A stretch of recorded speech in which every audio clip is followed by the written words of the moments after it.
What is up, everybody? What is up? This is Ramsey from Game Grove. How are you guys doing today? This is round one of the Winter is Coming, a Song of Ice and Fire tabletop tournament. Today we will be having Josh 1, aka Prozan, versus West. West has brought his Baratheon list today. He will be running specifically, I believe that he is bringing in, take a look over here, Donal Noy as a commander. Oh, do I have the player's flip-flop? I got the player's flip-flop. Wes will be bringing Axel, and Josh 1 will be bringing in Donal. They are currently in the deployment phase, trying to get set up. They're just getting everything ready up. But I want to say thank you, everybody, for coming in and viewing us. It's going to be really, really fun today. I'm going to do my best to break down the tactics and everything to where anybody can understand them. We're going to go over the cards as they play them and as they move units around. And by the end of this, whether you play a ton of Song of Ice and Fire or none at all, you will have a tournament under your belt that you understood and had fun with. So that is the goal of today. If you guys have any sort of questions, please feel free to throw them into either chat, Twitch, or YouTube. We got you covered there. And yeah, we're going to be hanging out. Funnily enough, that does combo with someone else who has one. Fire or no under your belt that you understood and had fun with. So that is the goal. It's an infinite combo that they just never FAQ like have how many. But anyway, the very first round, the players are going to be playing the game mode A Game of Thrones. This game mode, they're going to be duking it out over 5 total objectives and essentially trying to play keep away with each other. I am going to go and converse with the players super quick, make sure I have all the information correct on screen as far as the army list that they have. Then we're going to go in and review some of their deployments.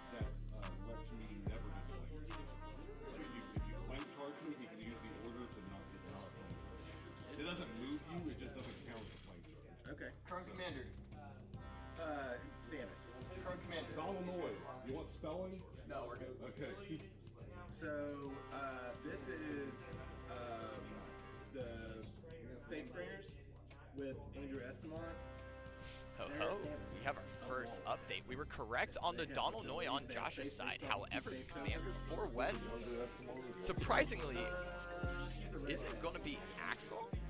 It's actually going to be... So they have like a bunch of different, they have like 3 different things they can Davos? use these space tokens on.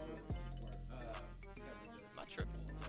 Basically, they can make themselves hit more vicious and restore wounds after knocking out people out of the back. Stannis or Davos?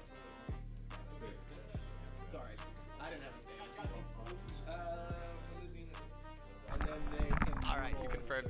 I went up to West and I was like, "Hey man, which commander you playing? Because I don't see Stannis."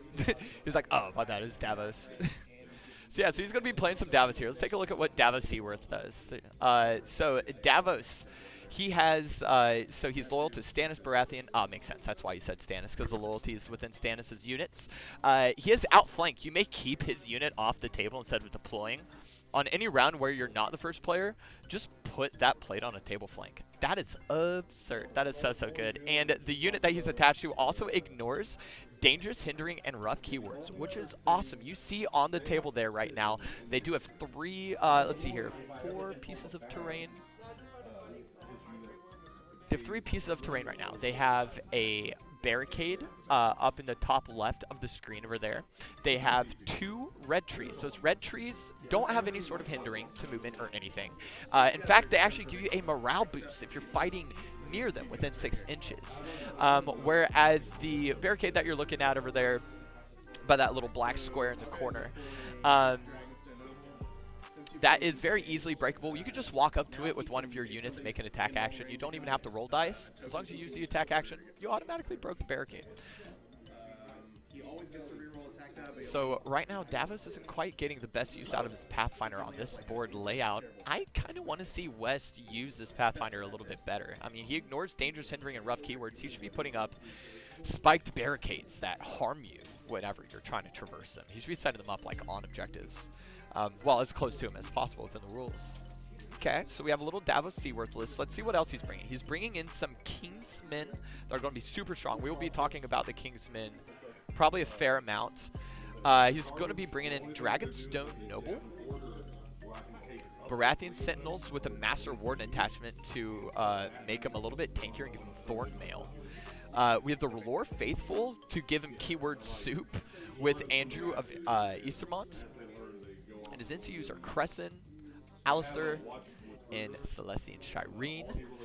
We will talk about those as they play them. So let's scroll back up here to the top of Davos, and let's take a look at Josh's list, a.k.a. Prozan. Prozan will be running Donal Noy. Donal Noy has the Order of Shield Wall when an enemy is performing a melee attack on this unit after rolling defense dice. If this unit is being attacked from the front or flank, it blocks +1 hit for each rank. Amazing. It automatically shaves off damage. That's going to be huge against the Baratheons, as the Baratheons are going to be trying to Thornmail you out.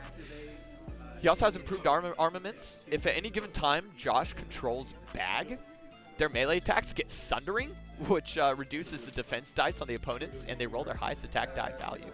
Absolutely absurd. Let's see who he's putting his commander on. Donal Noy is going on up here at the top. The Veterans of the Watch. 7/6/5 on their melee weapons for each rank. They need to roll 3s to hit. Their defense dice is 4, which is fantastic. Their morale is 5. They have precision, which means all 6s automatically hit. They have counterattack, so every time you miss this unit, you suffer a hit. And if you're engaged with this unit, you get -1 hit. Wait, hold up. What is this combo? Counter-Strike. Whenever you miss the unit, the attacker suffers 1 hit. Donal Noy attachment. If this unit's being attacked from the front or flank, it blocks +1 hit for each remaining ranks. Wow. That means that Josh, too, at full ranks, is going to be probably shaving half the damage that's ever dealt to him, ever. And returning it. That just sounds like a more powerful Baratheon. He's also running Sworn Brothers, which will watch Captain on them to make him a bit more DPS heavy. And some conscripts. So we're looking at a very basic list from Josh. And I actually kind of like this. There's not a lot of crazy tactics going on in Josh's list right now. Which means that we will be able to really see his strategical mind come here to play. He's not going to be doing anything too fancy as far as like movement tricks. He's not going to do anything too fancy as far as like teleporting people on the other side of the board. He's just going to play some good old ABC war games, moving his plates forward. Absolutely fantastic. To give you guys a solid storyline here on this match, this is a very important match. So Josh 1, a.k.a. Prozan, earned the title Josh 1 in our very, very first Song of Ice and Fire tournament. He beat out Josh 2, who you can actually see in the player cam with the camo shorts in the far screen there, playing against Malachi with the gray shirt. That's Josh 2. Josh 2 lost to Josh 1, and that's where they got their names, Josh 1 and 2, to differentiate each other. So Josh 1 is a SIF veteran player and a previous champion of ours here at the Grove. West, however, is the most recent champion at the Grove. He won the last tournament very handedly, decimating multiple players and shoving them off the board. He did an absolutely fantastic time. So we have 2 behemoths here in round 1 today. We're looking at this deployment, and I gotta be honest, Josh is... I got Silas and Shireen. They have an influence that makes... I feel like that's not a really well thought out deployment phase that he has. And then also once per game, when a friendly combat unit would die, instead they don't die and they stay and play with the timer has started for those of you who are curious, but they are going through the deployment phase right now. He has 3 tokens, and he can use those tokens Players, when he activates yeah, they're good. to basically use this zone's ability and then move to claim a different zone. And he only does the first one's ability, but he blocks that. Ready to go, lads. Timer's on. Alrighty. I'm first, so All of the players have been informed that the timer is now live. Sorry for the delay, folks. If you guys were waiting here for us to start up the tournament, we had a couple people late because of this new season patch. They were trying to print off their tactics cards. One of them went to Walgreens to put all of their tactics cards on photo stock so that it looks super good on camera today. And Walgreens put them on full-size photo stock. And they're way too big and distorted. So he was rushing back, trying to make sure that his tactics cards worked. That is specifically Parker or Luke. You will see Parker play. He is a Baratheon player. He may have brought Starks today, though. Here, let me take a look at the stats. If you guys ever want to look at the player list yourself and follow along, you guys can go to ASOIAFstats.com. Again, that is A Song of Ice and Fire, but the first letter of each word, ASOIAFstats.com. Go ahead and Google it up. You can go to tournaments and look up our tournament. We are called Winter is Coming. Sorry, Winter's Embrace. Winter's Embrace is the tournament name. Winter is Coming is my promos. You can go ahead to Winter's Embrace, take a look at it. From there, you can go to players at the top and take a look at their lists yourselves if you're ever curious. I'm there right now taking a look at Luke to see if Luke brought Starks or Baratheon today. Seems that he brought Baratheon. Yep, Loras Tyrell and Stannis Baratheon. And we have, I think, majority deployment. West is waiting on one more deployment option, it seems. Nope, he's taken it off board.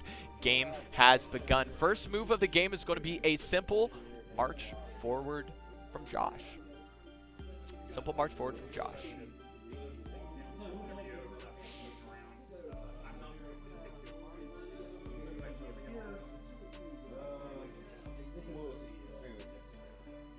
Over time, too, we are also going to be zooming in and out of some of these scenes just to kind of take a look at what's going on down there.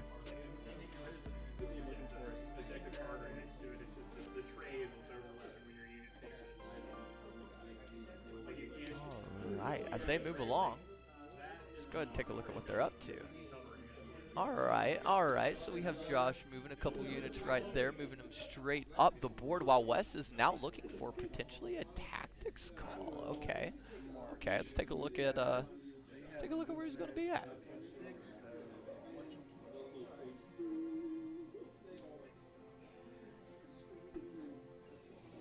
West looking to move forward one of his units to the first objective control. Fantastic. Moves him forward. That is going to put West with scoring VP very, very soon. Again, they are playing Game of Thrones. This is very, very much capture the flag style game mode where you need to go up and hold up your points.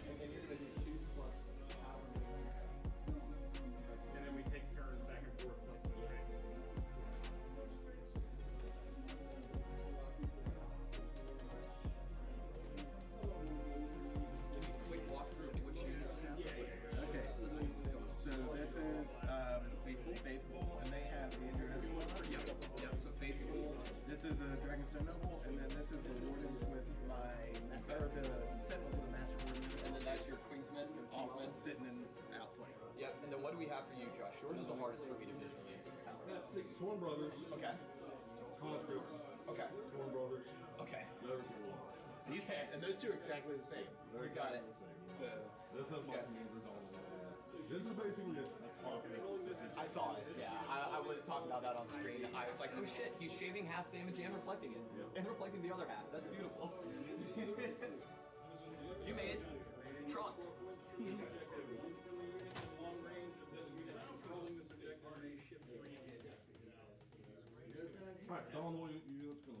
All right, folks, we are now caught up. What is moving right now is Josh's veterans with his commander here. Veterans of the Watch, these units have a 3 to hit, so they have to roll a 3 on the dice to hit. And depending on rank, they roll 7, 6, or 5 dice. Okay? They have 4 defense. They have 5 morale. Their precision, which means that they crit on 6s, or sorry, they automatically hit on 6s. And every time they're attacked with melee, the attacker suffers a hit. This is a tar pit. Quote, tar pit of a defensive unit from Josh himself when I was asking about them. The individuals that moved onto the objective from West's side, over there at the top of the screen, those are West's R'hllor Faithful. R'hllor Faithful are absolutely wild. They begin the game with a faith token. Every time they pass a morale test, they get another faith token. Okay, so every time they get panic tests, they get these tokens, and they can spend these tokens in to give themselves vicious on melee attacks, restore wounds, depending on defenders destroyed ranks when attacking, or reroll charge distance, and the people who they charge become panicked. They roll 7, 6, and 4 dice with a 6 movement speed, 6-inch movement speed. If they roll a 4 on the dice, they deal damage. They have a 5 defense as well as a 4 morale. 4 morale is fantastic, which makes sense. They are made to do that. What moved down there at the very, very bottom is Josh's Sworn Brothers. The Sworn Brothers infantry charging forward. The Sworn Brothers we could take a little look at right meow.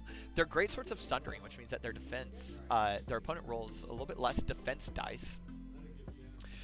They may re-roll attack dice, and they hit on 3s with a 7, 5, 4 dice collective, depending on which rank you're in, 3, 2, or 1. They have a 5-inch movement speed with a 4 defense and a 5 morale bonus. These are units that are, these are just your general tank and spank units. These are made for you to charge forward, control up objectives, and hold them for as long as physically possible. Sheem looks great. Good audio and visuals. Thank you so much, Katie. I appreciate that. I appreciate that. We have worked hard today, and we were a little bit delayed today trying to get in, but that is because we had a little bit of a faux pas with the Season 5 updates and getting player cards in time. What up, Tommy? What up, Tommy? How you doing? How you doing? You and Ethan hate not being there today. I know. There was a couple extra slots open. You guys could have been in here. I had another tabletop already. It would have been so fun. All right. I know what I need to do here. Hold up. How do I get this going? There we go. This most recent chat's going to show. Most recent chat's going to show. There at the bottom. Alright. I think that's it, bud. I think we just need to reset now.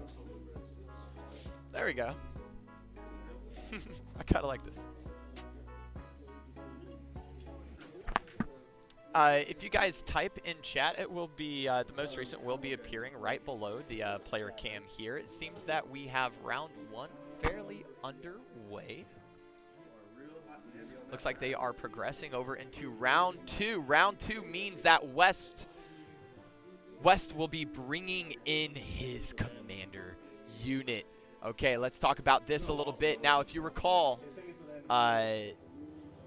his commander unit is a little bit strange because he gets to keep his King's Men off the board thanks to Davos Seaworth. And he may put these individuals on the side flank of anywhere on the table, and he has chosen to put his King's Men, his strongest unit that is great at healing over time, great at taking out opponents, great at 1v1s, in the absolute flank of Josh right now. He put his unit in Josh's deployment zone, or just out of it, and says, hey, these 2 units that you're moving forward, those are mine. My King's Men can take them both at the exact same time.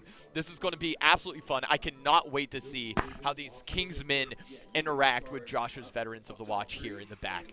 He has a full rear open as well as a flank, but he is staring at a 2v1. Are the King's Men good enough to survive a 2v1? This could be game right here. This early play, if these King's Men pick up a plate and a half, you're going to see West just run through the rest of the game. But remember, Josh's Veterans of the Watch are just that. They are veteran units. They are made for this 1v1 aspect, and it looks like West has walked into a 2v1. So this is going to be a little bit difficult for West. We're going to have to see where the dice roll. We have Josh flipping his plate around while controlling the objective, just making sure that he's not going to be hit in the rear. Passes turn over to West. West is thinking with his beautiful shiny bald head. What's their route?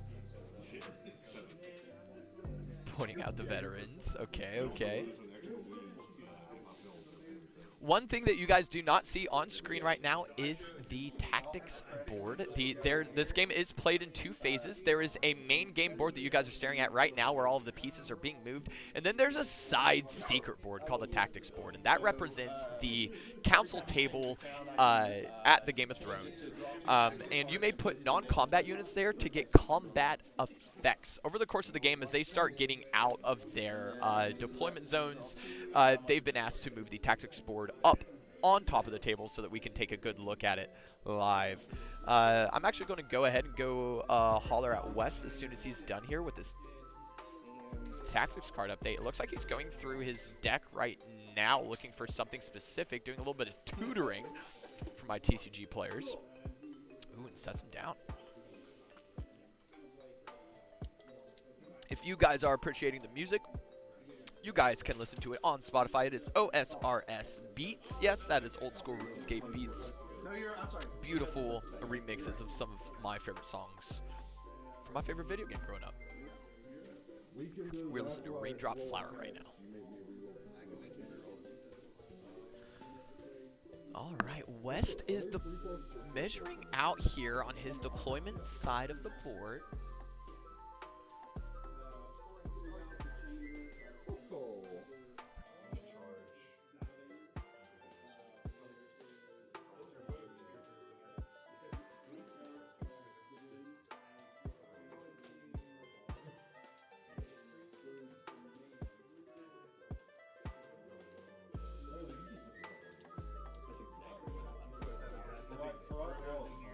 Can I put it in your deployment zone for now? Yeah, you can run our. I don't think I'll. Yeah, I don't think you're going to see any combat over I here. don't have any outflanks, so. I don't think you're going to see any combat over here at all. Yeah. Watching how this is coming to be, and if you do, just pick them up and we can move them aside. Yep. Thank you guys. Hey, stream's going great. You guys are doing awesome. Veteran. Storm Brothers. Storm Brothers. These Conscript. guys are garbage. Storm Brothers. Conscript. Okay. I'm not sure what the right call is here. I am going to. Will you put Mr. Raymond on the bags? Yeah. All right, guys, there we go. We have the tactics board on the screen now.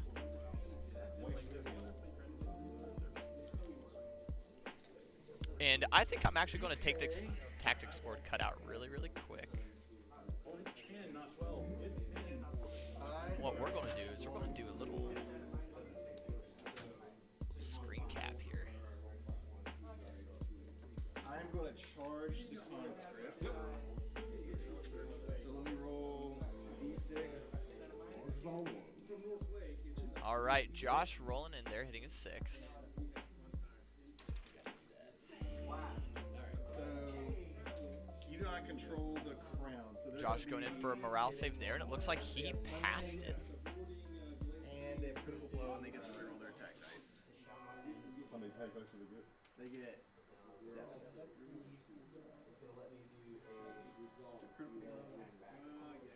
And then they have vicious, and they're going to take.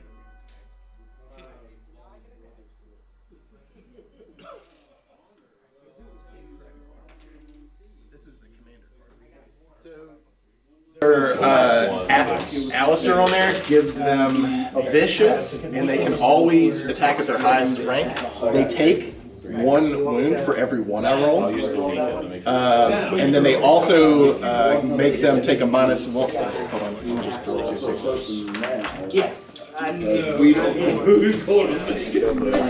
a doozy. It's a two cost attack. So enemies engaged this unit suffer -1 morale test rolls and +1 wound for panic tests. So I'll go ahead and roll this. Not good.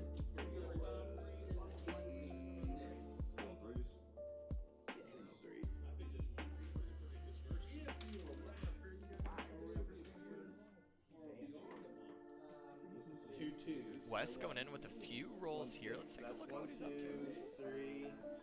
Okay, Wes, let's go. That's going to be a fantastic roll from West Side, netting him a 653. So it's going to be 2 hits that he's moved off his side. Josh moving in here. Oh, that's a couple 6s right off the bat. 4, 5, 6. Oh, wow. 4, 5, 4, 6, 6, 6. Crazy. -3. Oh, wait, are those 1s? I need to go ask. I need to go ask this.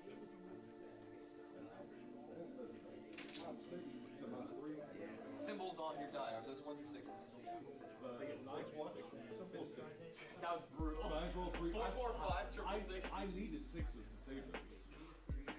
I pulled 3 of these. I need to roll an 11 or a 12. Okay. Yes, we were correct. Those were 6s. The Night's Watch symbol on Josh's die are 6s, and he needed 6s to save against them. Wow. Josh's unit's doing pretty fantastic. The units that have 3 missing right now are the conscripts. Let's go ahead and take a look at the conscripts on Josh's side and see how the conscripts operate. He told me that they were stinky. Let's see if they truly are. All right, conscript has order supply 8. They suffer 3 wounds but restore wounds at long range. They hit on 4s. They have 6-5-4 in their dice throwing with 5 movement speed, 5 defense, 7 morale. Yeah, they're booty.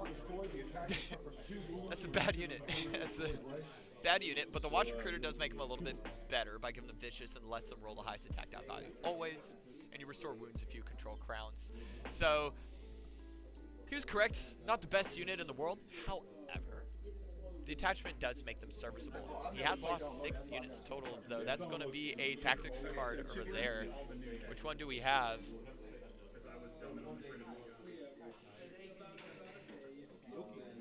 Your turn, bud. Well, if you want to do the obvious, the charge with Sword Brothers. Okay. Oh, at the start of your turn, I'm gonna do Oath of Duty, real quick. Sorry. And I'm gonna just put Josh showing his lovely one over here. We got some tactics cards being placed around on the different units. It's going to be more and more deep. Oh no, that's going to be a buff on the Knight's Watch. Okay, okay. Josh is looking to got to reroll your rounds.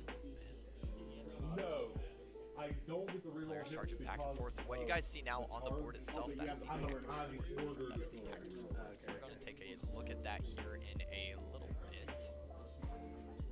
Do now order, which will give you vulnerable and me reroll.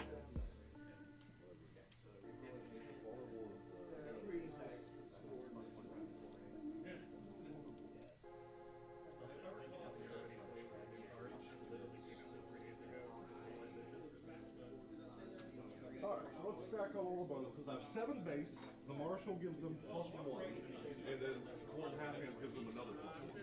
I roll 9 dice.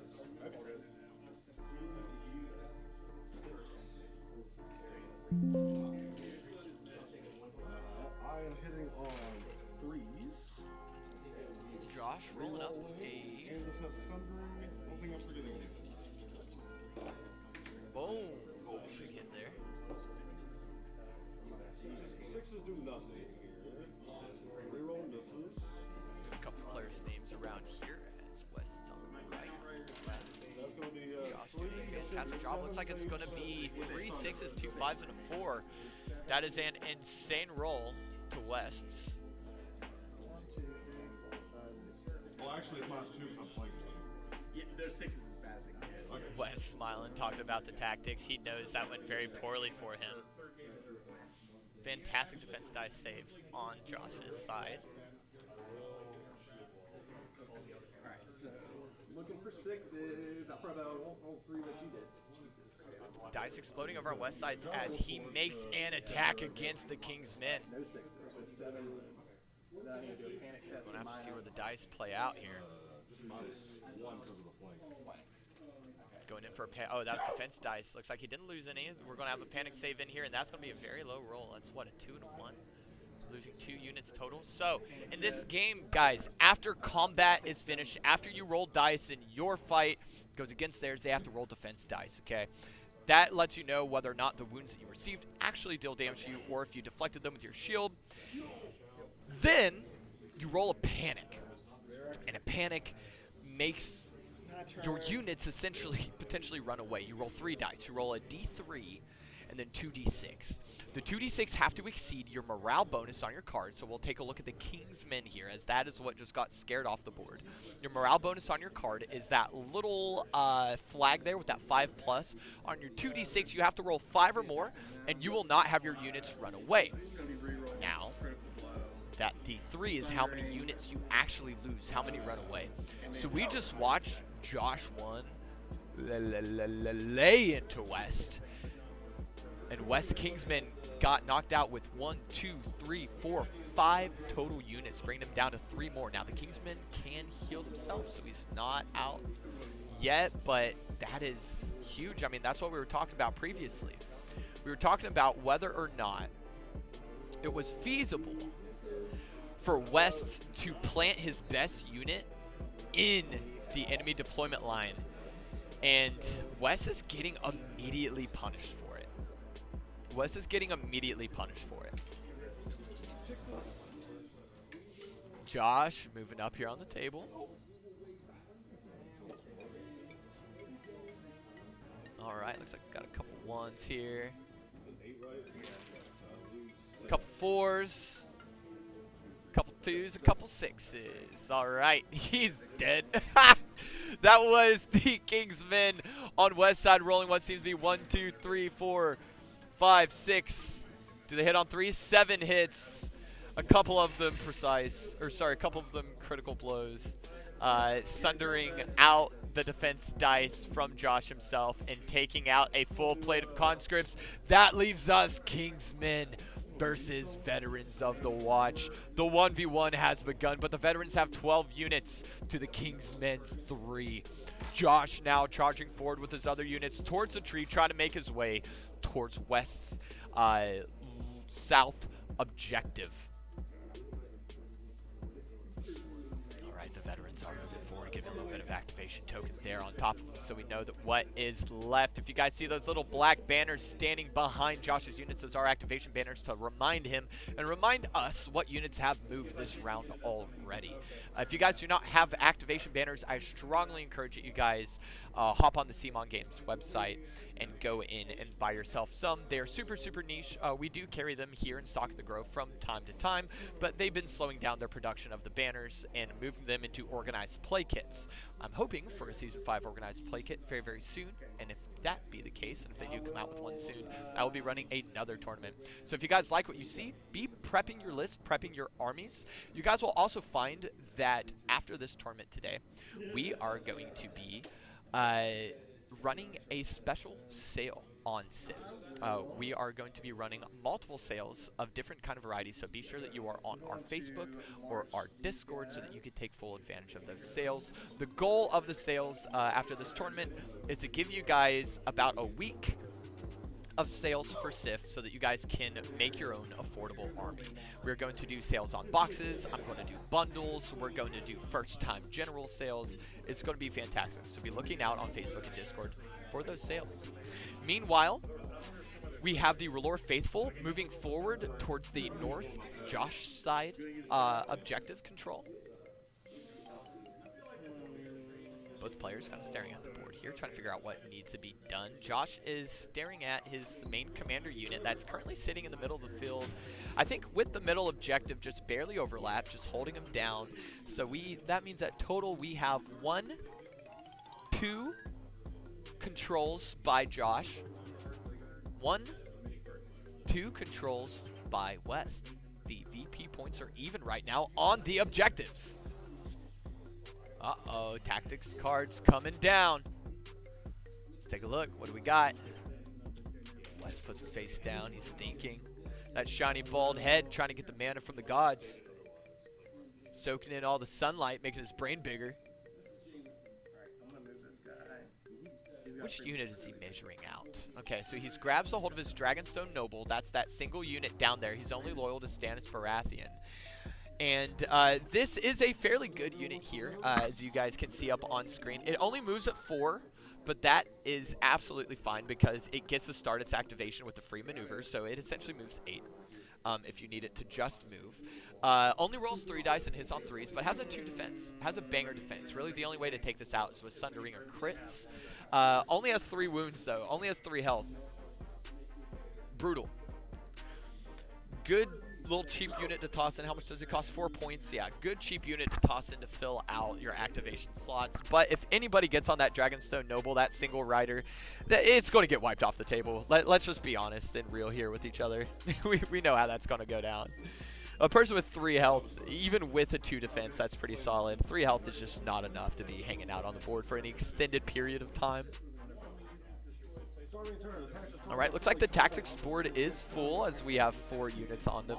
They are using them to heal around, draw cards, force free movement speeds, free pivots. Tommy, I forgot what army you play. What army do you play, Tommy? If you're still in chat hanging out. West going to move forward one of his units.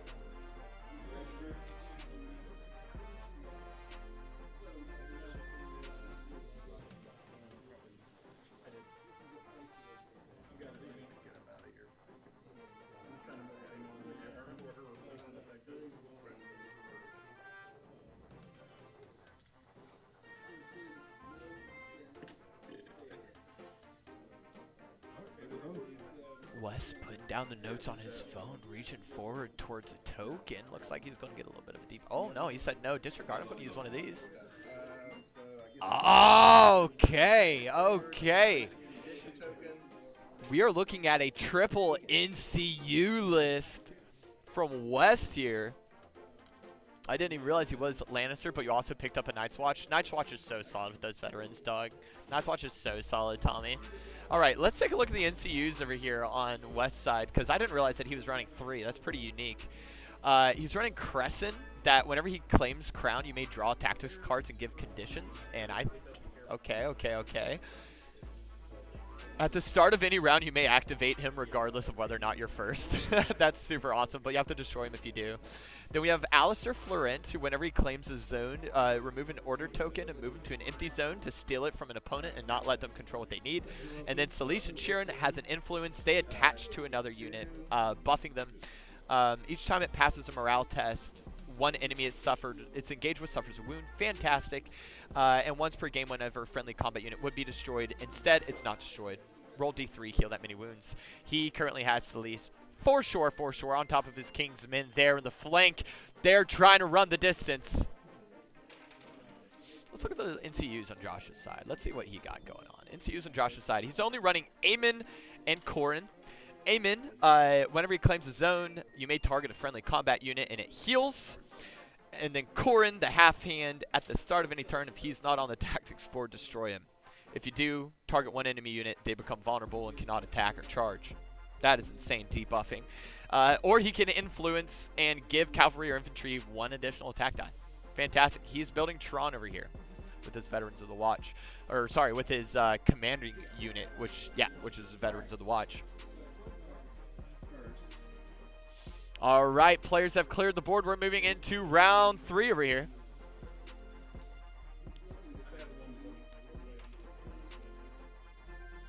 Players now taking their time to swap out their tactics cards. For those of you who are uninitiated, you may have a hand of 3 tactics cards. These cards can be played with multiple triggers.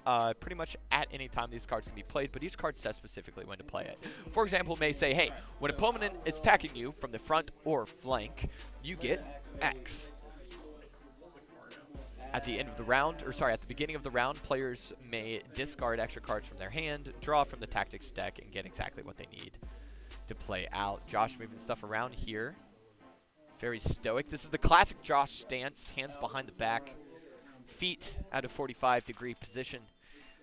He is, as the military would say, at ease. Looks like West is first up here. Moving forward, his unit.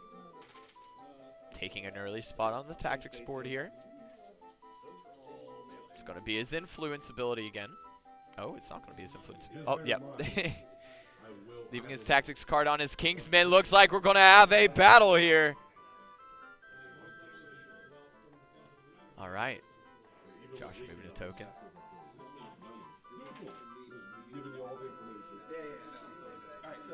Let's take a look. Wes is trying to move. Wes is trying to maneuver around here. Let's take a look at what he's up to. What are you doing, West? Oh, okay, he's going in for an attack. He's getting ready. Here it comes. What do you got, buddy? Give me this attack. Come on, West. You need 6s to kill these Kingsmen, and you know that they're coming back to life. And there they are. 1, 2, 3 6s, a 5. And I think that other dice is also 5. He's doing a reroll. Gonna net himself a 4, totaling him out to 7 hits.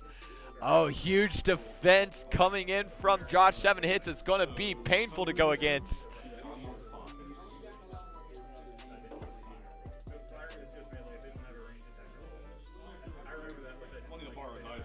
These are Sworn Brothers. They need to roll 4s. The King's Men trying to be the dirty ones here. They need to roll 4s. Okay, we got a 6, 2 5s, and a 4. That's going to be 4 saves to the 7. Looks like a floor dice getting returned there. Damn. Damn. That is 1, 2, 3, 4, 5, 6, 7 saves to the 7 hits. Oh, no. Oh, no. Look at his face. Look at his face. Wes is like, that is very unfortunate. Wes having 7 hits is fantastic, but Josh coming in with the hot dice. He must have pleaded to a leprechaun for luck earlier, laying down a tactics card here. Looks like they're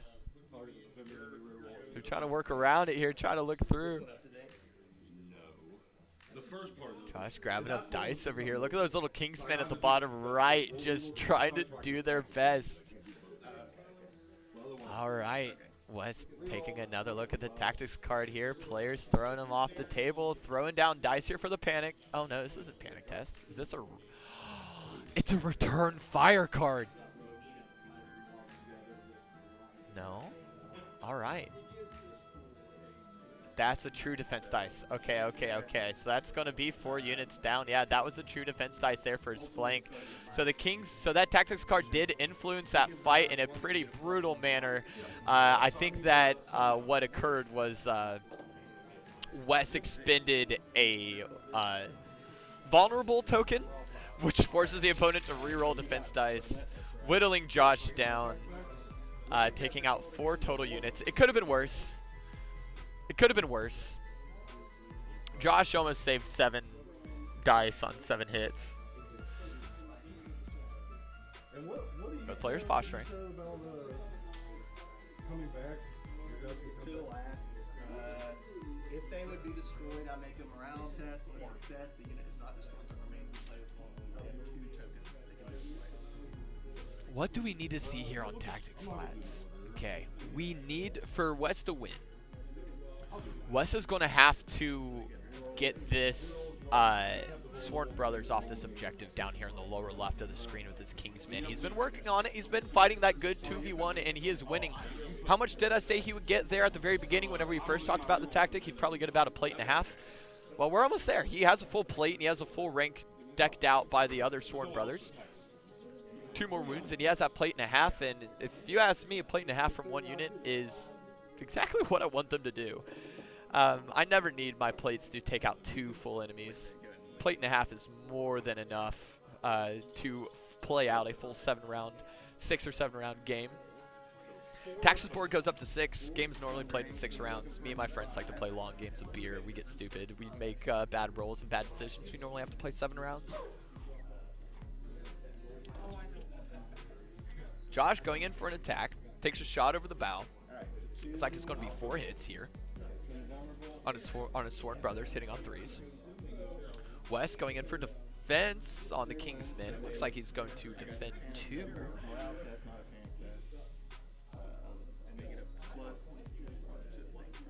Now, one thing that you guys don't really have the easiest time seeing right now, just the way how the game inherently works, are these debuff tokens. They're little circle tokens. You can see one on the back of the solo rider on the north. It's a little circle on his single plate.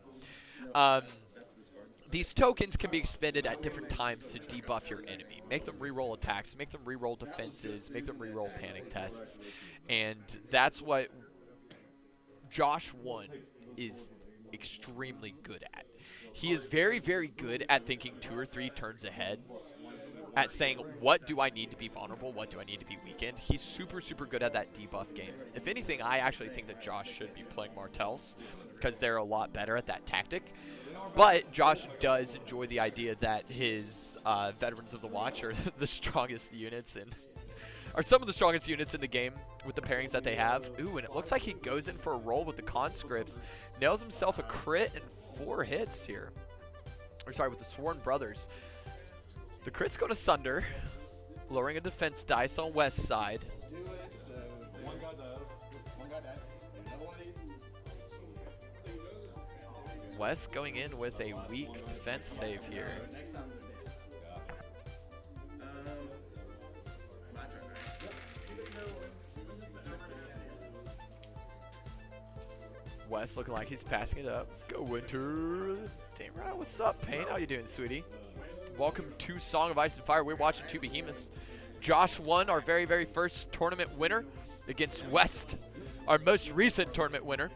West is the one with the tan units there over on the right with the shiny bald head, soaking in the rays of the sun. Meanwhile, Josh is the one in the black shorts, black shirt and shoes. A good mythical evening over on the left with the black painted up units. Both players are fighting neck and neck right now, but Wes has a better position on the board overall. Unless that unit that he just messed with, those King's Men, get taken off. If those King's Men get taken off the board, West is in trouble, and he knows it. He's going to do everything he can to make sure that they are sticking around for an long period of time.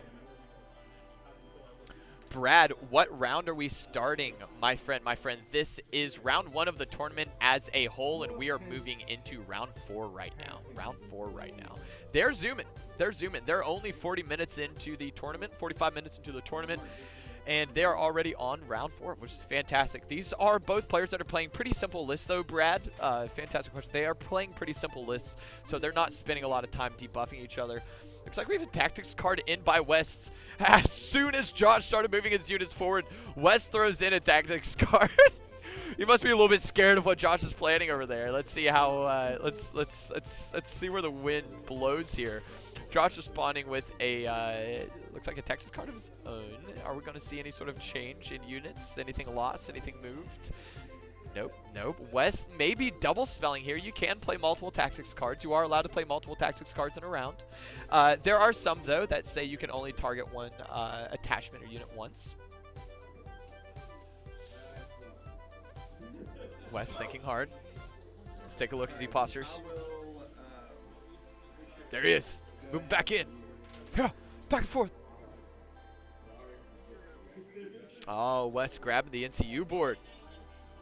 Going to place a non-combat unit here in the middle, granting him more tactics cards. This allows him to draw 2 tactics cards and put a debuff on an enemy.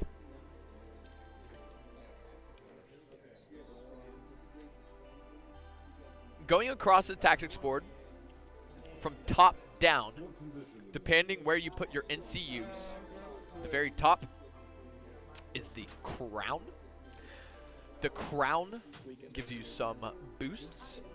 The second circle down that has the white unit in it are the bags. The bags heal your units. The third circle down that has the tan unit in it is the tactics deck that allows you to draw cards for you to trick your opponent and catch him off guard.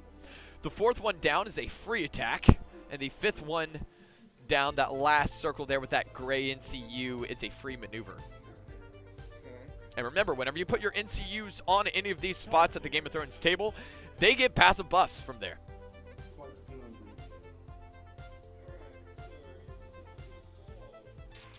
Yeah. West looking around. I want this to go, but I got an idea. So I'm gonna I'll go ahead and activate Crescent. Josh, a little antsy playing with that ruler behind his back. He's ready to throw it down and try to move it around. He's grabbing cards of his own. I will put. Alright, looks like Josh is reaching for a unit here on the side. What is he grabbing? He's healing up his conscripts. Or his sworn brothers. Oh no, Wes, no. Alright. Now, for those of you who have taken a short break and we're making a cup of tea, the narrative right now is, can West's lower left unit of 3 guys take out this 12 plate that they're going up against? This plate of 3 dudes is known as the King's Men, and they literally teleported across the board on round 2 into the deployment zone of Josh, and they have been waylaying units ever since. They've already taken out a full plate of their own, but they have now died on their own.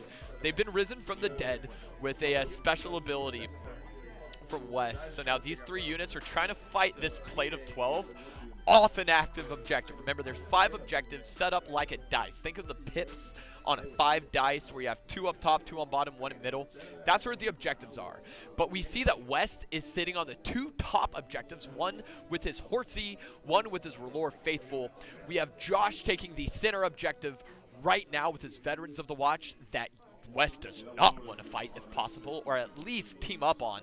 And then we have Josh holding the solo objective. Oh no, he's holding both now. Josh is holding both bottom objectives, leaving the end of round scoring 3 to Josh, 1 to West. All right, I will. He's debating what he wants to do here for this next round, measuring in what seems to be a charge. He said, screw it, I'm going for it. I have faith tokens. I can reroll charge dice. West needs a 6. It didn't hit it. Does a reroll. It's a 4. Didn't hit it. Moves forward and whiffs? Oh no, did he make it? No, he didn't. Alright, Josh moving forward on a charge and failing. Did not make it all the way, moving him off the objective, putting the objective end of round VP to Josh on 3, West on 1. Now those points aren't being scored yet. One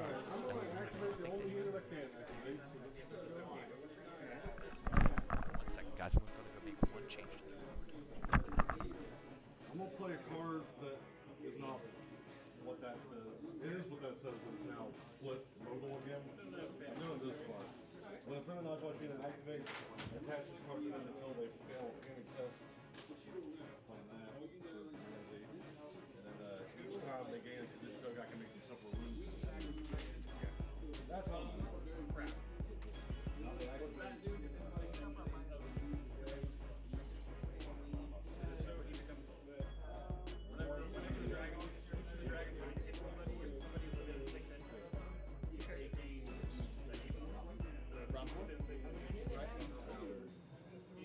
Oh, round 3? Oh, okay. You weren't first player? I was first. Hold on, was I first this time? I was first this time. You were first this time, so you guys should be on 4. So, Yeah, you guys should be on 4. so we must finish score. You just, hold on. Because if you started, I remember that you teleported them in on round 2. It's round 3. It is wrong. It is round 3? Okay, you guys haven't scored 3 then. Gotcha. We're at the end of it. We're about to split. Got you. That's exactly what I thought we were at. Sweet.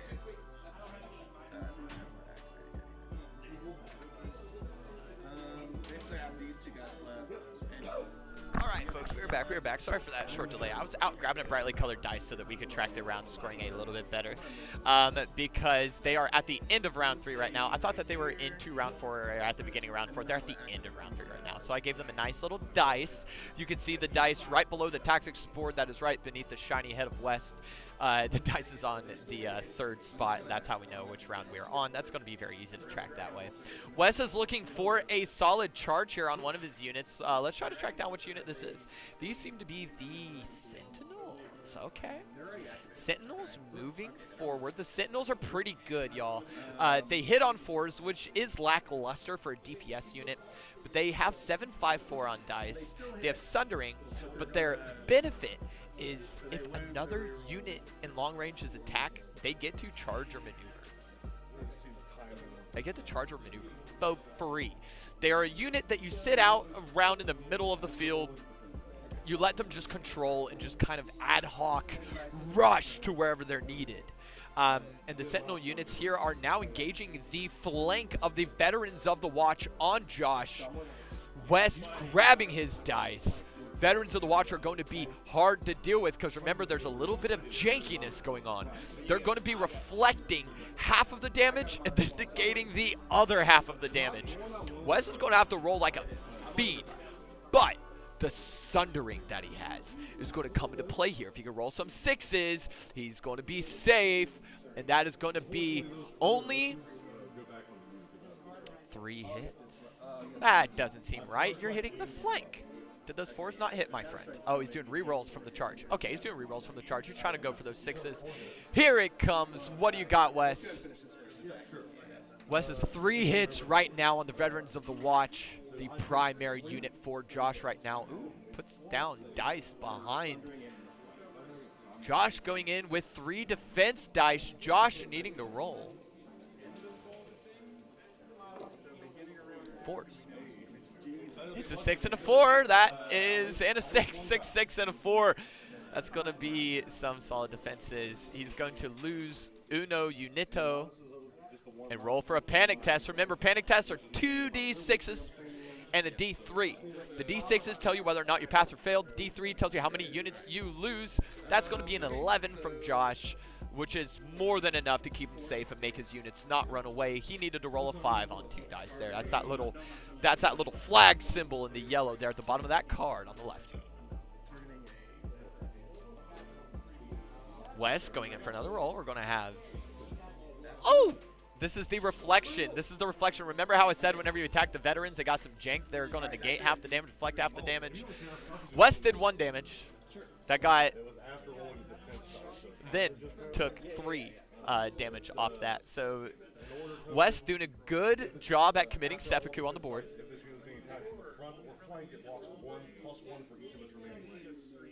Josh discussing some important tactics over here. Goes in for a heal. Josh, no. Josh is working it right now. I'll be honest, I'm not too sure where the VP is swinging at this time. I'm very excited to hear the tally at the very, very end. I think that I may give players like tokens or something so that we can track visually the VP for next round. I think that'd be fun so that they could put it on the board or in their section so we can track the VP. But what we need to see from West to win here at this point, West needs to do 2 things, and he can win. Easy as this. West needs to do 2 things, and he can win. West needs to push the Sworn Brothers in the lower right off. Okay? He needs to push them off somehow. Or scare off the Veterans of the Watch. They will lose their token. If they get attacked and they get scared, they're going to lose their objective token. And West needs to take control of that. Then West needs to retreat his R'hllor Faithful that are currently approaching the Veterans of the Watch backwards and actually hold that objective. That is going to give 1, 2, 3, 4 objectives on West to Josh's 1. But Josh's little Sworn Brothers at the lower left is doing a fantastic job at tanking these Kingsmen, and these Veterans of the Watch are now dealing more damage in defensive saves than they're taking. Josh has a solid 1, 2, 3 guaranteed VP right here for this round. He just has to not move and survive and weather the storm. Let's take a look. Alright. Players moving around. Josh reaching forward. Grabbing an NCU. Looking at the board. Where does he choose to put this NCU? Okay, he's getting the influence ability on the King's Men. I believe that this is going to be Celise then. It's going to be Celise and her daughter. Remember, this is the influence ability that if they're destroyed, they come back with 1d3 hits. Healed. So that's going to be fantastic, putting the influence ability back on them. It looks like he took the bags to heal him up even more. King's Men are back, baby. We have half a plate of King's Men in here, ready to throw down. That is going to give West 6 dice rolling forward. Remember, he's going to have critical blow and reroll his attack dice right now if he swings with them. This is fantastic. Kingsmen needing to hit on 3s. Going to be rolling 7, 6, 5 here. By healing them up to half a plate, West has put himself back in the game. Can he shove these Sworn Brothers off this plate? Remember, the Kingsmen are backed by 2 very important units, Davos and Axel. Axel is giving him vicious and always rolling highest attack die value. And if they're engaged with this, they take bonus wounds on failing morale tests. Davos Seaworth not really doing too much for the plate right now, but that is fine. The King's Men are back in business here at the lower left side, and we are going to see an absolute brawl between the Sworn Brothers and the King's Men. In the middle of the board, we can see that we have our Hammer Boys on Baratheon's side. We have our Hammer Boys, the Sentinels, facing off against Josh's best unit, the Veterans of the Watch. He has made Tron. He has a tactics card on them to make them better. He's shaving half damage. He's reflecting half damage. This very, very hard unit to push off objective. If I was West, I'd retreat and go work on another unit. Look, West moving forward, losing more units there in that middle units. You need to get out of there, West. Those veterans are too good. There's times when you need to avoid and times when you need to rush your opponent. And this is for sure one of the times when you need to put your fists up and cover your face. Veterans of the Watch, again, being the best unit on Josh's side. West looking at his tactics cards, looking for something a little janky over here. It's like the first thing I checked when people told me that Nice Watch had been nerfed. I was okay, so they took Waiting on a decision from West. Nope. He still has boldness and courage and what?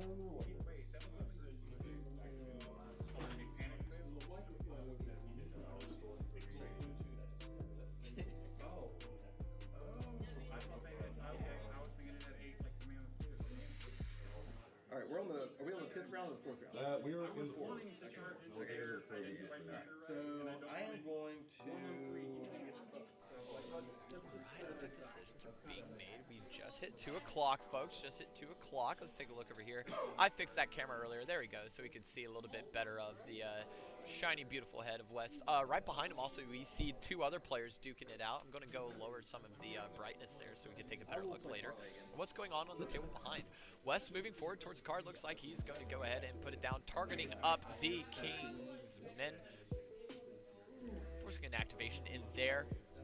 I'm still so excited to see how these Kingsmen. Oh my gosh!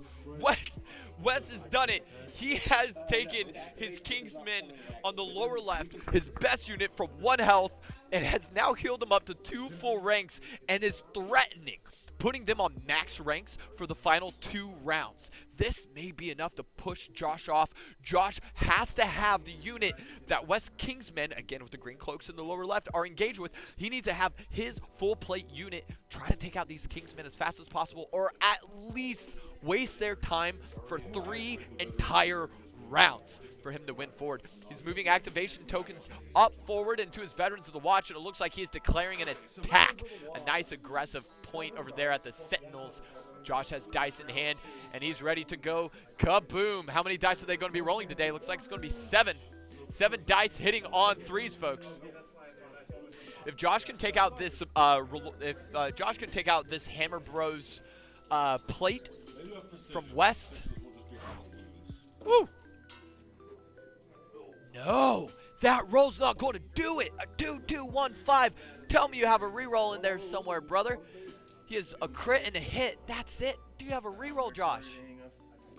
He does not. West fails his 1 save. Goes down 1 unit. He needs to have 2 ranks to be rolling at higher dice value. Remember that. West needs to have at least the 2nd rank represented for him to hopefully win this fight against, oh my gosh, the Veterans of the Watch. And he just failed a panic save, losing 2, bringing West's middle unit down to only 3 on the plate. That is savage. West responding with a free attack action on the tactics board. Going to choose the King's Men. Josh preemptively moving his guys around. He knows he's going to lose some here. This should be 7 dice on West. I believe that they're rolling at full. Let's take a look.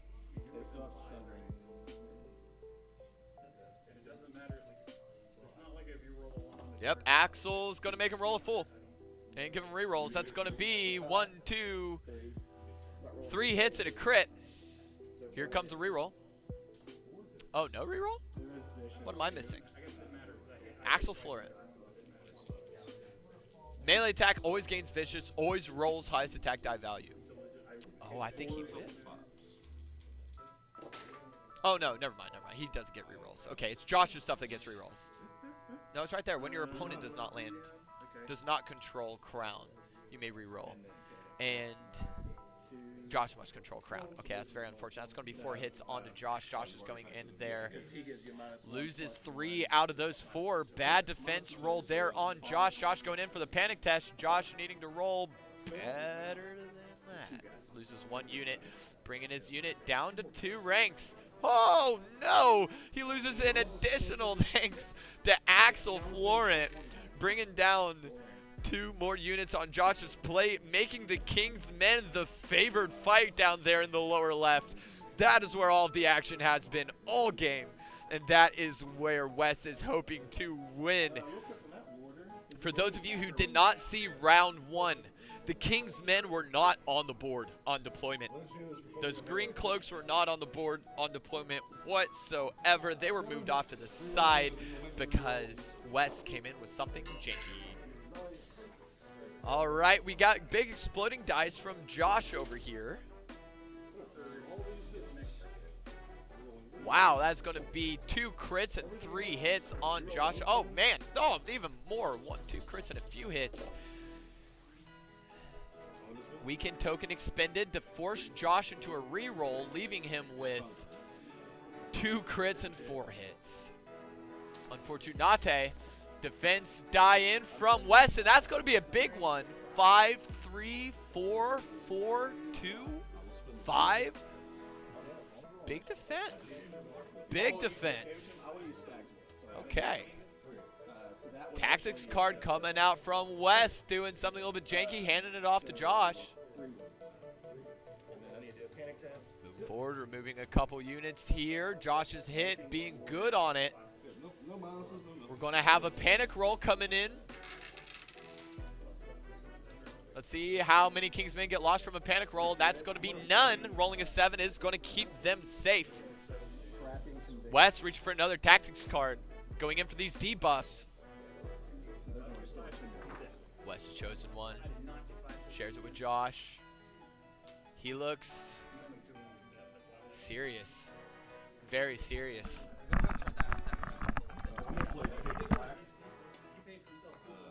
After the unit completes a melee attack, if the defender suffers any wounds, the attacker restores 1 plus 1 additional wound for each rank destroyed. So just no ranks. What's that?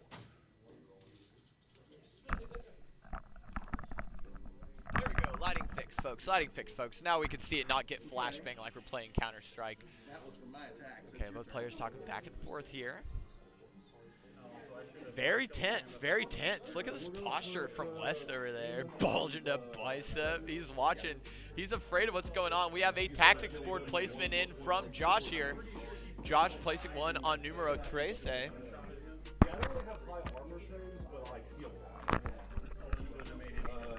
then what is that? Numero Trace is going to be extra tactics card for Josh, giving him a little bit more fuel than the tank for him to press forward.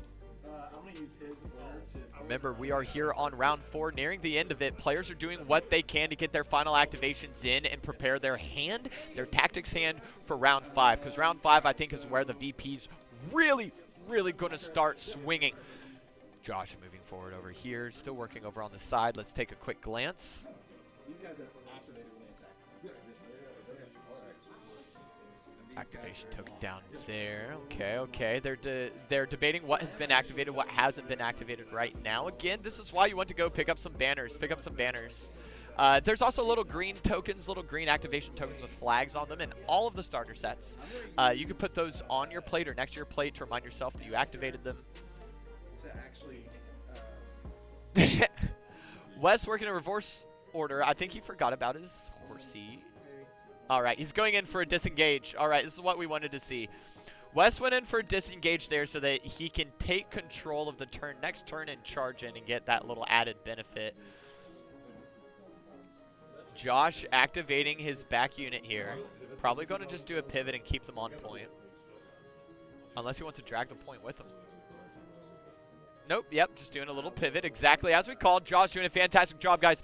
We are moving into round 5 very shortly here. Doing another, oh no. This is a charged dice from the R'hllor Faithful. They are finally getting into action. The R'hllor Faithful with a, I don't see any tokens on them. This is not good. Remember, the R'hllor Faithful can expend tokens that they get throughout the game by passing morale tests to give himself keyword soup and a ton of passive benefits. Does not have any tokens on them that we can see right now. Dice coming out from West. That is going to be quite a few. Oh no, they're hitting on 4s. West is going to have a chance to reroll here. Looks like he whiffed a lot of his dice, only landing 3 of them. Here comes West. Rolling in, getting 2 more hits, bringing us up to 5 hits. Fantastic charge there. vicious. Lore Faithful charging into Josh's Veterans of the Watch, his best unit that he described, defensive tar pit. Josh rolling forward with his defense die. Hits a 6, a 5, and 3 ones. That's not going to be good enough. Reaches quickly for a tactics card. I assume forces him into a re-roll situation. There we go. Re-rolling those ones off the board. I see a 6. I see a 2. I see a 3. So that is going to be 3 saves. Oh no, do Veterans of the Watch save on 3s? Let's take a look.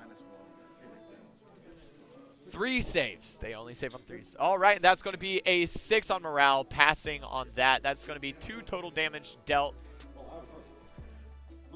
Whew. Josh throwing down another tactics card, man. He's relentless. This one's a commander card. This is going to flip the game on its head, folks. Let's see what occurs in the aftermath of this one. Josh reaching forward, looking into his bag of goodies. Looking forward at his tablet, looking for a plan forward here. Reading over the new rules. Remember, this is Season 5 patch. A lot of these players have been working tirelessly the last couple nights to make sure that their tactics cards and armies are ready, as Season 5 patch just hit right before the tournament. To my knowledge, we are one of the first big tournaments actually streamed in for this new Season 5 SIF patch. So if you guys are here looking for tactics and trying to see how life is working out in the SIF world, look no farther. You've made it. You have made it. West turning his horsey, looking to move his Dragonstone Rider off one objective, taking control of the other one. Oh, okay. Okay, West. Okay, West. I see what you're doing. West brought in his Lore Faithful to gum up the, quote, defensive tar pit and start making his way towards the next objective for a final VP score on rounds 5 and 6. If you will all excuse me, I'm going to go give a 27-minute or 25-minute warning here in just a couple minutes to the players.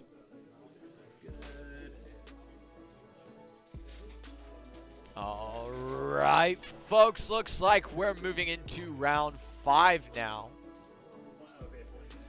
Tactics cards being changed around. Players drawing new hands of tricks. Taking a look at the board. Seeing what they have to do to stay in this game.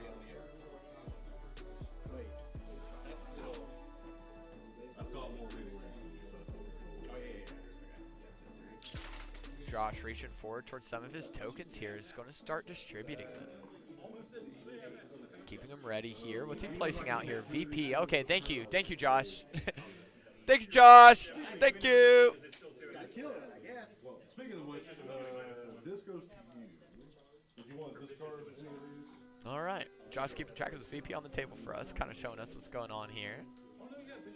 It's like 1, 2, 3, 4, 5, 6, 7 VP on Josh's side. Absolutely beautiful. Do we have Wes hiding his VP somewhere? Yes, we do. We see it on the far left of the table, just north of it. I think I see just a couple little tokens over there. If that is West's VP tokens, I think we're starting at 4. So we're looking at 4 to 7. Ooh. I hope I'm wrong on that. I hope I'm wrong on that, but that does sound right. 4 to 7 sounds correct here, the way Josh has been controlling the board. He's been having 1 or 2 units at the end of each turn. Still just duking it out. Okay, they press into 5. Josh saying that he's targeting the faithful.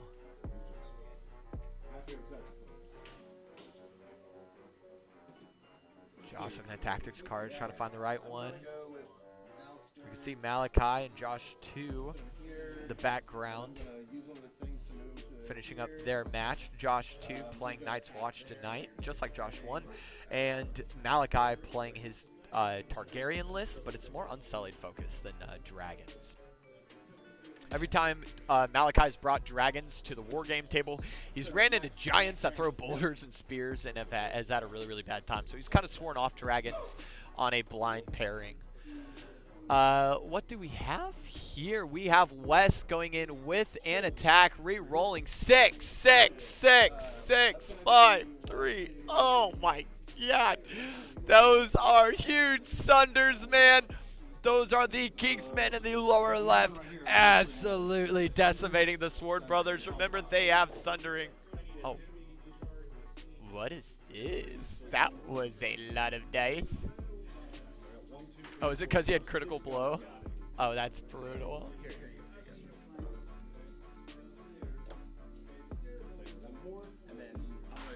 This is more dice than I've seen rolled in a turn in a little while. I feel like I'm watching like Starfall Knights that rolled like 11 dice on their release. What is this?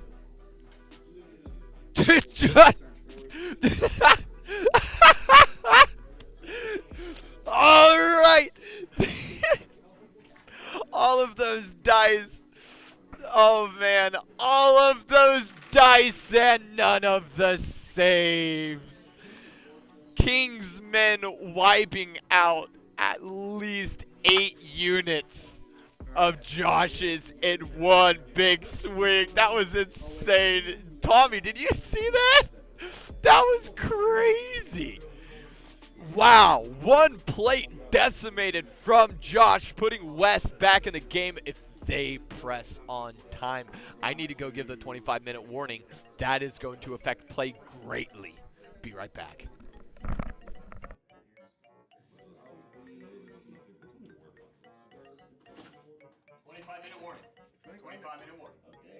West, that was fucking insane. That was 12.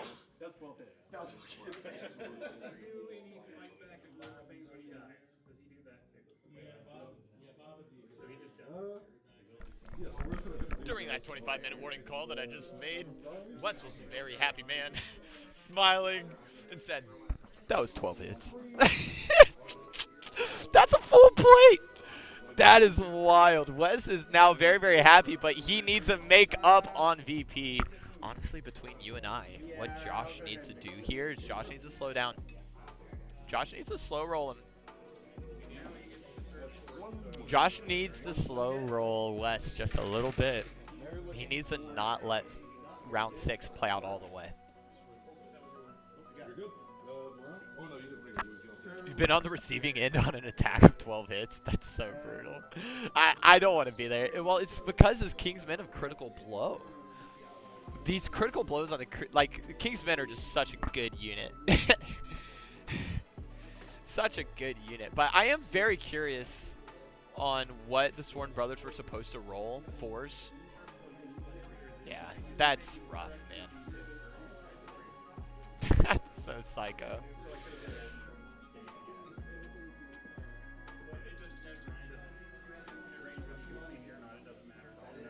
Both players are trying to figure out what to do. Josh slowing down the pace of the game a little bit. Josh heard the time call. Josh knows he needs to slow it down. He knows that if round 6 plays out all the way, West has a chance of coming back.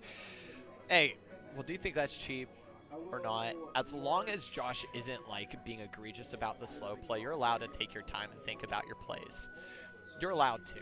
Now, you can't slow play and like intentionally really drag it out, but Josh could stand to take an extra 20 seconds, 30 seconds per action, honestly. He could stand to do that, talk a little bit, ask a little bit more questions. It's part of the tactics of the game. This is a war game. As you're measuring and moving your guys around, you need to have time in mind. Ooh, West healing up big here, taking bags on the tactics board.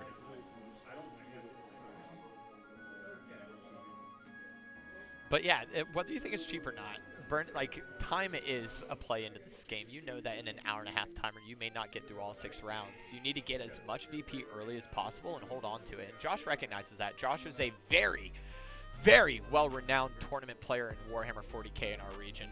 And he's taken to Sif like a fish does to water. You have to think about everything and try to stop the momentum. I agree. But the problem is, West now has to think about everything because he's the one behind. He's the one down in VP. And West needs to play faster, and try to get this round 6 VP to score. But I think too much time has passed. We're going to see very, very shortly.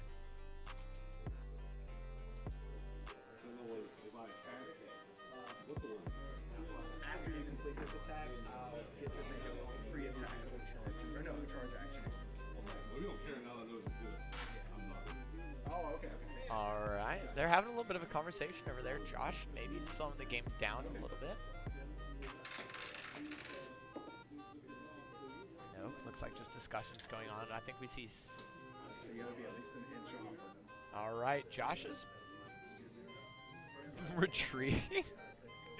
Retreating an inch. Putting himself up in charge range. But those Sworn Brothers won't get off the board. They refuse to play ball.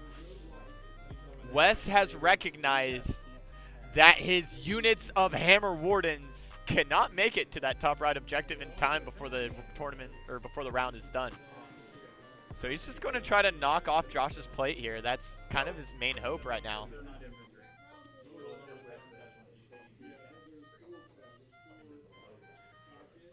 Wes has to throw caution to the wind and go all out to wipe center army. I so agree, Tommy. You are 100% correct. He needs to try to wipe them out. He needs this VP as soon as possible. And if anything, I mean, as far as tournament standings go, remember, you can win in VP and still lose in tournament points. Now, that's very, very rare. But you can win in VP and lose in actual tournament points because tournament points are based off of units lost, the units destroyed, how good the units destroyed were, and how much they were worth, and not just the victory points. So if Wes can find a way to knock out these Veterans of the Watch, they're worth 7 points. They're one of the better units in the army. Actually, he needs to knock out some of the Sworn Brothers down there. They seem to be a lot easier, and they're 9 points total. They're going to help him out a lot more.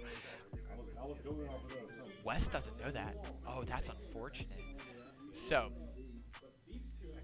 there's a play that Wes is going to do, and then the best play. The play that Wes is going to do is he's going to do what Tommy just said in chat. Wes needs to take out that middle unit of the Veterans of the Watch and try to score off that objective and get the bonus destroyed ranks. This song is annoying. There we go. He needs to kill that middle objective. Or kill that middle plate to get the points destroyed and to get the VP from it. The better play, though, the best play, though, is for these Kingsmen and these Hammer Boys to charge this lower right plate down here, the lower right plate of those Sworn Brothers, because they're paper thin. They're paper thin. And if he takes those out, that's going to be 9 points on the destroyed list and allow him a VP. If I was West, I would just fully rush off the objectives at this time.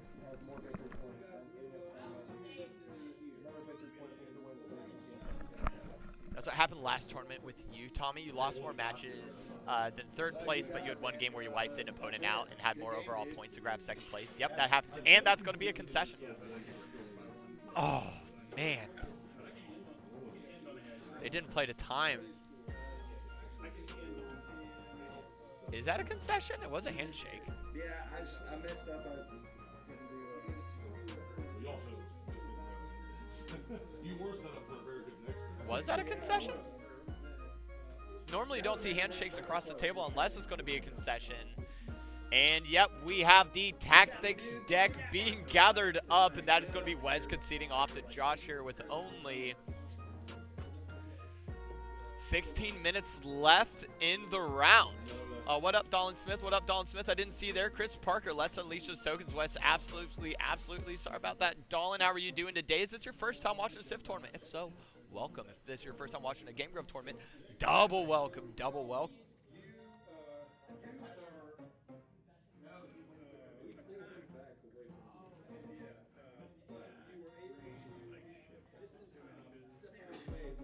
All right, folks, so we have it clarified here. Wes coming in with clarification. That was not a concession. That was not a concession. It's over by 10.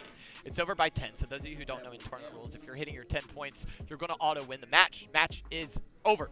That means that Josh 2 has now won the match, and West has been taken down.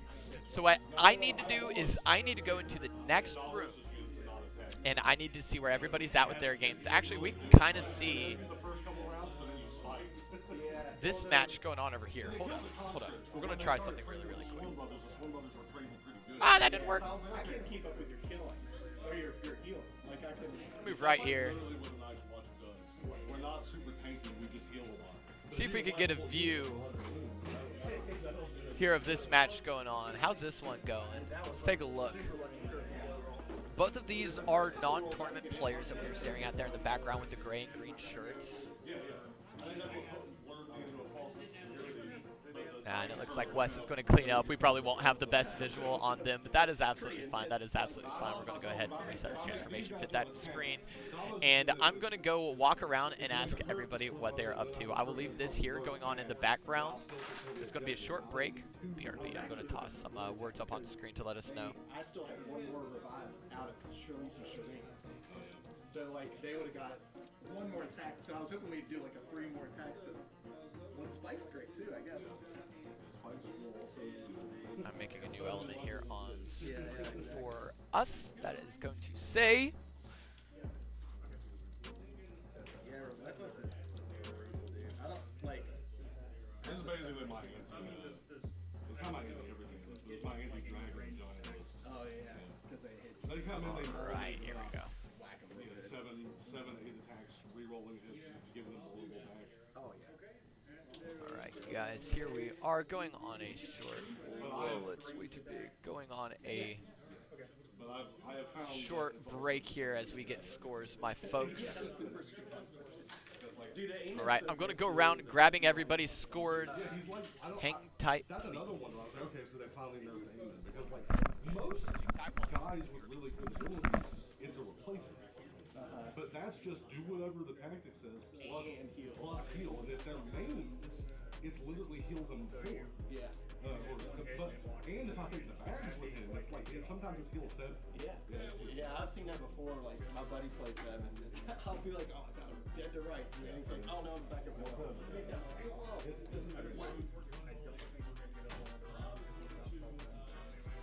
I know they nerfed the tactics deck does feel less good, but I never cared that much about the tactics. I do not like how they changed this guy. He's become a little useless. I mean, for 4 points to sit on it, that's not a bad use for 4 points to sit on a victory point every turn. No, I mean, like, I honestly think the only people I would, well, not assuming luck doesn't go against me, but people I would struggle with the most with violence is just things with a shit ton of activations. Yeah. Like, there's a bunch of little piddly guys that can sit on the objectives that I'm not fighting for. Yeah.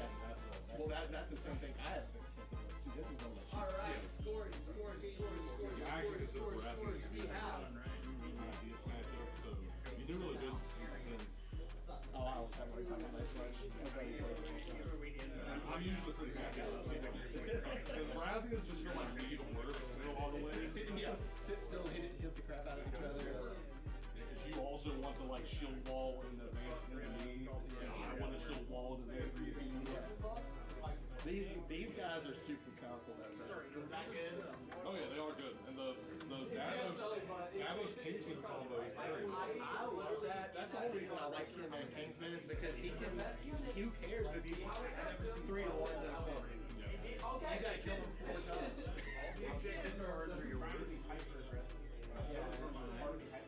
Thanks for being, man. Yeah, buddy.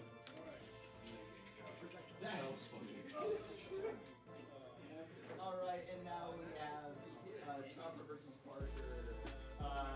What do we have on VP, Parker? What do we have on VP?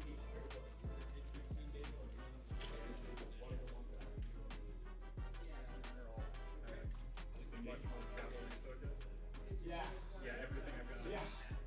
That's why I was laughing. I was like, Mine is super cavalry focus.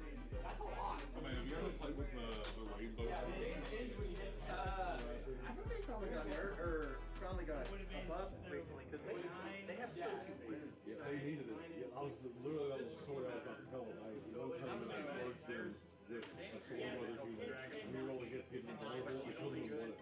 Yeah. It's like, it's crazy. They needed a buff. I think the rainbow guard is cool. That is my applause for not clarifying that one. Like what you did to me, that would have been like, what, 4 overkill? Oh, yeah, absolutely. Yeah. Super deep. That's gonna be more range. You guys scored most of the innings.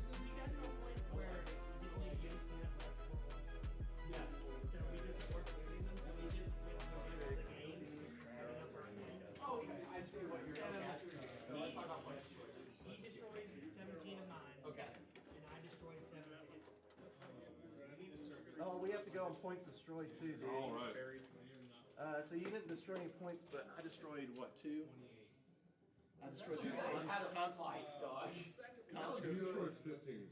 15 And points. 9 for the Storm Brothers and 6 for the Conscripts. For 40-point games. Yeah, I didn't kill anything. I was expecting to kill stuff that was too hard to kill down. Yeah. My plan was, in all of these, is basically You guys, now how you guys two-thirds do? of all the objectives, sit on them, and kill everything that comes to them. Yeah, try to I achieved the sit on them part, but not to kill everything that comes to them. Well, no, straightforward.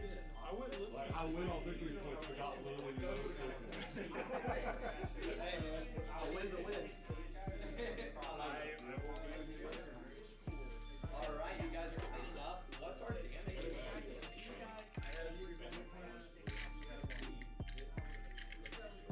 3 to 1? Alright. Now, here's the hard part.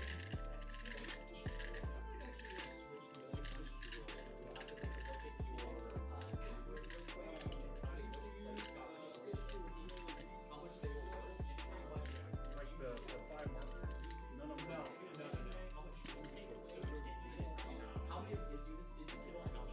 how many of his units were You didn't destroy any. No, you killed the Sarah, you killed him. Okay. You killed the Sarah, which is worth what? 8? Yeah, he's 8, and you had a mammoth in your commander. So you destroyed 8. You destroyed 11. No, he destroyed 8. I destroyed. Perfect. It's got that figured out now. And now from the West Josh side. He didn't destroy anything. Yeah, I saw that. I destroyed 15 points. That's really, really good for you. That's going to help out on tournament standings a lot. Yeah. Okay. And the VP was. You did? Yeah. 10 to what? So, and by the way, super big apologies on not making that clear at the beginning of the round. I made an assumption. I should not. I should not. You were not the only person that was like, wait, what? Like, they were like, yeah, we did a 17 to 13. And I was like, that's not a thing. That's not a thing. That'd be tough to keep up with. That'd be hard to keep up with, yeah. That'd be hard to keep up with. Let's see here. What do I... Streamwork great went with the tactics board. Putting the tactics cards pretty much anywhere near that square at first, just for me to get a look, just to see that you're playing one, was perfect. Commentary was very easy to commentate along with. You guys had a very narrative-based game.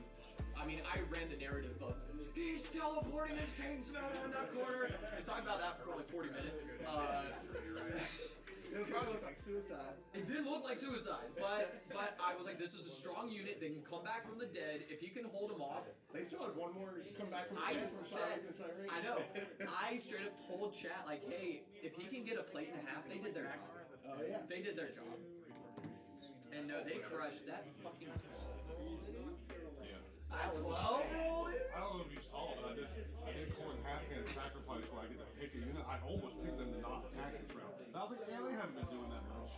But then They're always at peak hour. Yeah, you put down the influence ability. It's like, damn, that sucks. I should have made them not attack. Let me go put these. So everybody, I'm going to be putting in the records, let you guys know where we're currently standing, and then we're going to be going. Well done, Josh. Well possible, okay? You guys didn't go potty or anything like that. Do that now.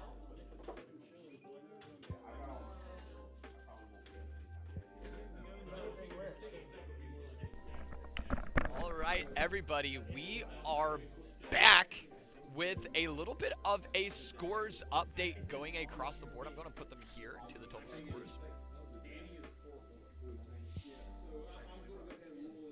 All right, starting up on the first round is going to be what we watched, Josh versus West. Josh played Donal.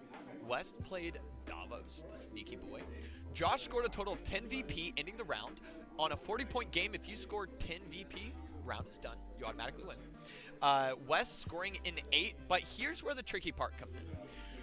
Josh destroyed nothing, and that does matter for the final tournament score. Whereas West destroyed 15 points of units. That's going to give West, I think, first place above Josh.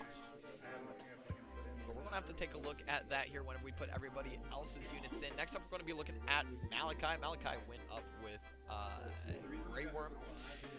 Malachi scored a total of 10 against Josh 2 and destroyed 22 points. Josh 2 on the other side played his Jon Snow list, totaling up 3 VP and only destroying 7. So again, Malachi 10 scored, 22 destroyed. Josh 3 scored, 7 destroyed. Moving down to Parker now. Parker versus Logan. Parker rocking out with a lovely 10 VP to Logan's 9. Very, very close game there. Parker with 17 points destroyed to Logan's 7, though. That's going to hurt on the final standings. That big discrepancy there is going to hurt on the final standings for, I think, a lot of people. And then Josh Caldwell, let's see here, he played his Khal Drogo, whereas Kevin played Nag. Josh is going to be at 3 VP to Kevin's 1. I think they postured around each other the whole time, afraid of each other's giants and dragons. Josh destroying 11 points, Kev destroying 8 points. Going to put Josh as the winner there, so congratulations to all of my winners. Let's take a look at round 1 pairings, or at round 1 scorings. All right. Our average player rating here is 1531, by the way, if you guys are curious and you guys follow along on your own. All right. And now it is time for us to move up, get the next pairings for the next game mode. So, folks, we have a fun game mode coming up next. I believe this one is actually my favorite. Let me pull out my handy-dandy phone notes here to make sure that we are going in order.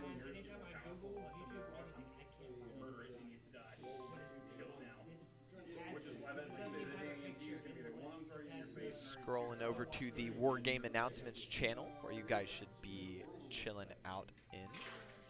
I need to buy some other stuff to get some more like neutral MCUs, just because most of the time they're not that good.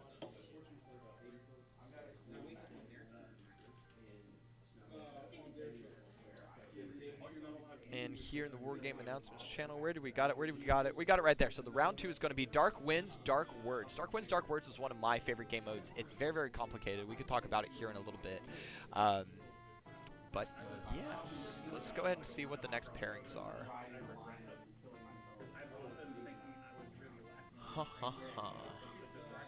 Okay. Give me 1 second, guys. On here on the back end of the tournament side. There we go. Okay. Now we need to go into players.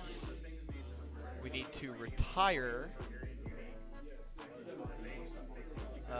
Hunter. We need to retire Hunter. All right, and now we score the next round. There was a player that we were waiting on that did not show up to the tournament. We went on without him, went with a bye, and I had to just remove him from the total player list. All right, we're going down into round 2, folks. We're going to have Malachi and Luke Parker. Probably going to put that one on the big screen. We're going to have Josh Ford versus Josh 1. Oh, man, this is going to be hard. Okay. Joey, do you have a writing utensil I can steal? If it's anything less than I just had one and put it down. Thank you, Bubba. It's in my ear, isn't it? The pencil that I'm missing? Yeah, he's shaking his head, yes. Okay, so my pencil, my writing utensil I lost is in my ear. Classic. So we're going to have Mal v. Parker. We're going to have Jay Called versus Josh 1. We're going to have West versus Kev. And then we're going to have Logang versus Josh 2. I'm going to go give them the pairings and then come back and talk to you guys about Dark Winds, Dark Words. Do not move an inch.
All right, folks, what is going on? What is going on? We are going back into total round 2 of the tournament here, and at this table, we are going to be seeing Malachi throw down with Luke Parker. 2 Grovians duking it out on the table here. These are players that grace our halls every few days to come in and play a variety of games, whether it be board games, tabletop games, or card games. Both Parker and Malachi are fairly decent people that like to hang around here, the Grove. If you guys come in on your off time, you will probably see them hanging out, playing around. But right now we're going to take a look over here and see who's setting up where. Okay, I think that Parker's taking the flank where Josh one was, and Malachi's going to take the other side.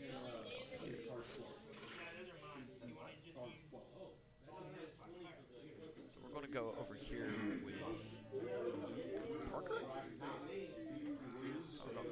See, I just like calling Parker. That's just feels better. And then we have Malachi on the other side.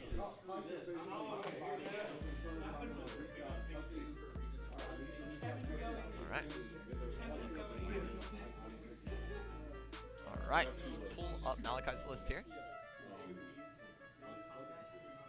All right, Malachi is bringing Dario today with his list, as well as Grey Worm. I will have to go out before the match starts to make sure I know which one is which, but both of these lists are made to abuse the Unsullied buffs that they got.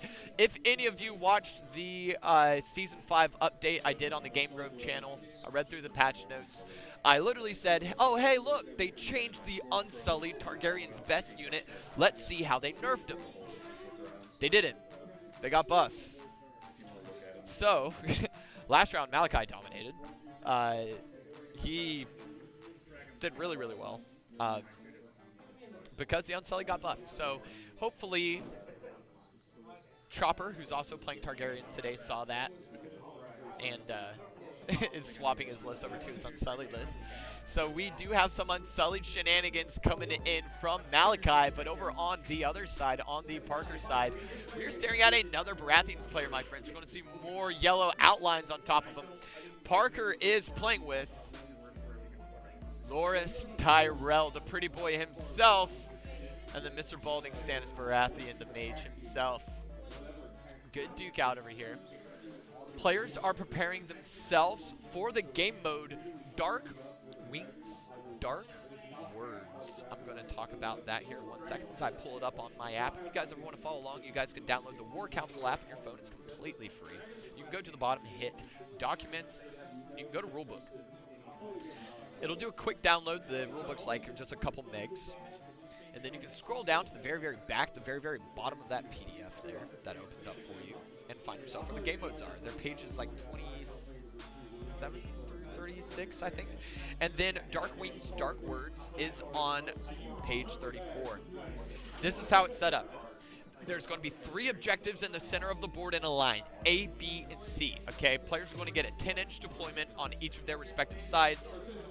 And this is going to use mission cards 10 through 12. They're going to have tiny little decks of cards, mission cards 10 through 12. Before deploying, you need to reveal and draw 2 mission cards. Those are going to be active missions.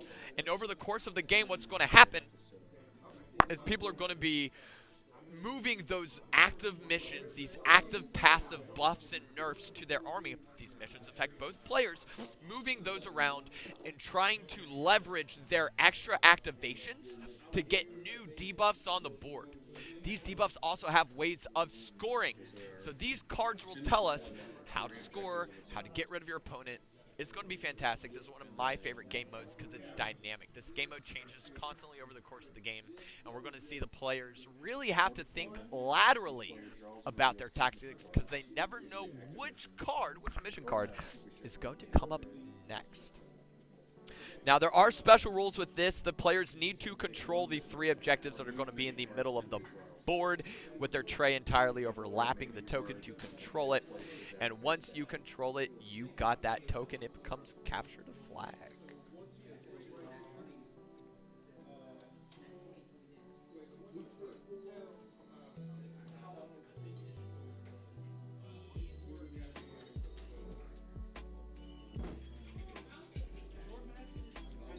Ooh, wrong. I was wrong. It's not capture the flag. This is King of the Hill. Let me see. A unit controlling a token, it has claimed, as long as it is not engaged by an enemy unit with more remaining ranks. The moment this occurs, this unit stops controlling that token. Solo units count as having remaining ranks equal to their remaining wounds. Alright, so they're going to be maneuvering around with these missions. This is going to be really, really fun. I can't wait.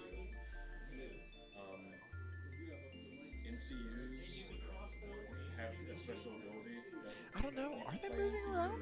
This is very, very confusing on the rules. If you guys know anything in chat, let me know. Give me a holler. I feel like they changed the words on Dark Wings, Dark Words. I think that they errated it, and it's more confusing, actually. And I don't like that. I don't like more confusing. More confusing sucks. More confusing makes it very, very hard to interact with. Mission card list varies, ways players can score. A unit overlapping the token claims the token.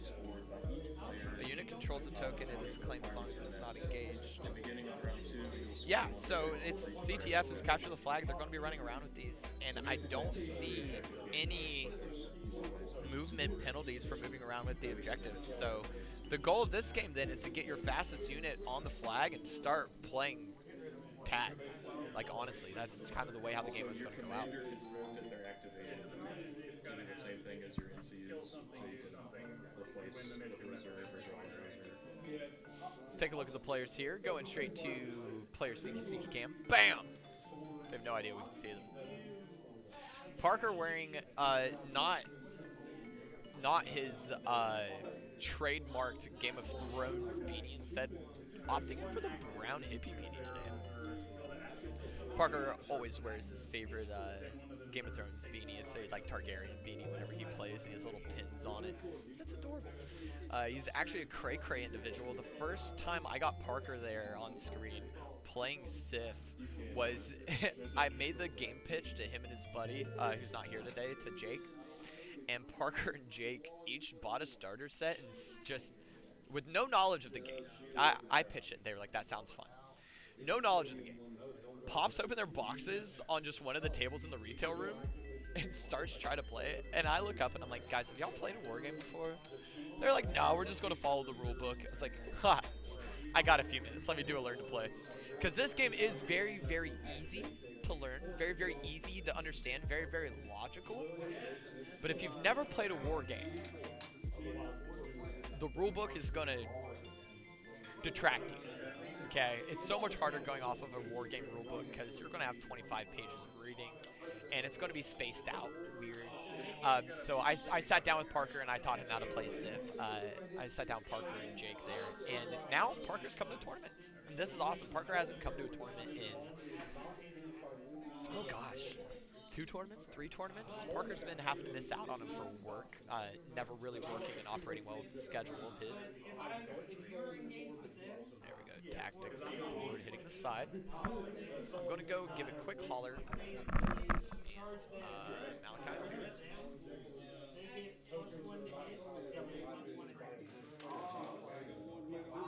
And there's nothing, so cavalry's nothing special, it's just 2 ready. Also, final 2 things. Final 2 things. This dice is super shiny, very easy to see and put on the tactics board. That is how we will keep track of that, is with this dice, okay? It's super easy to see. And then,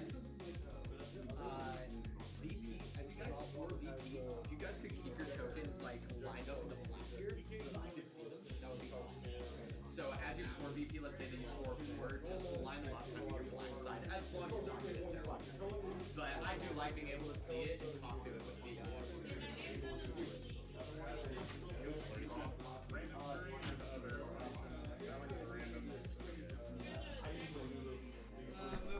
Busy day, busy day. So fun.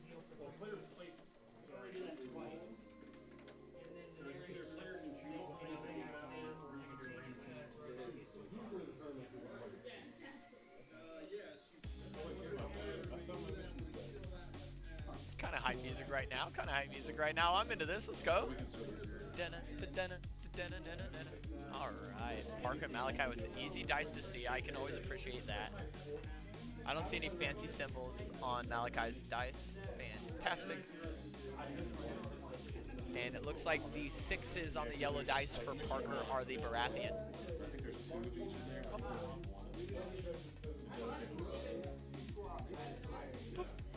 Moving their player cards around.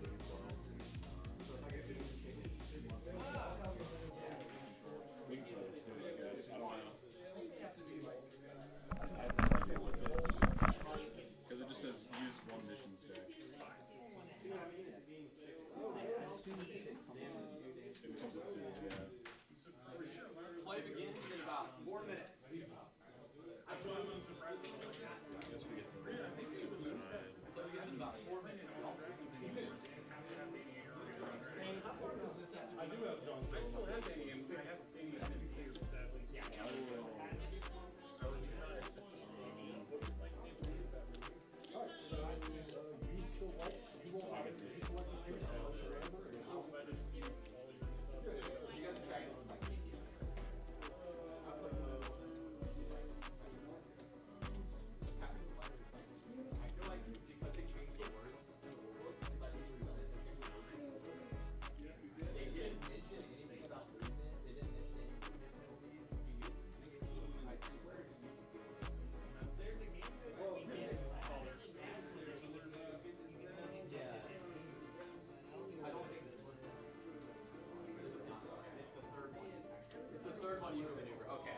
So it's the King of the Hill.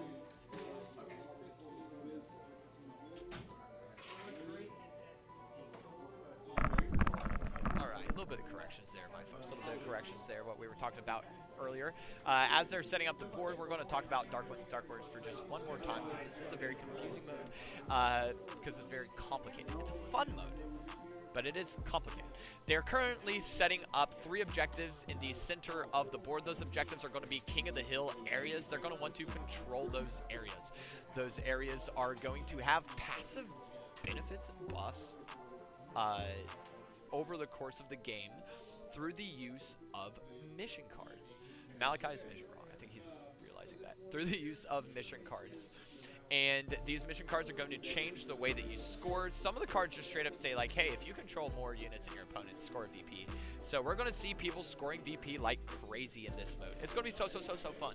Now, the reason why last match ended so abruptly, if you guys recall, whenever the handshake went down, that wasn't a concession. That was an explanation of, hey, I now have 10 VP. You lose. That is the thing. If you score 10 VP in a 40-point game, you win. If you score 8 in a 30-point game, you win, and nobody plays anything less than 30 points. If you do, you're crazy. Or you're playing like a 6-man free-for-all, and that sounds amazing, and not one involved. Come holler at you. All right, looks like we got them alternating a couple terrains here. Corpse pile in the top objective. We have a morale tree in the bottom objective. And we have... Oh.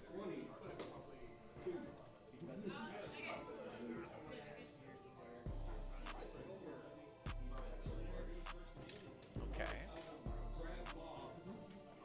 And a bog to slow him down. Okay. Okay. Battlefield is being set up. Looks like we have 2 corpse piles, one far north, one far south. The next one south is a old tree. This old tree is going to give people morale benefits if they're around it. Then we have a bog on the right side, and that bog, that swamp, is going to slow down movement speed. Hard to charge through. I just did. I printed them this morning purely because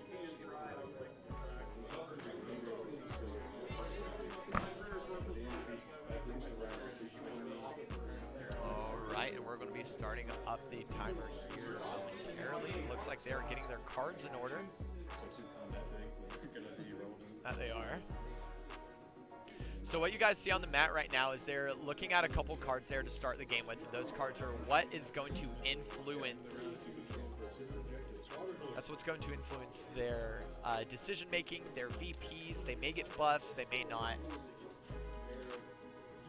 This game mode is very, very, very dynamic, and difficult to navigate tactically. At any given point in time, somebody may forego their commander activation for their unit and instead swap out one of the active cards. What you see closest to the board there on the left that Parker is moving, the cards that are closest to the board are the active cards, okay? Those are ones that are currently going on with their passive effects. The cards above that are the cards in reserve. Those reserve cards can come out by you ignoring NCU effects, or foregoing your commander's usage that turn. You can swap a card out to the reserve or flip a card from the main deck into the reserves.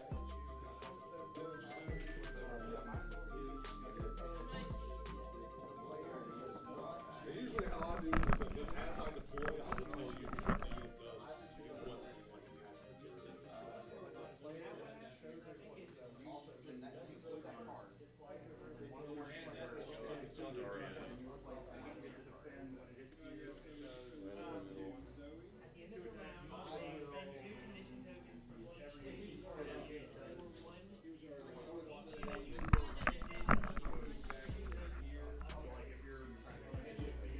Timer's rolling.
The players have now been informed that the timer is starting. We have both Parker and Malachi deploying their units pretty symmetrically. I like the way that looks right now.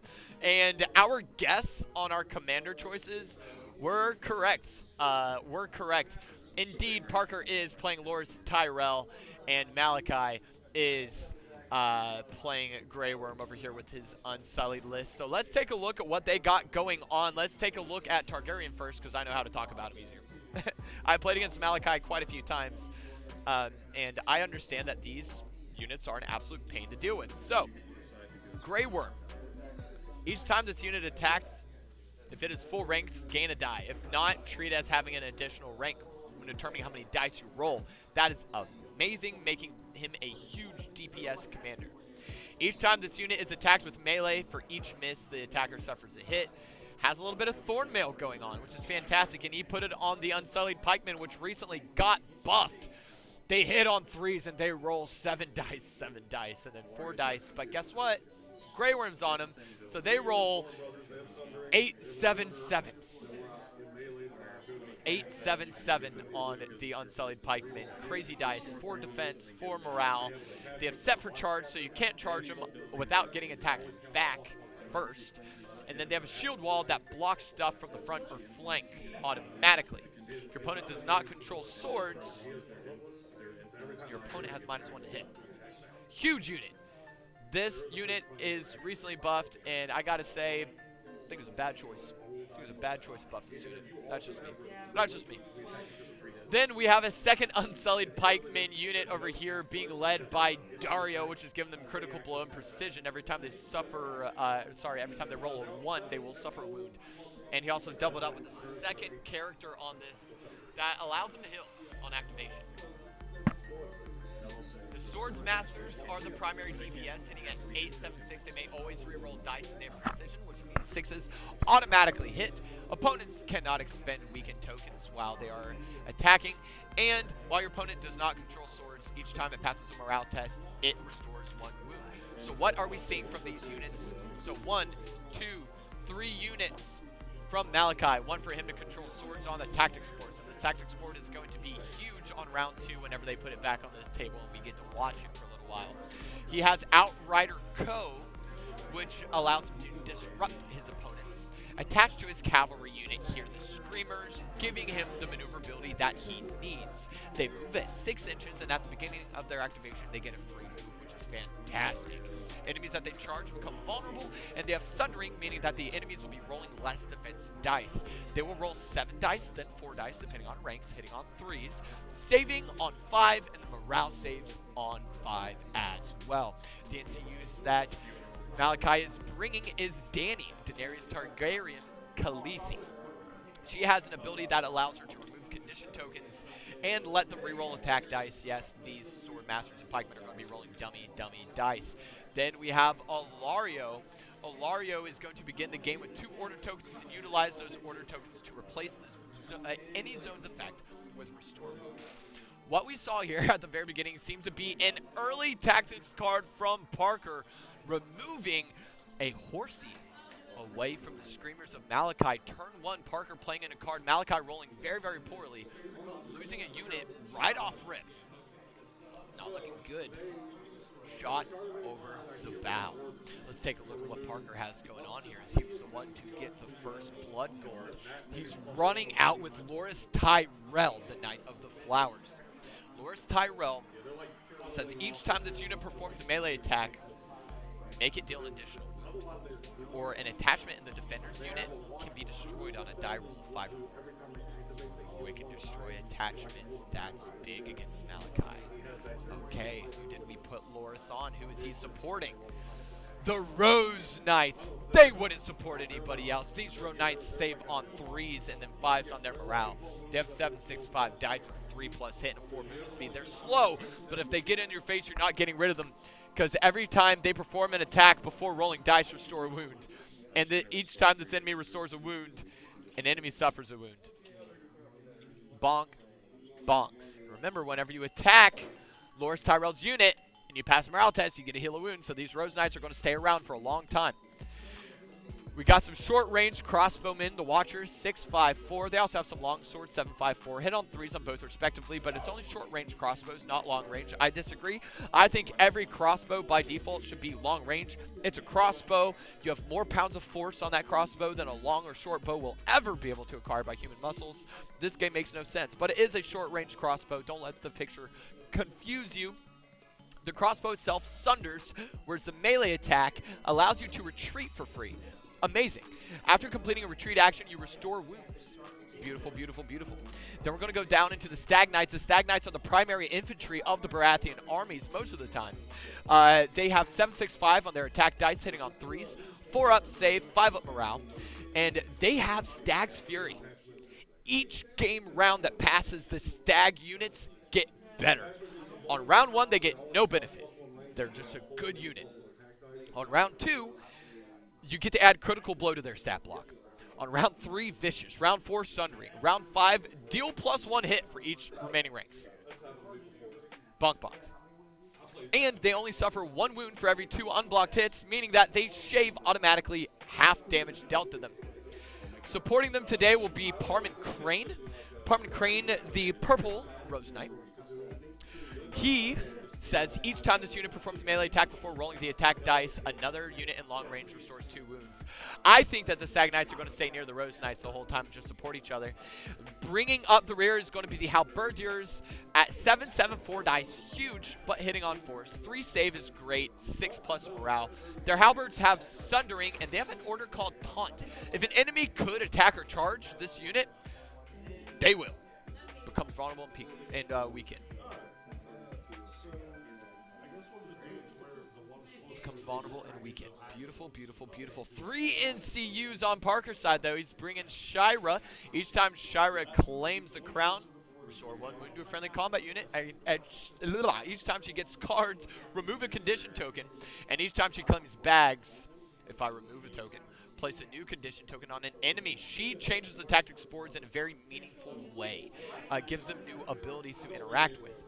Marjorie is the next one. That photo does not give Marjorie the beauty she's described as. That is okay. Each time Marjorie, she's a very beautiful queen, if you guys are understanding where I'm coming from. She was written as this like poised, drop-dead princess that everybody wanted to marry in the story. And they kind of did her dirty on the card art. She's not as striking as the novels and the show portrays her to be.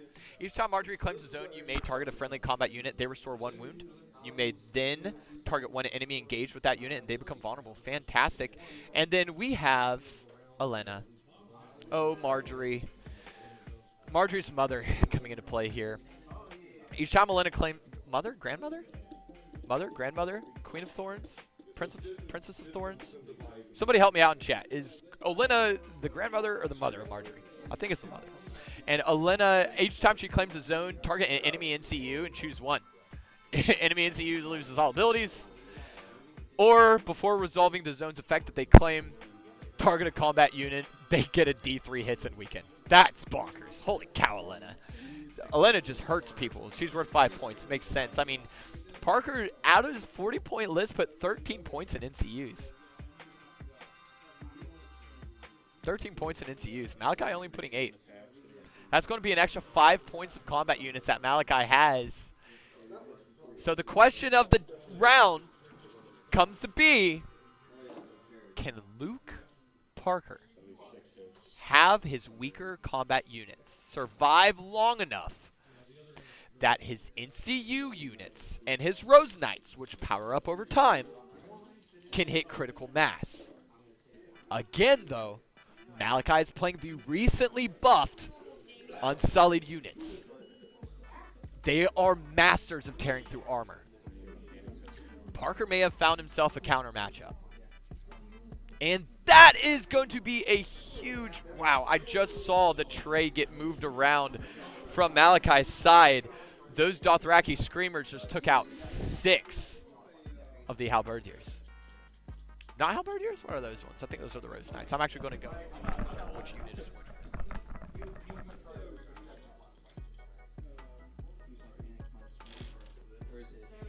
All right. Unit names, give me. Screamers. Yep. That's it. Okay. Yeah. 5 minutes swords are easy. Yours are super easy, especially because Dario. And that's the commander one? Yes. Beautiful. Thank you guys. I was just trying to make sure. Also, did you attack this card or shoot off the board? You like didn't have like a 4th unit on your streamers? Was that a tactics card or like a panic check? What is it? First action of the game. I saw that you had 3 units. Took crown. And I failed the. That's exactly what I thought. That's what I heard.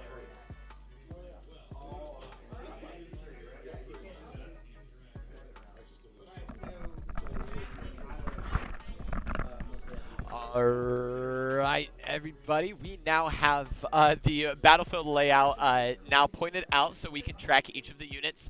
Starting from north to south on Parker's side with the tan units, that top unit is the Rose Knights. The next unit down is his Crossbowmen.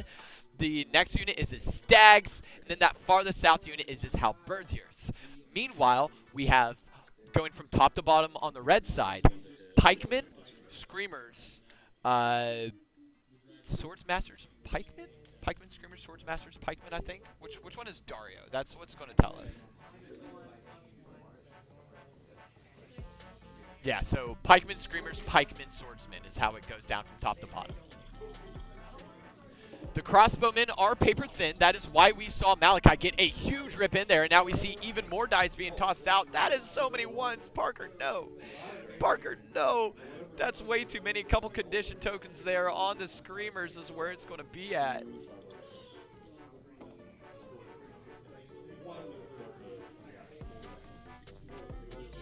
This beat slaps, by the way. If you guys listen to the background music again, this is OSRS Beats. This song specifically called Frogland. Yes, it is all old school RuneScape music. Super.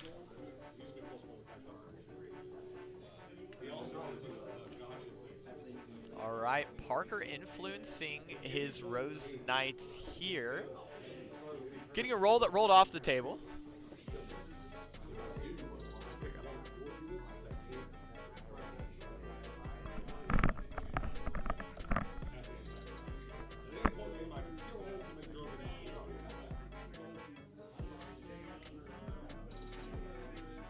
Both of you as well, please feel free to roll, drag, place, and box.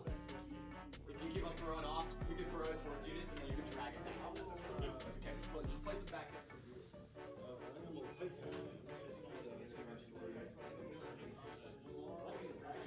And there we go. I was just taking my, just popping my head in there really, really quick to let them know that they can roll wherever they want, as long as they put their result dice in those black squares so that we could keep track of them. I like seeing what the players are rolling. I think that a Wargame stream without seeing what the players are rolling is kind of bum. Kind of bum. Gonna check over on the YouTube side of things, see if anybody else is hanging out. Nope, no more comments to get updated on. Also, if you guys have not noticed yet, you guys are here in chat. Your guys' most recent chat will appear right below the players. Right below the players. So if you guys want to interact a little bit with me, please feel free. Ask me any sort of question. Ask me about game mode. I am into answering whatever you guys need for this game, as it can be complicated. And I know that there are a few people in today that have been wanting to witness it and learn the game and maybe pick it up. So please feel free to ask plenty of questions. Proceeding forward here. Malachi looking at a charge in on the Stag Knights with his pikemen.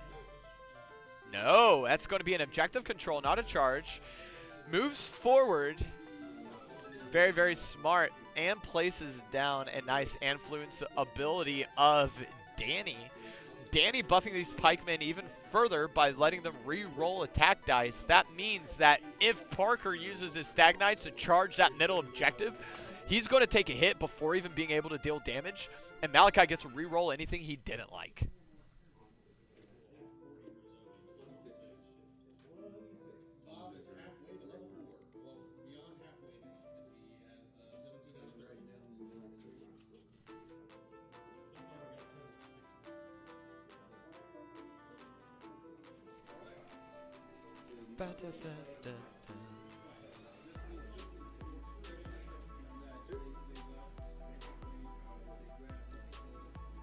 Parker looking at a measurement. Okay, so what we're looking at here is if Parker charges these pikemen in the center objective,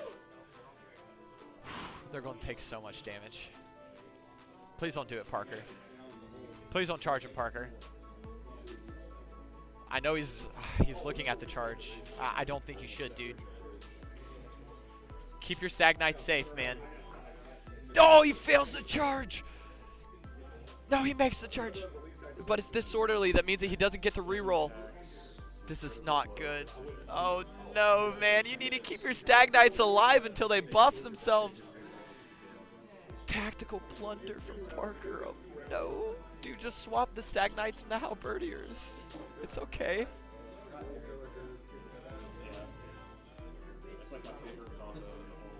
Oh, Malachi rolling a couple sixes. That's going to be 6 hits here with 2 crits. Oh, man. Parker now being punished for being aggressive. Damn, that sucks. That sucks bad. Parker going in with big defense die. How many is he rolling? This is a ton. 5, 6 defense dice. Looks like he saves a couple, but is he saving on 2? No, yeah. There we go. Saves on 4. 4 damage. 4 damage on those stags. Failing a morale test, losing 3 more. Oh no! Parker, no! Malachi, very, very pleased with himself. He has a smirk. I saw him smiling there after that roll. Oh, Stag Knights, no. Okay, it's okay. Parker's made to heal. Parker can get out of this. Parker's made to heal. He's fine. We don't have to worry about him. Looks like he's going to go in with his attack. It's going to be double crit, double hit. The crits aren't going to do anything fancy.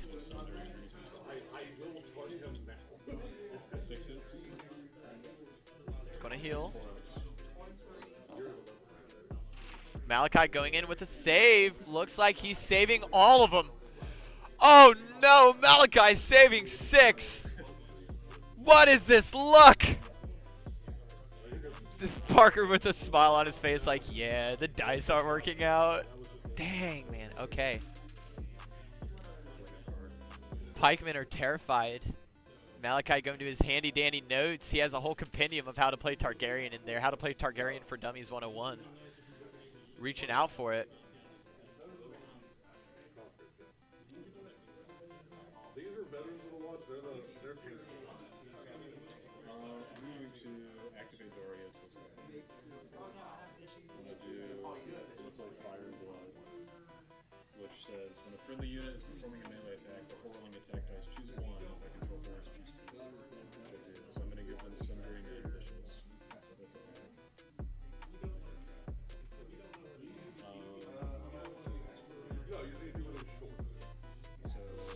All right, looks like we got a little bit of action going on. Now we have Malachi grabbing at the dice. Let's see. Sundering Vicious, critical blow. Looks like he's going forward with his own attack on the Spearman. Rerolling on attack dice. Remember, the Spearman attack was in reaction. It's going to be the true attack from them now. Re-rolling damn near all the dice. Rolling 7 dice total. Hitting 5. Parker, he hit 5. You have 5 units, Parker. What do you got, man?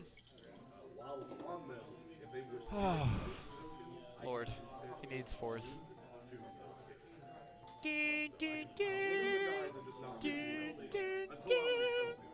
This somber music, this is too light. It's called Funny Bunnies. This is too light for Parker's discrepancy here. He's getting blown apart. Passes the morale save at least. Stag Knights down to 1 unit. Remember, this is Parker's best unit that's down to 1. And they power up over the course of the game. Oh. They're getting waylaid. Parker needs to retreat them as soon as possible and get them out of there. Huge, huge calamity from Parker starting off here. Hate to see it. Hate to see it. Parker rolling through here. Looks like he's making a panic save. No, okay, he's just playing with his dice, just being a little ADHD. It's okay, it's okay. Been there once or twice. Parker moving the Halberders up to the other line of Swordmasters. Swordmasters do not have any janky ability that lets them attack first. Instead, they just do a ton of damage if you get near them. Let's see here. Each time a rank in this unit is destroyed, yeah, so if Parker even kills any of the Unsullied here that he's going to fight with his Halberdiers, he's going to take 1 wound per rank destroyed. Oh, and the Unsullied Officer allows for the Swordmasters to attack back. Targaryen may be the best unit, may be the best army in this patch. I'll be honest with you guys. Watching these Unsullied buffs play out has been more brutal than I could have thought. Oh, is this Coconut Mall? Let's go. Good music.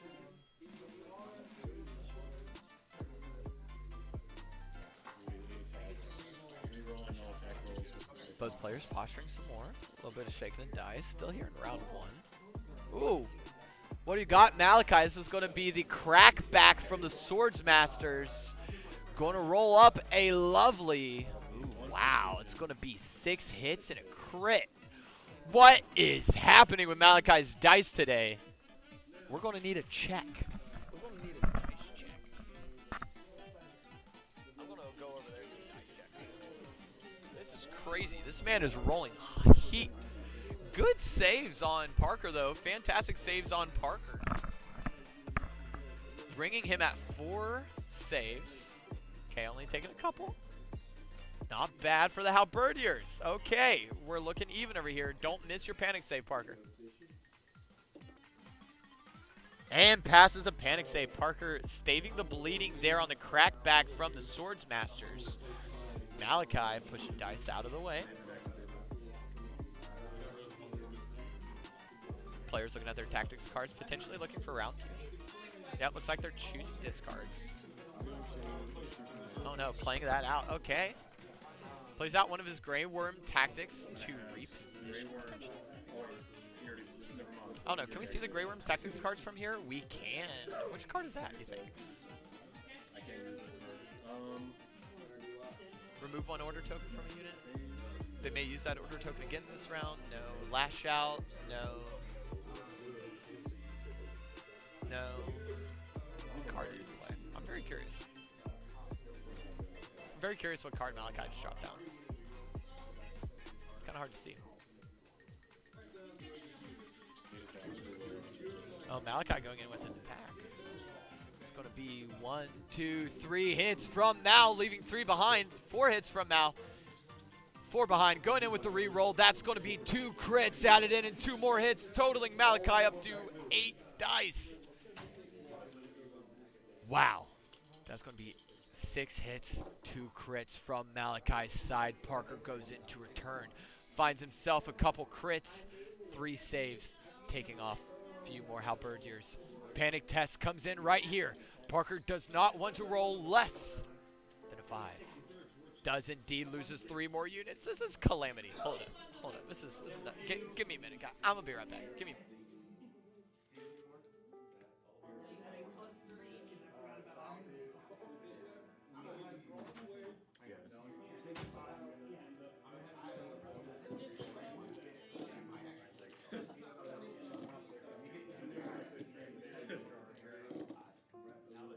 Yeah, you fly. You don't. Yeah, you end all. You don't suffer whatever. They're even. They're even. Can we put the deck over here somewhere? Yeah, there is a stop over there. Yeah. You have to. I think. Is that walking or does it hurt? Don't mind me, guys. That was a little dice check there, making sure I'm not rolling all 6s. Malachi rolling like a fiend right now. That was absurd. We got the tactics board up on the board right now. We can see it just fine here behind the people. We are into round 2.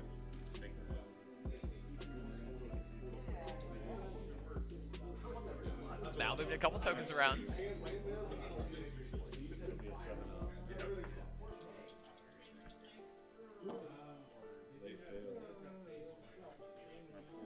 Both players kind of posturing around each other now.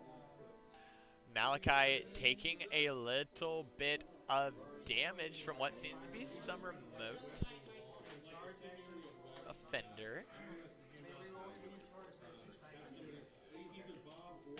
Oh, you got shot. Okay, that makes sense.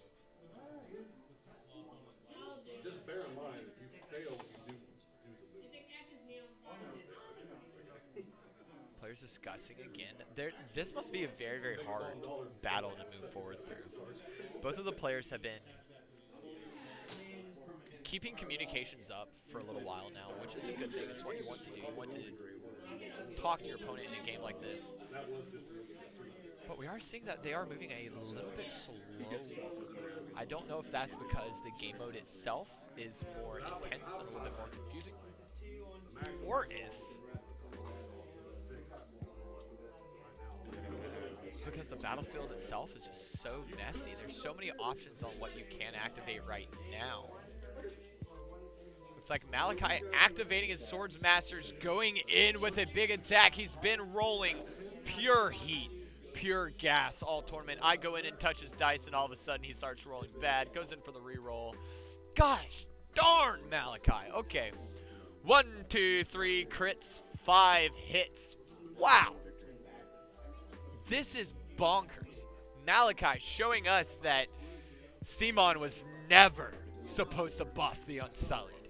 They were already too good. Which makes sense though, right? The Unsullied in the Game of Thrones lore are these boys that were trained at birth to fight. They're essentially the same like storyline of the like Roman soldiers. But they didn't have as much freedoms as the Roman soldiers in Game of Thrones. They were more tools rather than a military. They were tools to utilize from the actors that be. But the Unsullied were born to kill. And we are seeing that represented in their units very, very well.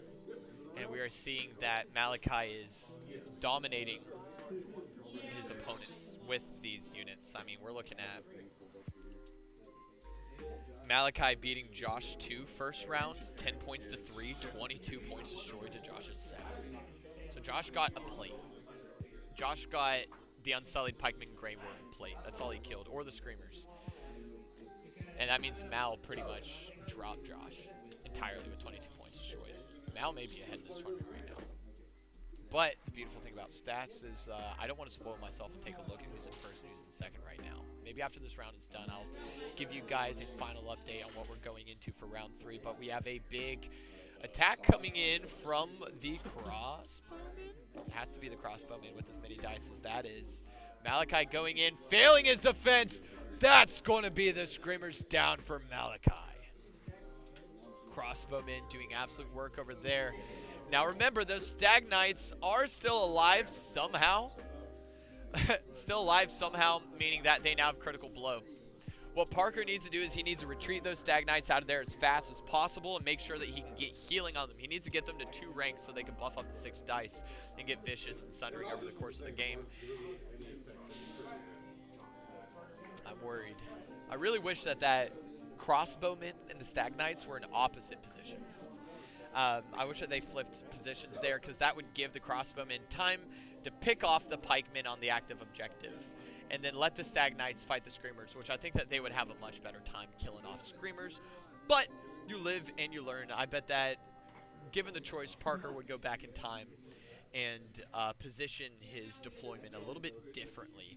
Malachi's positioning was fantastic. He opened himself up to a lot of avenues of approach, a lot of flank lines and regions, and it seems that we have the Rose Knights entering the fray against Malachi's pikemen. Remember, the pikemen are going to get a crack shot first. Malachi has dice ready. The pikemen are great at being charged. You charge into them. Their pikes are already drawn and pointed at your abdomen.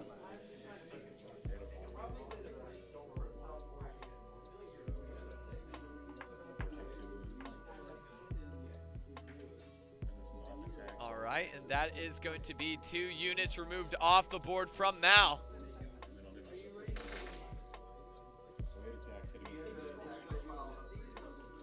Mal grabbing dice to do the crack. Preemptive shot. 1 dice rolls off the table. There we go. What do we got, Mal? Are you still rolling like a fiend? 1 crit and 3 hits. Here comes the re-roll. No, 2 crits and 3 hits. Malachi has 2 crits and 3 hits. Here comes the big save. Needing to roll 3s. Misses 2 of those.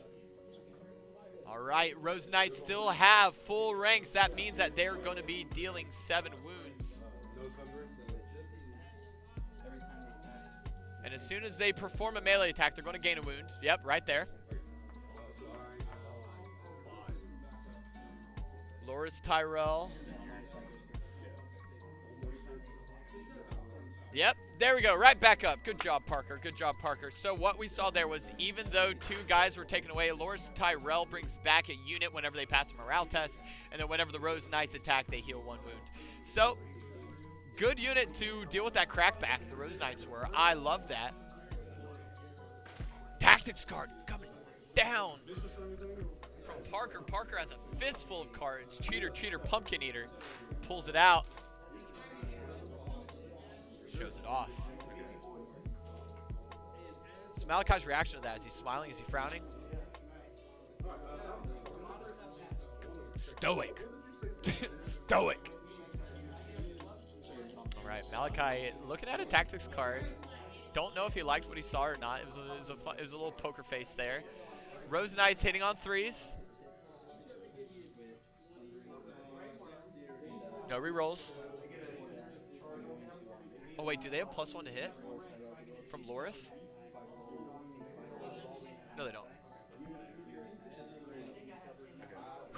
Okay. 7 hits from the Rose Knights into the unsullied pikemen of Malachi. The pikemen were unable to do a solid crackback. Pikemen going in to save. Malachi frowning. Not happy with the result. Himself a token. Moving 1. 2 units from that attack, whittling away, going in for the morale save. Here it comes. That is going to be a pass morale save with a 6 and a 1.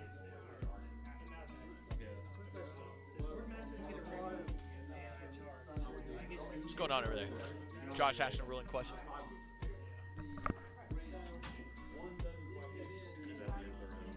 Josh going up to Malachi there in the back screen, asking a ruling question. Or not Josh, sorry, Chopper, asking a ruling question.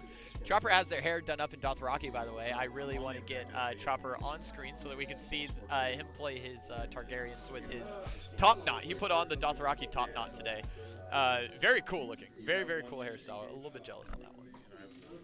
We'll score 2 and I'll score 3, I think. Players discussing how to move forward. Yeah, it's not a 4. Okay. I'm going to go to activate this. Screen for everything. When a friendly knight from watch unit activates, I play launcher At the beginning of round 3, we'll switch the cards. attach this card to them until they fail a panic test. I'll attach this. All right, missions being changed out from Dark Winds, Dark Words here. Malachi putting some new active objectives on the board. I wonder if we can take a peek at them. Let's take a look. Mission 4, if your opponent closes in on the tactics board, I think we can take a peek good enough. this round, when an enemy destroys a friendly combat unit, place A little hard there. I wish we had a little like zoom widget. If anybody in chat knows how to make a little like zoom widget, that'd be really cool. Maybe we can really, control some objectives. to be honest with you. Oh, you know what I could do? I don't know why I didn't think of this. I could do. No, that's just going to make the image blurry. I was going to try to crop in the cards so that we can see the active objective cards, but for sure we'll make it blurry.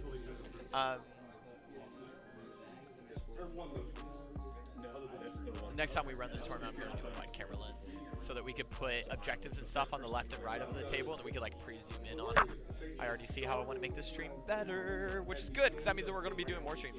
Huge heal on the Stag. Nice, congratulations. That's what you need to do, Parker. Get him out of there.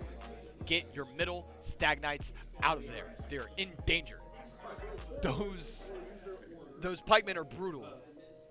They need to do a disengage. They need to do a retreat action. Get them out of there, Parker.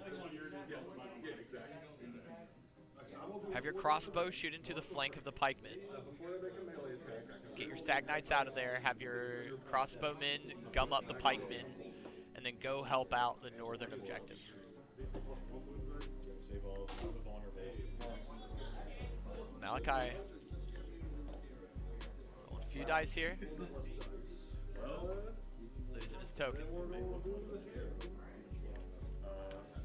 Panic test there, putting Danny on top of his pikemen, engaged with the stag knights, removing yet another token. Saying, hey, I'm going to attack those. Rolling dummy dice here. Let's see if Malachi, the dice break king, can bring it forward. Now remember, we are now into round 3. VP has been scored. 3 VP on Luke, 4 VP on Malachi. You can see them sitting in the black margins of their dice rolling sections. Malachi rolling like an absolute madman yet again. That is going to be the narrative of this tournament. Is Malachi rolling like a fiend.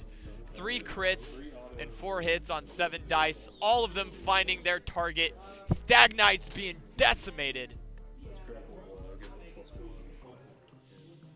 Parker now going in for the attack. Okay. Creating a couple hits. Creating a few hits. All right. Now these are the stags.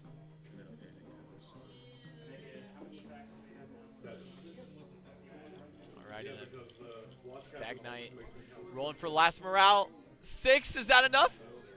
Yes. Oh my gosh, the Stag Knight lives to fight another day, my friends. Oh, that thing needs medical attention. Somebody spam the Genji. I need healing. Chat right now, because those Stag Knights are doing rough. We have 3 plates, the 3 right now. Each player knocking out key units. From Parker's side, his halberders, gone. From Malachi's side, his Dothraki screamers, gone. You're now into round 3, deep into round 3. Okay. As a tactics card comes down, healing the Stag Knights. Heals for 2? I don't like that. That's it? 2? You healed 2 with a tactics card? I feel like it needs to be at least 3. I don't like healing 2.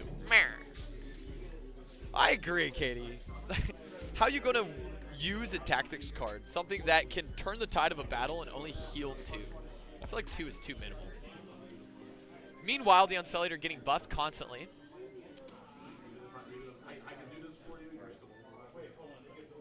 There you go. I'm going to reform the chat here to where we can see it a little bit better. There we go, Katie. Now we can see your cute little dog emote. And of course, leave it to Katie to find the emote. There we go.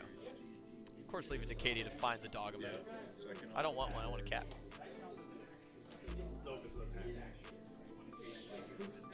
Parker looking at his tactics list. Parker looking at his tactics list here, trying to see what he has going on. Has some dice ready to throw down. Looks like these Rose Knights are going to lay into the pikemen yet again. But Malachi's dice are the ones rolling hot. Not Parker today. Man is sitting at 2 crits and 3 hits. Double checking his stats to make sure that they're good to go. And I tell you, friend, they are. You're doing solid, my man. He needs to find a way to get re-rolls on his Rose Knights. He needs to find a way desperately to get re-rolls. Okay, speaking of rolls, here comes Malachi's mega roll. Oh, did he finally fail? Malachi getting a crit. Failing the rest on 2s. Vulnerable token expended to re-roll the crit. Malachi missing on all dice, losing 5?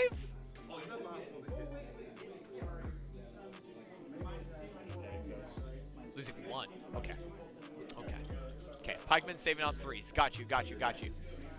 Very, very tanky units. Oh, rolls 7 on the morale and passes through with this pikeman That was one of the best swings from Parker, and Malachi barely felt it. All right, we got people raising their hand for, I think, questions.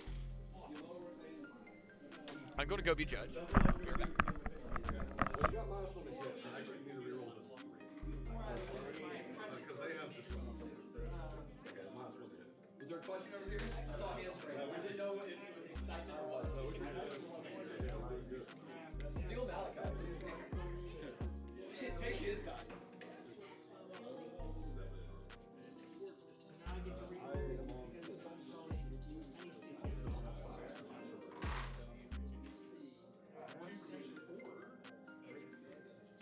At the start of the turn,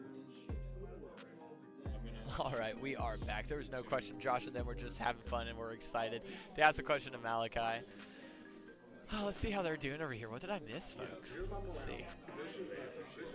Not too much, it seems. Seems that we have a tactics card influencing up the Rose Knights in the center of the board. Oh, and he got that crossbow flank. Okay. Not exactly how I wanted that to go down. I really would have loved for Parker to have his crossbows be on the front and then have his Rose Knights be on the flank. But, hey, you take what you can get. You take what you can get. That is a strong tactical position, but it does leave his, Stag Knights, not Rose Knights, that are weakened. Stag Knights naked on the flank. If Malachi wants to charge up and knock out those Stag Knights and make this round that much easier, he can. He can. Players going in with posturing. Playing a little bit tactics board side. Looks like Parker's going to take Crown. Crown's going to force a panic test. Heal his Stag Knights to full on the first rank. Oh no, give a condition token, okay. Panic test. Losing no units, rolling a 7. Good job, Malachi. Malachi in response. Flicking through his cards as if they're going to change or get better. The more he flicks them, the better the cards become. Everybody knows that. It's a TCG law. The more you flick your hand, the better your hand is.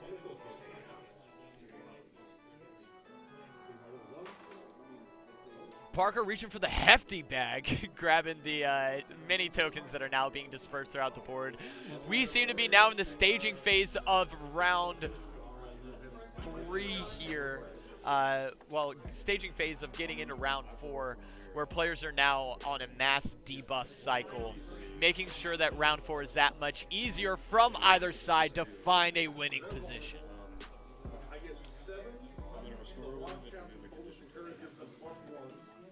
One of the things I really appreciate about the stream etiquette for Malachi is Malachi's a pointer. He is in all games, whether he's on stream or not, but he's a pointer. He'll take his ruler, his fingers. He'll make sure that he's pointing out whatever unit he's talking about, so you immediately know. And it helps us here on stream, too, a lot. That's going to be a 7 roll on a morale save, taking out a unit. Due to corpse pile proximity.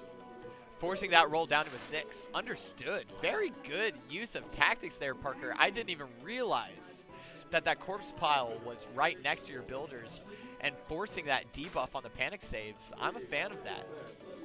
Malachi rolling in, though.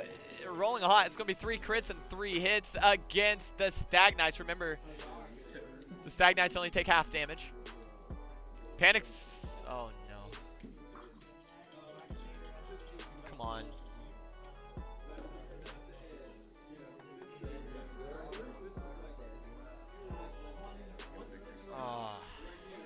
The Stag Knights go down. Hello, darkness, my old friend. You again. Poor Stag Knights. Somebody play Reveille in the background. Or not Reveille. To the colors.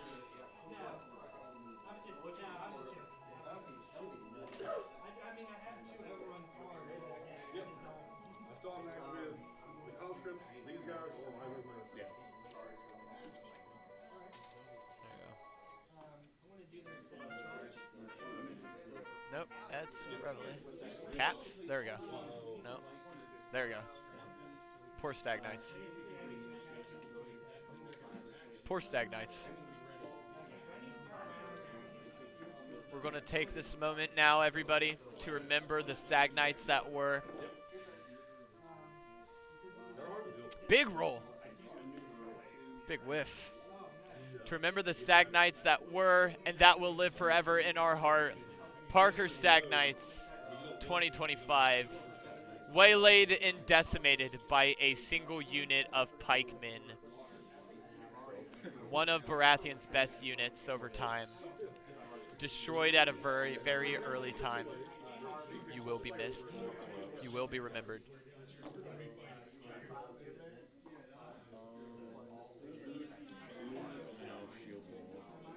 All right. Looks like we have 2 crits and 2 hits coming in from Parker with a crit and a save and 2 misses from Mal. Lowering down his units yet again. Malachi looking for a solid response here. Parker's not working with much. LOL. I like the gravesite. Parker's not working with much. And there's plenty of game left. Still in the final phases of round 3.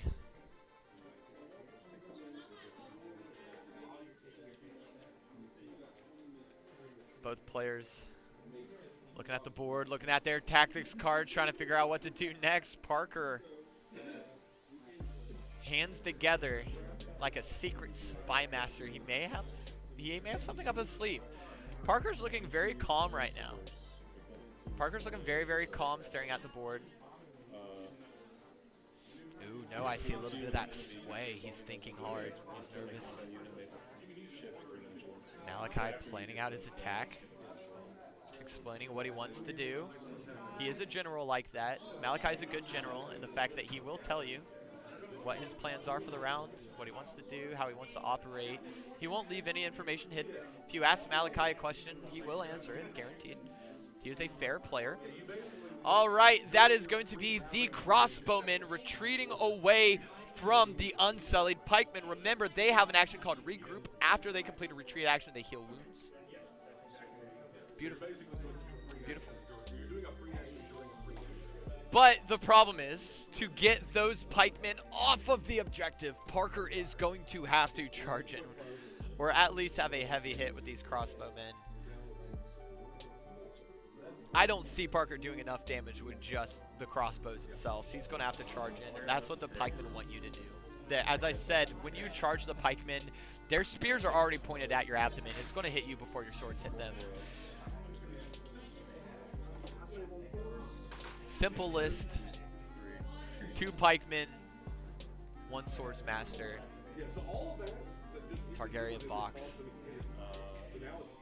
That may have to be the bundle. That may have to be the sale bundle after this tournament, is the like winning list, is where I like discount everything on the winning list. That'd actually be kind of fun.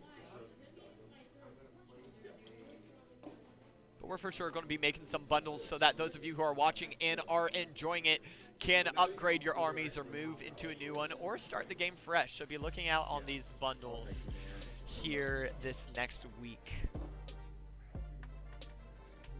Great roll from Parker. Looks like the winds of favor are shifting. 2 crits and 3 hits from Parker. Going to only remove 1 unit from Mal. Going in with the panic save. Are the Rose Knights safe? They are. 11. Huge. Parker rolling great on morale. Rough on attacks. He's doing good on defense. He's doing solid on defense. He needs to spend more time healing, in my opinion. He needs to heal more. 2 pikes, 1 grove. That's a good one, Cody. Big fan of that one.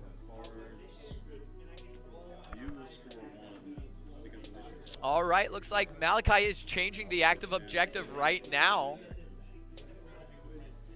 Malachi being the one to control this game mode. We've now watched 2 game mode changes from Malachi. Remember, you can ignore an NCU's ability or ignore your commander's unit activation to change the active mission cards. That is what we see here. The 2 cards at the top of the screen next to the elongated tactics board, those are the active missions. Malachi being the one to control those and move those around, and that is the secret to winning this game mode. is you playing those objectives. Because those objectives can net you points out of nowhere. Oh my god, okay. End of round 3, Malachi did the right thing. He changed cards out from those mission objectives and slingshotted himself from 4 victory points to 9. If an opponent claims a zone on the package, I don't know what card he laid down, then once this round went but this man scored 3 VP off the objectives, putting him at, that's what, 6, 7, and then scored 2 VP off of the actual mission card that he just swapped out. Fantastic play on his part. 1 more point, and Malachi ends the match. Players cleaning up. Let's take a look. you'll get a victory. Parker, knowing he's hosed, I'll restore 3 and then make them sitting at 5 points. Malachi's 9. Parker needs a big save. Malachi taking the tactics board, using Ilario to take the swords. And rather than making a free attack action, decides to use Ilario's ability to heal his pikemen instead. Very wise. Very, very wise on both players' count. Okay, for 1 second as I'm going to go fix the camera.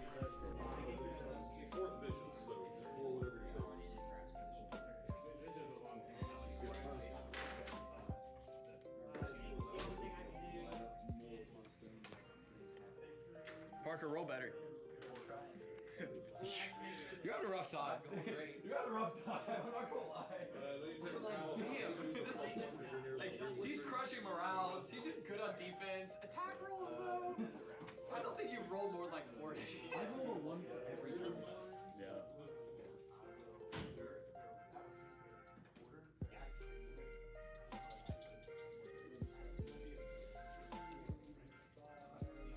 All right, guys. We have fixed the camera there. You now will not be flashbanged when staring at the player cam here on the main overlay.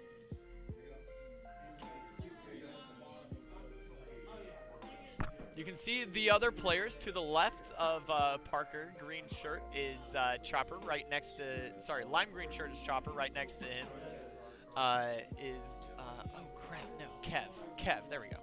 Across from Kev right now, I believe is West. And then the one with the camo or cargo shorts is Josh 2. And if we go to this screen, we can see Josh 1 standing up, playing against Josh 4 sitting down. Yes, you heard me correctly. We have a lot of Joshes at the Grove. We have like 5 or 6. Probably more that I don't know of, to be honest with you. But we have 5 or 6 Joshes at the Grove right now, and they all have names based on recent tournament winnings. So if you guys are ever curious on what makes the Joshes 1, 2, 3, 4, 5, it's seniority and tournament winnings. The Joshes have put up their numbers on tournament matches, which is hilarious to me. Actually, I kind of want to see, I really hope the points work out to see a Josh v. Josh on stream and make it like a high stakes match. Well, higher than, you know, the trophy, which is the Hand of the King Killer, by the way, 3D printed and hand painted by my buddy Chris. Thanks, Chris. Shout out to Chris, the 3D print guy. Fantastic. If you ever want to see some of his works, come on in. We have signs. We have keychains. We have just a whole bunch of little nerd memorabilia for you guys to enjoy. Put in your pockets and go home with a fun little gift. They will not be up on the website, as those are for our locals only. So if you ever want to make a mecha out here, you can have a some of Chris's fancy 3D prints. Gosh darn it. Damn. Parker. Roll better. Or put yourself in positions where you're charging. Oh, he didn't take any damage. Actually, Parker, good job. Nope. You failed your morale save. I'll take it away. Roll better. Commentator's curse. Commentator's curse. That's the way it operates. These Rose Knights trying to lay into the pikemen up north, but finding not much leeway on the board. The pikemen are starting to whittle down, but just as fast as numbers go down on the pikemen, they will be healed and go back up. We have the crossbowmen on the farthest left of the board that are trying to waylay into the center pikemen. Those center pikemen have had an absolute barrage all game, and they are unfazed by it. These are masters of the turtle. Then we have the swords masters at the very bottom, controlling that solo objective in red. And yeah, they're just scoring points. Remember, Malachi needs 1 more point to win. If those Sword Masters down in the south score their objective, which they will at the end of this round, let's be honest, Parker does not have enough units to contest them. Malachi will win, and he knows it. So Malachi is probably looking at a charge on the pikemen. No. He pivots the pikemen, staying on objective, and passes turn. Parker looking for a response.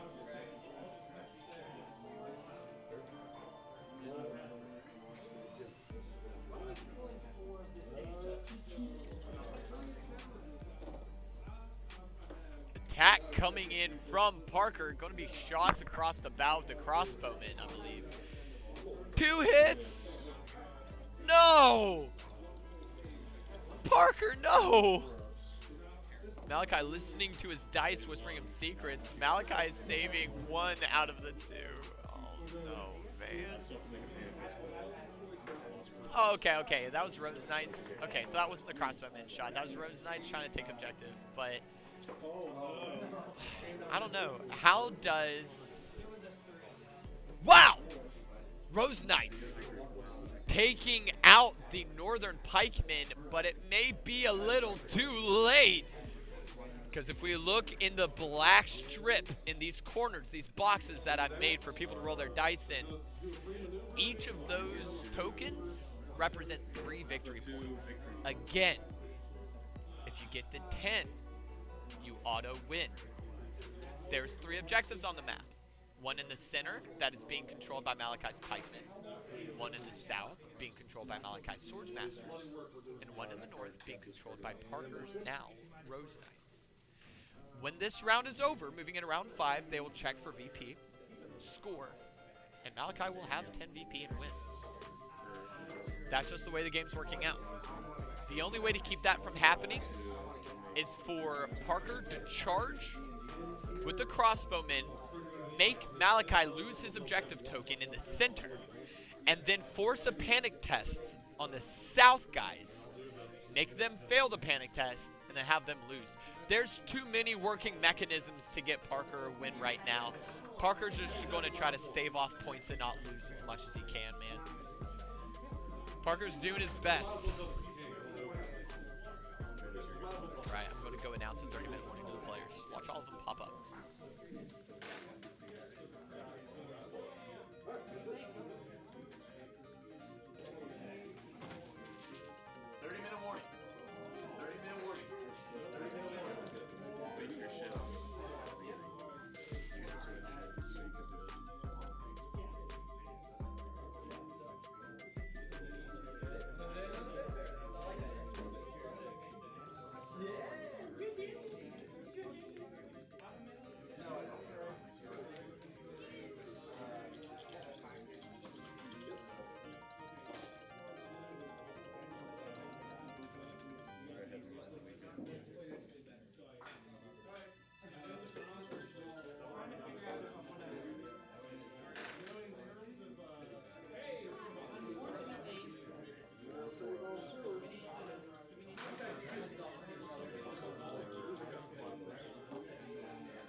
And we are back with our lovely voice. 30-minute warning has been given. I will go back out there at 15 and let them know. Sorry for the delay there on me responding. You guys probably saw me in the background with my little green vest and white undershirt, rearranging some stuff. We are having Pokemon going on right now, and we have a lot of people for Pokemon, so we had to make some space. Looks like the end of round 4 is going to give Malachi that southern and middle objective, just as we were talking about before, and make Malachi the winner of the match at 10 VP. Malachi decimating his opponent within an hour. What does that say about his list? Well, it means that the Unsullied are currently broken. So if you guys are sitting around over at home or anything, and you guys want to pick up some of these new units, some of these units, and maybe pick up a new army, these buffs that the Unsullied got are absolutely insane for this 5th patch. I think Simon needs to take a little bit of a look at them and maybe do an errata, as we've been watching these Unsullied just being for too long. The Unsullied Pikemen and the Unsullied Swordsmasters have been some of the best Targaryen units, apart from the dragons themselves, for a long time now. Probably since about season 3. Now Swordsmasters I don't think came out till a little bit later, but the Pikemen at least were absolute menaces.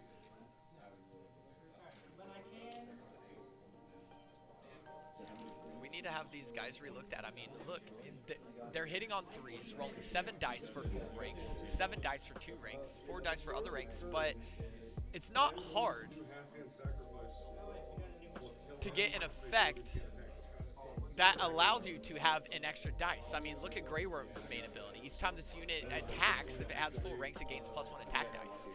If not, treat it as having another rank. So these Unsullied are literally rolling 8, 7, 7, hitting on 3s, saving on 4s, and whenever you charge them, they crack back first. They can kill you before you even do damage to them, and they're uber defensive. Some of the most obnoxious units in the game. Would I rather fight dragons or Unsullied? It's kind of the question, man.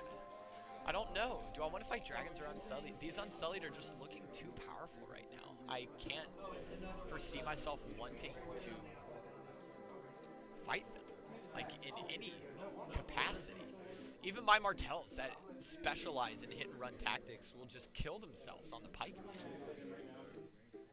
Fantastic round 2. Winner going to Malachi. Congratulations, Malachi. Congratulations.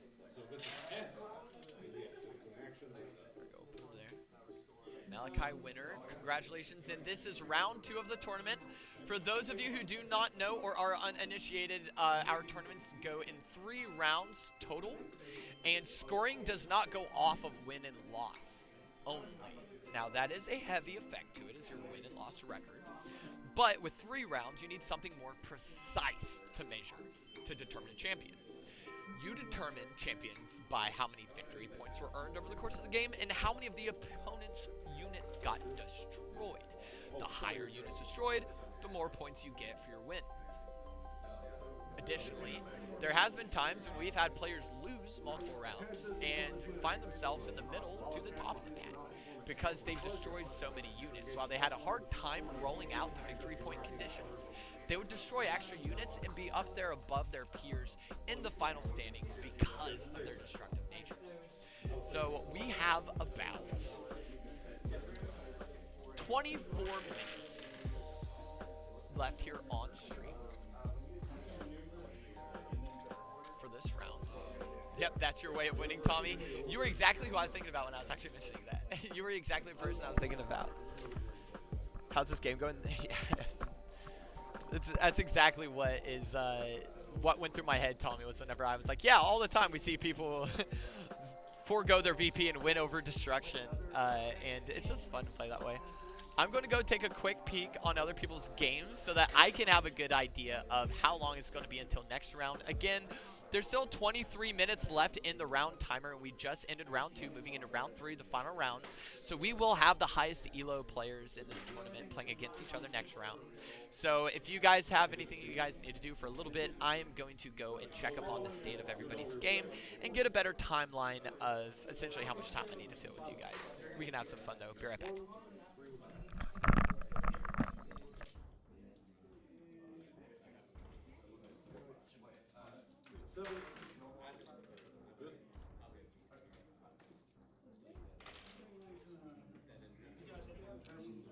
Did you anticipate Drogon coming off objective?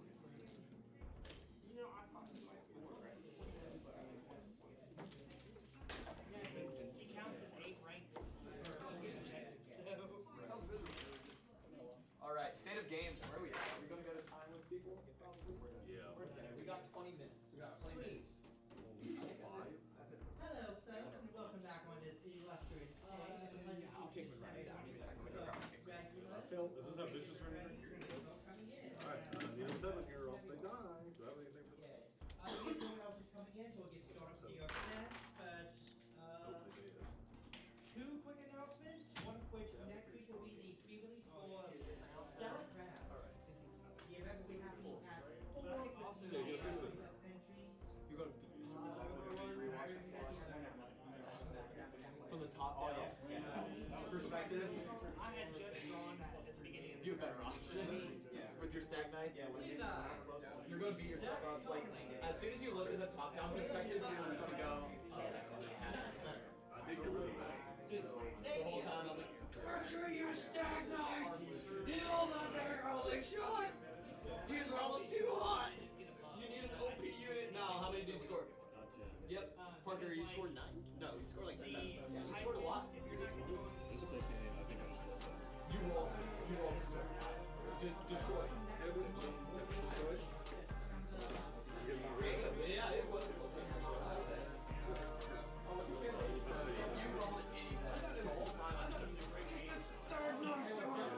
Retreat to heal them.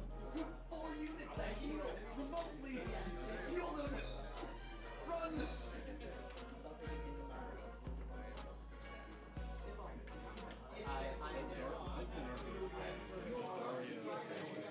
Yeah, I know they are. No, they're whether you re-roll or not, 877 is absurd. Saying else through? Sure. But 877 is crazy. 877 is nuts.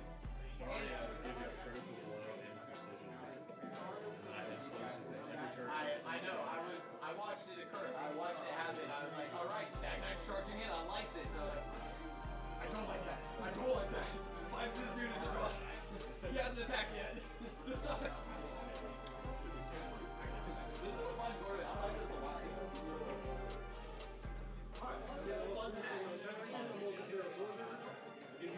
Alright, I'm gonna go try to fill for 20 minutes. I don't know what to do.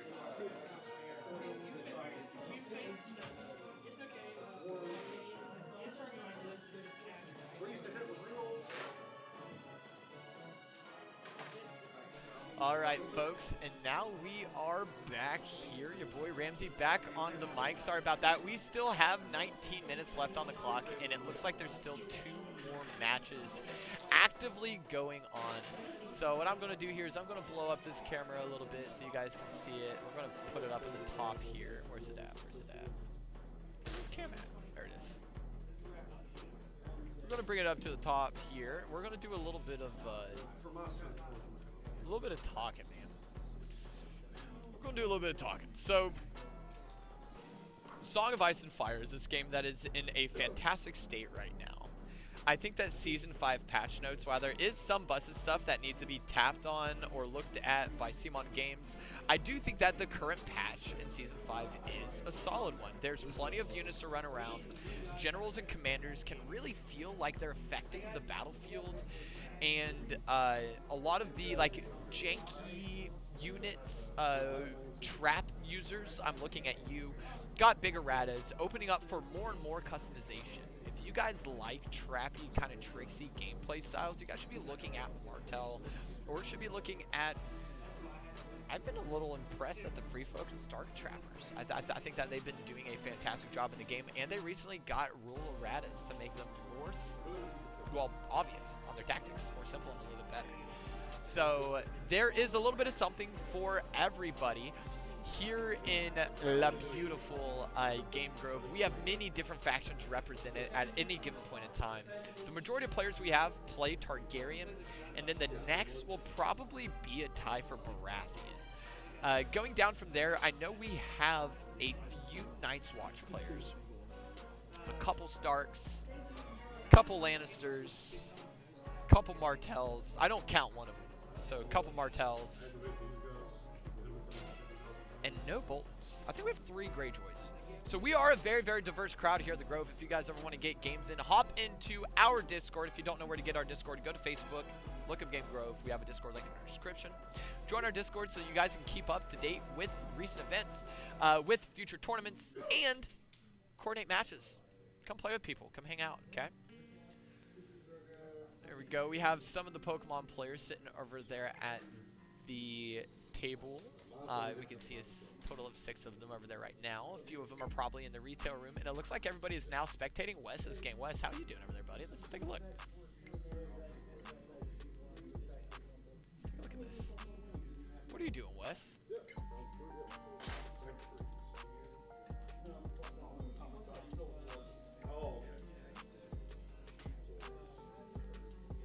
All right. They have no idea I'm just spying on them. I kind of like this moment. All right, they still have 16 minutes on the round, and I'm really hoping. Oh yeah, by the way, that's that sick Dothraki hair I was telling you about. That Chopper came up with a Dothraki top knot. That ponytail is sick. Look at those braids. He came ready to play, man. So we are watching right now Kev versus Wes. Obviously, we can't see the board, so we're just going to have to do our best to fill up time here for the next 16 minutes and talk a little bit about answering questions. First off, I want to ask Chad a question. Who's your favorite house in Game of Thrones? You can also factor in House of Dragon. Just make sure that you tell us that it's part of House of Dragon. But who's your favorite house in Game of Thrones? That's my question to you. What is your favorite house in Game of Thrones? Mine is House Martell, specifically Doran's. Doran's faction and his lineage. Doran is a spy master. He's the guy in the wheelchair from the TV shows, and he's a genius. I want for you guys to think about like Littlefinger from his lore and how Littlefinger is this like perfect spy master, has little buddies everywhere, always has a con going on. Doran's twice as bad as Littlefinger. He's a dude that's all about espionage, and the Martells in Sif play like that. They play with espionage. They play with hit and run tactics. Like, there's literally a poison that you can apply to your opponent's units in Martell that after a certain amount of time they just die. Yeah. you heard that correctly. You can just apply a poison as the Martells and they just die. So Martell's one of my favorite lores, as I love Spy Master Intrigue lore. That's where I pull it. That's where I jam out at. So I'm very, very curious to hear what your guys' favorite houses are, what your favorite factions are. Let me know in the comments. Let me know. We'll talk about it for a little bit. We still have another 15 minutes here in round as Kevin West finish up. Let's take a look at the rest of the room and see how the other game is going on. All right, looks like Josh is still in his match. Let's take a look at Josh over here. Josh won. What are you up to, my friend?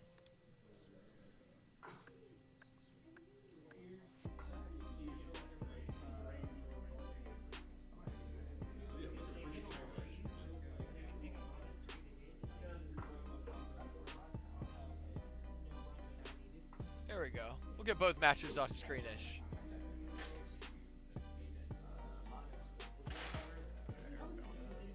This is what we got going on here. These are our 2 remaining players. We have Kev and Wes on the right, and then Josh and Josh on the left.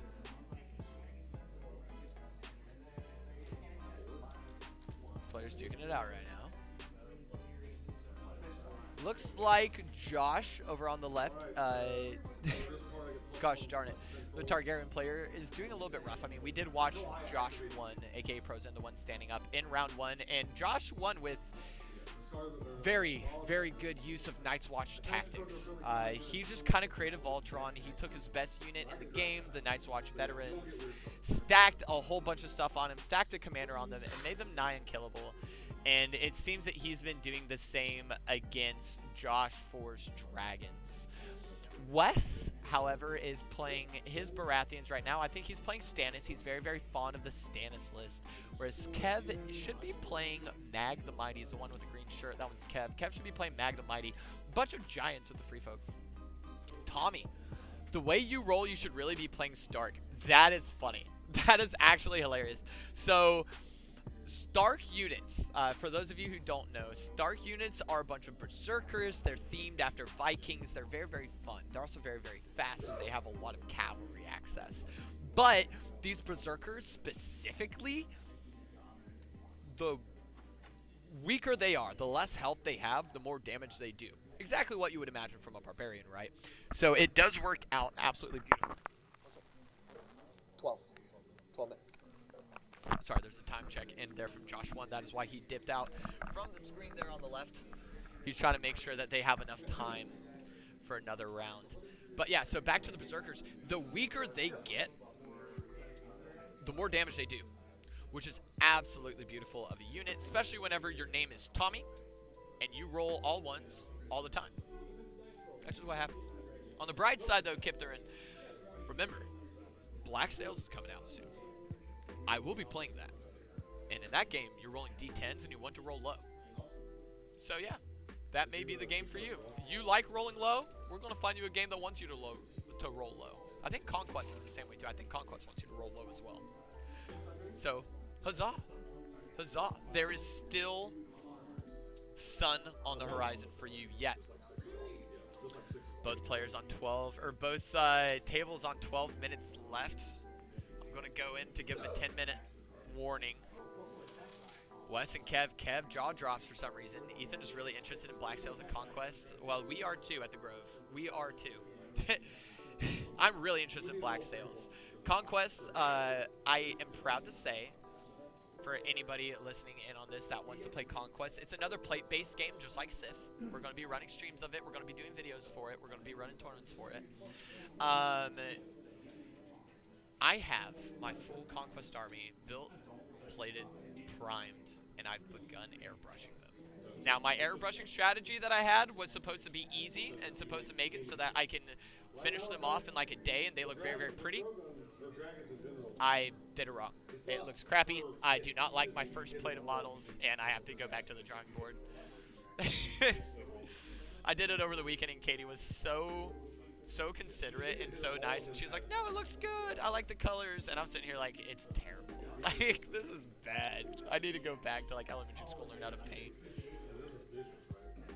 I was trying to slap chop and quickly spray brush a whole army, and I had this idea of making rocks glow and then only using the airbrush on Black Prime models to make the glow look like it's popping on the model and have that be the only color, and then just cast the rest in shadow. Turns out, I stink at shading. Me bad at shading. Ooh, maybe if I hit it with a black wash afterwards. Okay.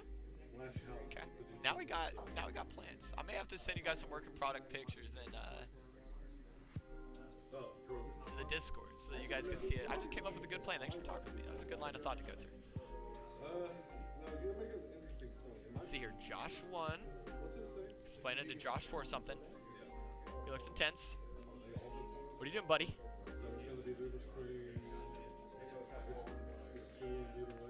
Checking out here, man. I guess.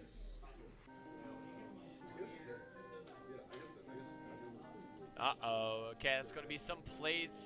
That's going to be a few units away from Josh 4 as Josh 4 reels from the pain. Josh 1 continuing the waylay of the tactics card, making sure that everything falls into place. The dominoes here. We have 8 minutes left on time. I think I still understand this.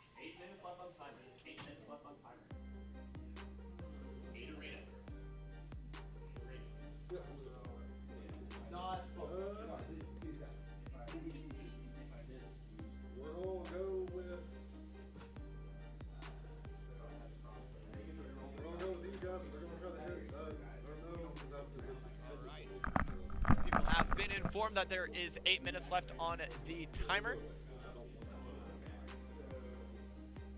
They're proceeding forward. These are long matches. These are long matches. Josh 1 does look like he had the power position when I was out there, though, and Wes looked like he did as well. But I did not get to see their VP. I did not get to see how much victory points they had.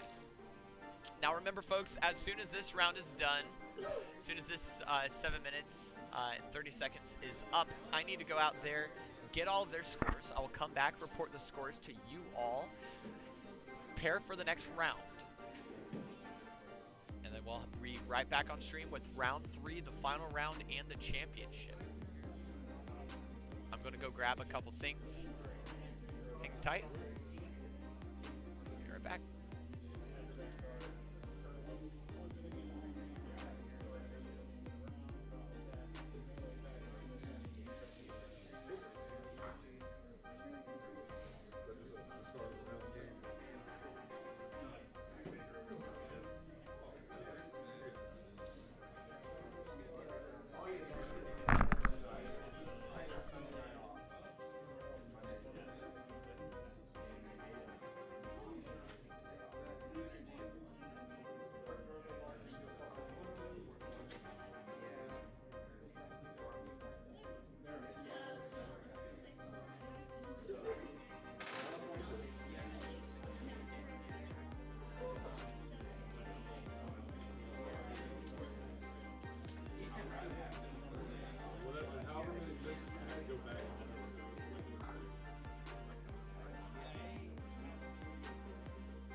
I'm gonna play a card called Refuse to Yield. Whenever I pass a hand test, I'll you disengage with this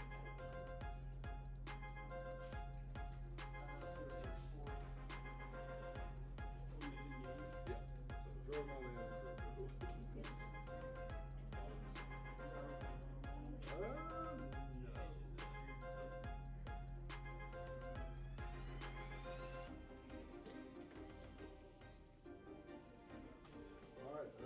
Ramsey, how much time? I'm about to go check right now. It should be just literally. That was Drogo's activation. 4 minutes, 30 seconds. 4 minutes, 30 seconds.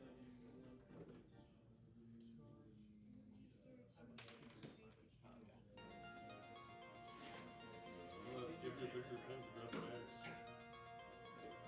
Give yourself a victory point for free.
Any of these are 6, it's just auto draw.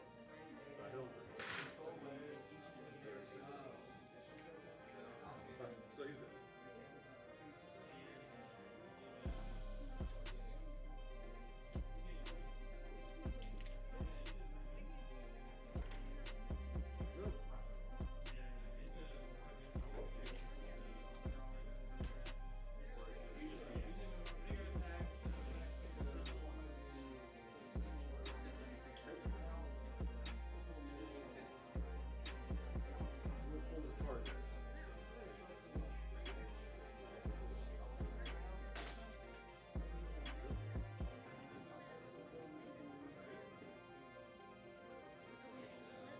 All right, folks, we have 2 minutes left on the clock. We have 2 minutes left on the clock. Now these players are going to have to rush to try to finish up in any meaningful manner of time.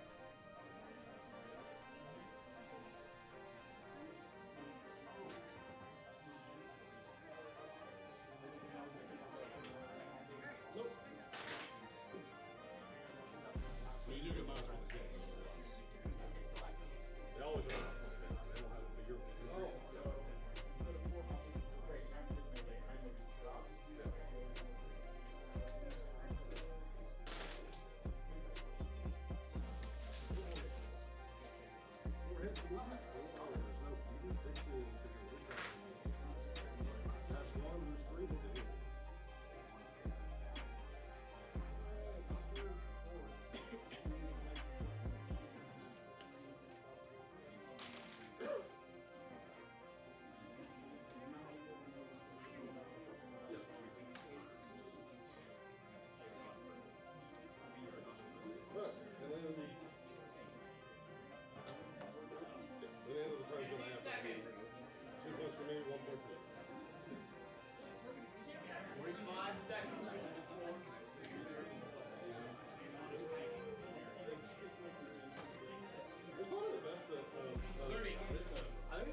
It's like 7 dice you can take it down with 4 ones. But yeah, I do think the dragons are better into this list than just all counters.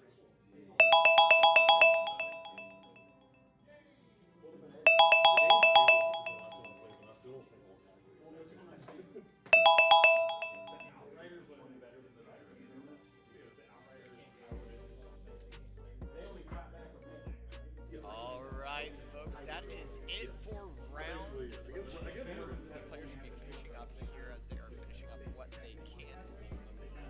I am looking up a couple tournament rulings really quick for a couple players. They had some questions. I'm not middling how Phil's feeling, but because Eamon's feeling is ridiculous.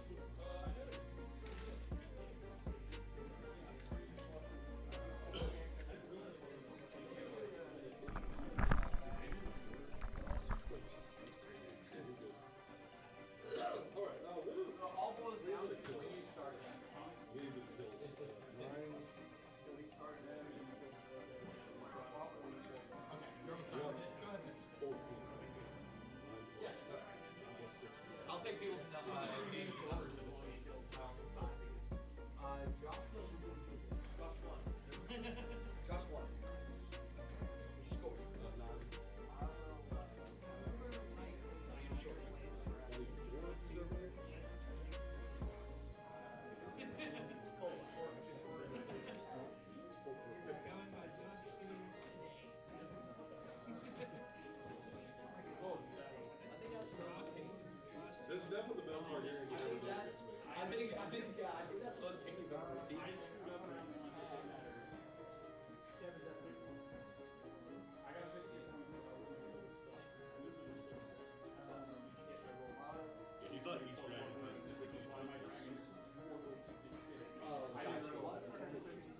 okay. It shouldn't affect things too negatively.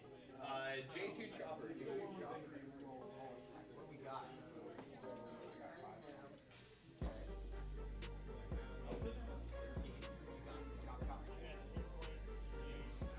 Yeah, they're painful, but they're not 3D 3D.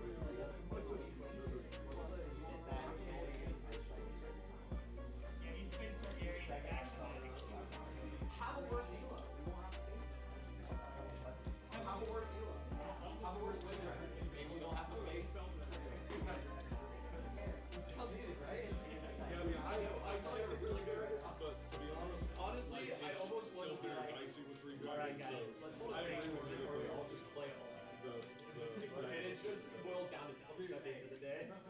Dice and tactics. They're so good. They're so expensive. To be honest, that's kind of my point. Yeah. But they play like they're That is what that list is for. I'm not saying it's like some other winning extraction. It's what they are, yeah. I It's will just a take stat it check. as And the fact that you put Dario on him and be like, hey, I'm gonna give him 877. I was rolling at one point against Johnson. I was rolling 10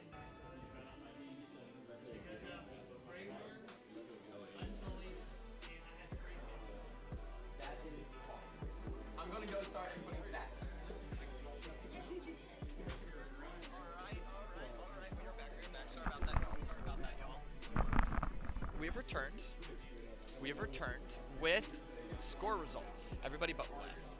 So we have the Malachi list, who is playing the Grey Worm list. Malachi wound up getting 10 victory points and destroyed 15, and he was facing off against Parker, who's playing Loris. Loris gained 7 points and destroyed 14. We watched that occur. That was a very, very fun round. I like that one. Malachi and Luke did a fantastic job at facing each other off. Meanwhile, we had something great come in from Josh 1. Josh 1 ran Donald yet again, and he scored 9 points with 24 destroyed. Josh 4 scoring 4 points with 15 destroyed, and that is going to bring Josh 1 as the winner of that match. But I do have to say, Josh 1 did say that is the best Targaryen list he's ever played against, and the most that Targaryens have ever done against it. You don't have good objective. So, those are big words. Those are big words from a previous champion. Then we have Logan, who is playing, I think he's playing Grey Worm, and Josh was playing Lord Knight Commander Jon Snow. Josh 2 scored 5 VP and only destroyed 15, as opposed to Logan's 10, destroying 25. Yet again, the story of the Unsullied running the Grove today. Next up, we have Kev and Wes, which are finishing up their round right now. I gave them permission to finish up. They said that they only had a couple units left. Josh is absolutely doing a little dance over on the left side of the screen over there. I like that. That's kind of funny. I'm about that.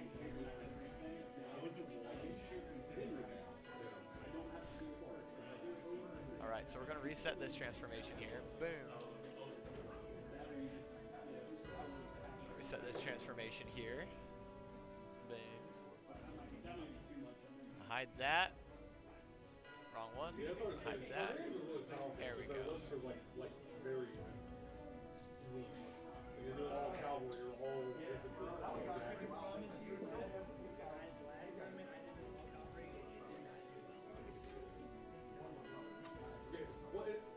Alright, and we are reset. We should have Wes finishing up here in just a second. I'm going to go get the score results right now. But like, even with my 5 activations, I can more or less just do a solid wall.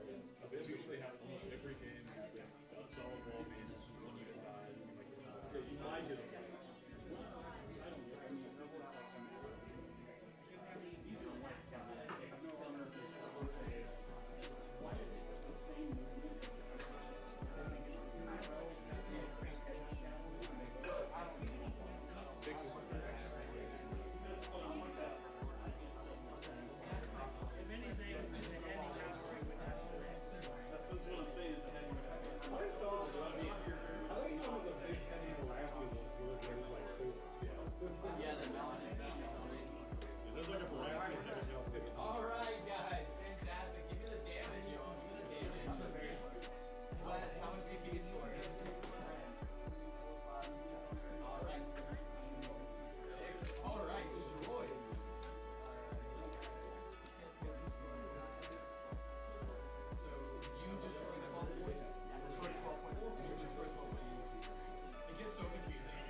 have the match results now. We have the match results from the round 2 West Kev that we were waiting up on. We had West rolling in with Dollars, and Kevin coming in with Max the Mighty. Max the Mighty ran with a total of 6 VP, destroying 10.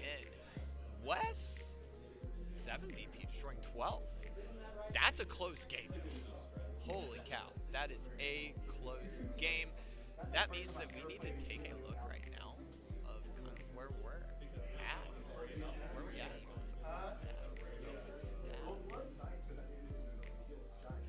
Okay, so right now our stats are Grey Worm is leading the tournament with his Unsullied Commander with Donal, Davos, Loris, Drogo. Nope, sorry, with second place being Donal. Targaryen's win rate right now is 67% in this tournament. Night's Watch is 50%, Baratheon's is 50%, and the best. No, we don't need to go through that stuff. Alright, so let's press up into the new rounds. The last round that we're going to be playing, this Grand Championship round. Let's go.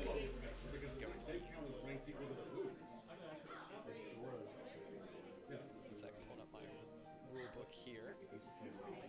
My handy dandy notepad. Round 3 is going to be Dance with Dragons. Dance with Dragons. Round 2.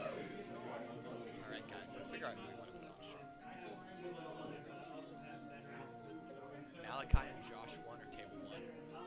We need to fight Paul. Then we have Logan versus West. Parker versus Josh 4. And Kev versus Josh 2.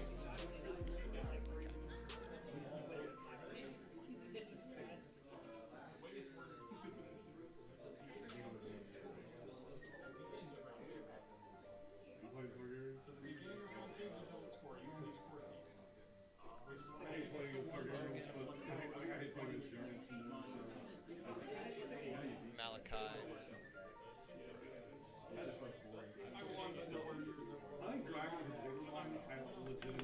All right, guys, we are going to take a quick commercial break. We are going to be right back. I promise, do not go anywhere. We will be starting round 3. To find out where my mouse is. There it is. Oh, goodness.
All right, guys.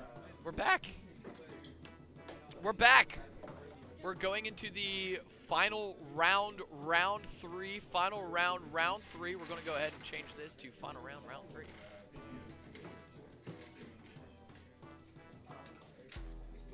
Put it right here below our little Game Grove sign so you guys can see that it's final round while y'all are looking around. And we are going to have Malachi versus Josh 1. Remember, we saw Malachi game 2. We saw Josh 1 game 1. We're going to see them yet again. But this time, remember, I came in during the results, and I said that Josh 1 said that the list that he played against, the Targaryen list, is the best list he's ever played against. Josh Caldwell's. Wait until he sees he's Unsullied. Because Josh is running a lot of like stat check units, but the Unsullied are literally walking stat checks. So.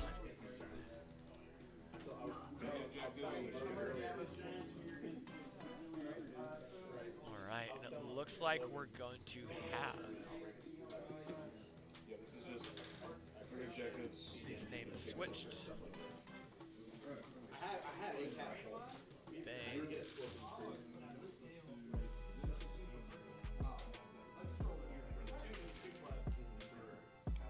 All right, guys, we are going into round 3, the final round. They're currently staging. Players have 15 minutes. Oh, yeah.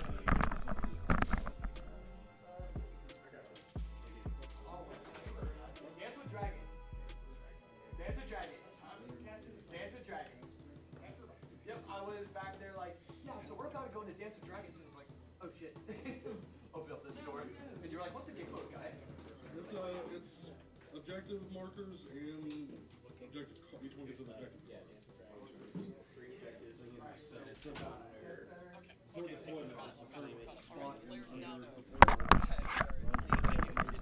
that we are playing Dance with Dragons next. Dance with Dragons is a super fun game mode. You guys are going to be watching objective cards playing off Capture the Flag. Very, very fun. Malachi's units and Josh's units aren't necessarily the fastest in the world, but I think I did see Malachi with some Screamers in the list. So he may put some mounted cavalry to try to grab those flags and run around the battlefield. Dance with Dragons is a very easy game mode to digest, and honestly, just one of my favorites in general.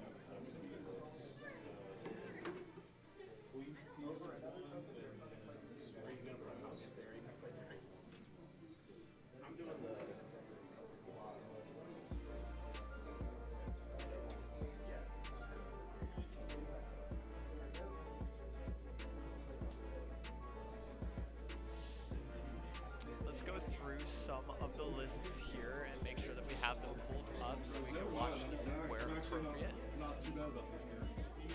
I think you're more likely to win. That list will be over there. That is going to be Josh's list. This list will be over here as this list is Malachi's list. I'm just going to bring it up on my phone. Bang! Love it. Josh's list. Down here in this box. Bang! Love it. Alright. Let's look over for Josh's list over here and pull up what he's probably going to be playing. I expect if Josh was to play anything, he's playing Donal again. But Cutter Bike, let's take a look at Cutter Bike. When this unit performs a charge action, before resolving that action, you suffer D3 wounds, but you roll a 6. After you complete a melee attack, if the defender took wounds, restore a wound, and then additional wounds. What's Cutter on? Sworn Brothers? Odd. With Aemon and CUs. Okay. That's... Actually, this is a very good Capture the Flag list. Now I'm looking at it. This list is great. Cotter's is for Capture the Flag. I really do hope that Josh 1 decides to go with that list. Then we have Malachi, who's probably going to run Grey Worm again. I can't see him not running Grey Worm. Unless he wants the Dervishes for Capture the Flag, which I can see wanting a Swift Strike. Oh.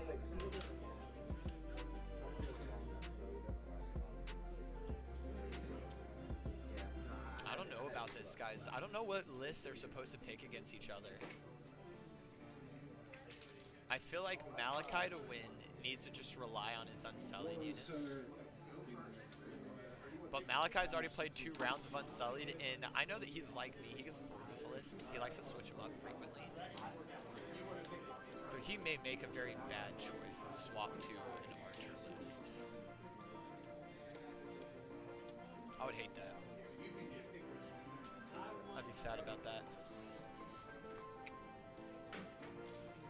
I want to see his Unsullied win again so I can call up Simon and be like, hey guys, lay off on Unsullied for a little while, please. Either let people learn how to beat them or errata them, like now, so that they're not as powerful. All right, we're going to give them just a couple seconds to clean up here. And we'll be right back. You'll hear my sultry voice in just a minute. Remember, if you guys have any questions, concerns, answers, or anything you want to say, throw them here in chat. The best chat to be talking in is the Twitch chat. Still can't hear, really? Really? How? I found that very impressive that I can hear. I think that maybe the mic was too far away from me. Is that better, Cody? Was the mic too far away? I'm sorry about that. I think the mic was too far away from my head. Or angled away from me. But now we're all good before the round even starts. Perfect timing. Thank you for the backup, Cody. But yeah, if there's any sort of questions that you guys have, throw them in now.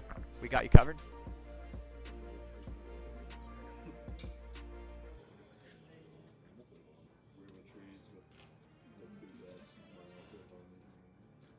Yeah, I mean, it's kind of pointless against you. I just don't have a feeling.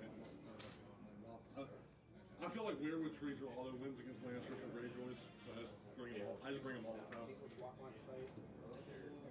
But I'm already leadership 5, so they can be leadership 4. So go ahead and hit me with vicious. I'm good, I'm sorry.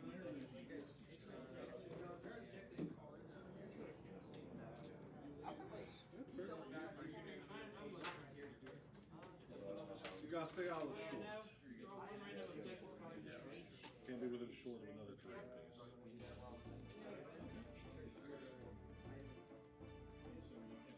Yeah, that's good.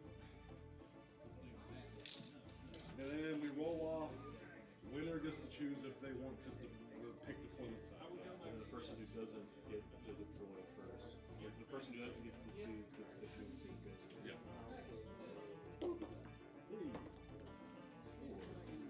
I will give you the choice of deployment as well. Okay, deploy ready. Sounds good. Now, before deployment, we do this.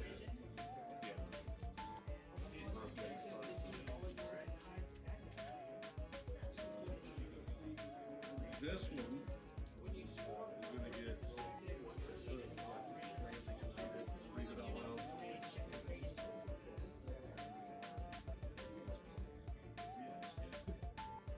And this one is going to get that.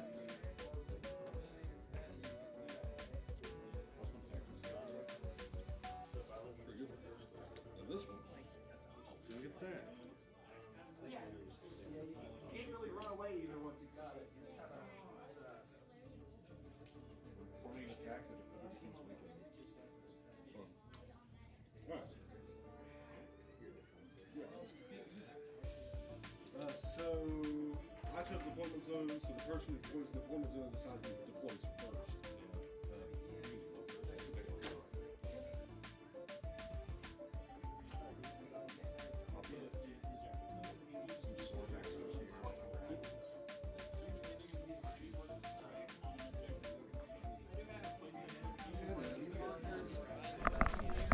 Staging phase now, folks, as both players ready themselves up. Ready themselves up. Better. Thank you, Cody. Thank you for listening. I appreciate that. Yeah, definitely. I think my mic was just pointed away from my face or was hidden in my beard. That has happened a couple times as it is a headset mic, because earlier we had Joey in here packing cards and I didn't want for my nice Rode mic to pick up everything. It would have picked up every little card being flick-flopped and flooped. All right. I'll give the players a few more minutes. Then we're going to start up the timer.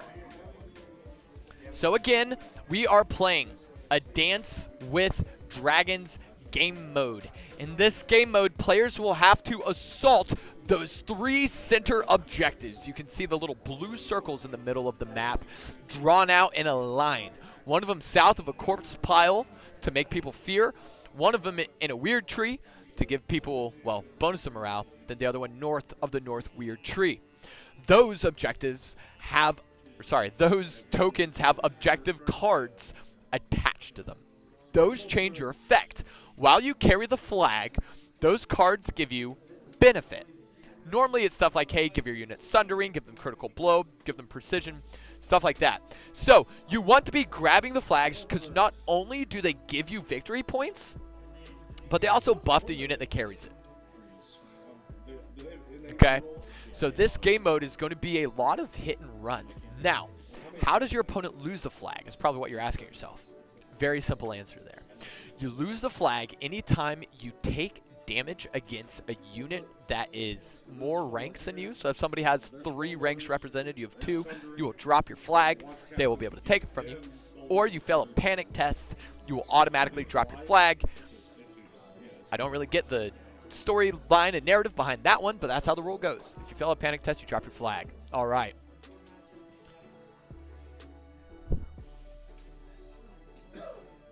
Josh and Malachi staring off in each other's eyes. They also have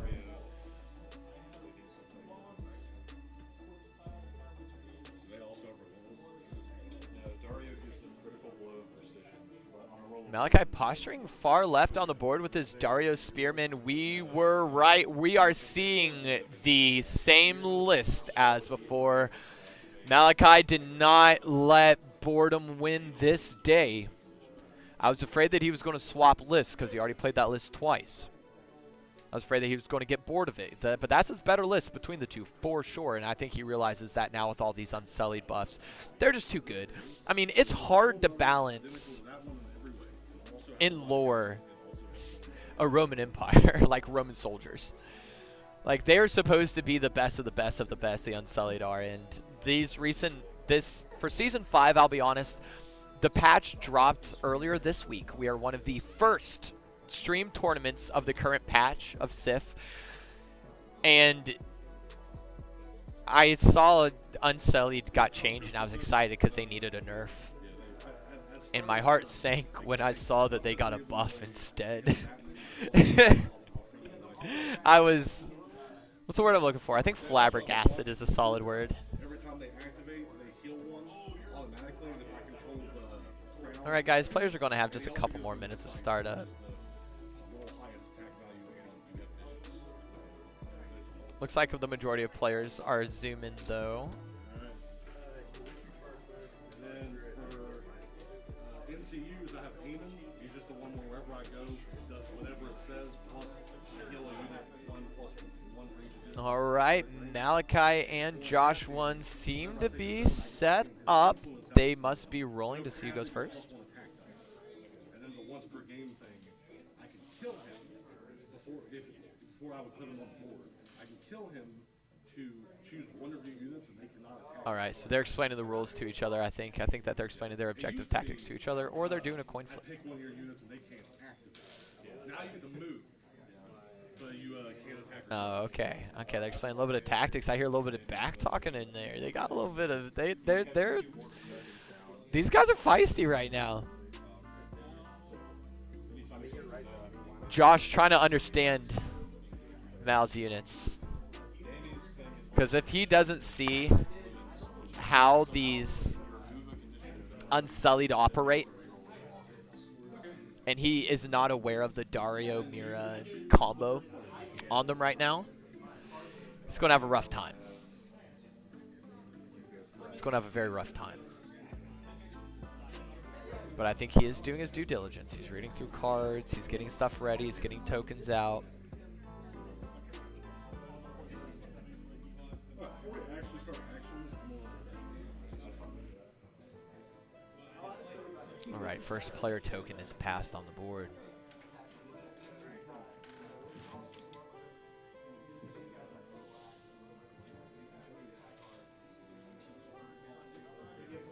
The other players seem to be already underway. You see over on the right side, Josh 2. Now on the left, Josh 2 versus Kev. Josh 2's excited. He gets to play against Giants. His first 2 rounds were Unsullied Pikeman, Unsullied Pikeman. So he's like, I'm so done. He's like, Targaryen players are just wiping me in the dirt right now, dog. I've been there. I've been there. I know the feeling.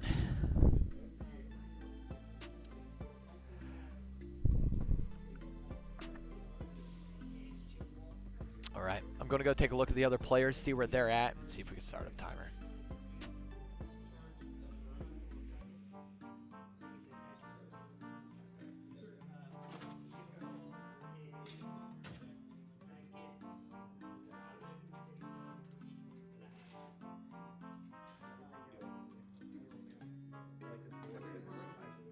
Can I have you mill here? Yeah. I was trying to swap camera to look at your guys' face talking and and it's a big one. It's a nice one. Perfectly toned. People would love to see it. However, they gotta pay extra. That is the Game Grove After Dark stream. Is the pants off, dance off, sit tour. I do. Can we do that just because it's super shiny and the light catches it well? Yeah, can you see it from there, or should we put it on the board? If we could put it on the board whenever we have an understanding of like where the battle is going to You go. don't have any outflankers, right? I think we're pretty safe to put it like right here. Yeah, that'd be perfect. Yeah, if we could get on the board, and then what we did last round 2 to make stream really easy with Mel was any VP that we had, put it on the black strip so that I could easily count it. Yep, because viewers were like, hey, how much do they have? And I'm like, let me backtrack the last 45 minutes and figure that out for you. Let me think about that. We're getting ready to start. I have the first player to. Absolutely. Were you guys set there? You guys all right. You guys have already began. I'm gonna start up. We'll take half hand. Timer's and going up. The horses. We're gonna put his influence on these bad boys. Just plus 1 attack dice, and they're gonna get a free maneuver. Oh, we need to.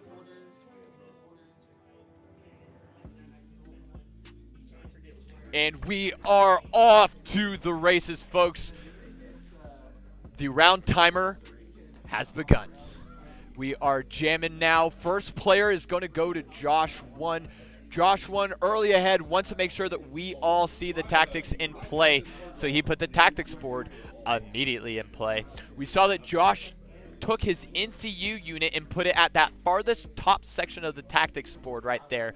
That's going to give him a free maneuver. He's going to be able to move whatever he wants. Or, I believe that his list may even be able to leverage that into additional actions. Let's take a look at his NCUs. Our man is using Corin. At the start of the turn, if he's not on the tactics board, you may destroy him if you do target one enemy unit while influencing a friendly cavalry game. Okay, cool. So that's what he did. So he took Horsey and immediately influenced his top unit, moving it forward. That is why you see the card wedged in between the first and second rank, because this influence ability is now a passive ability that he has tacked onto the character sheet of the units on that tray.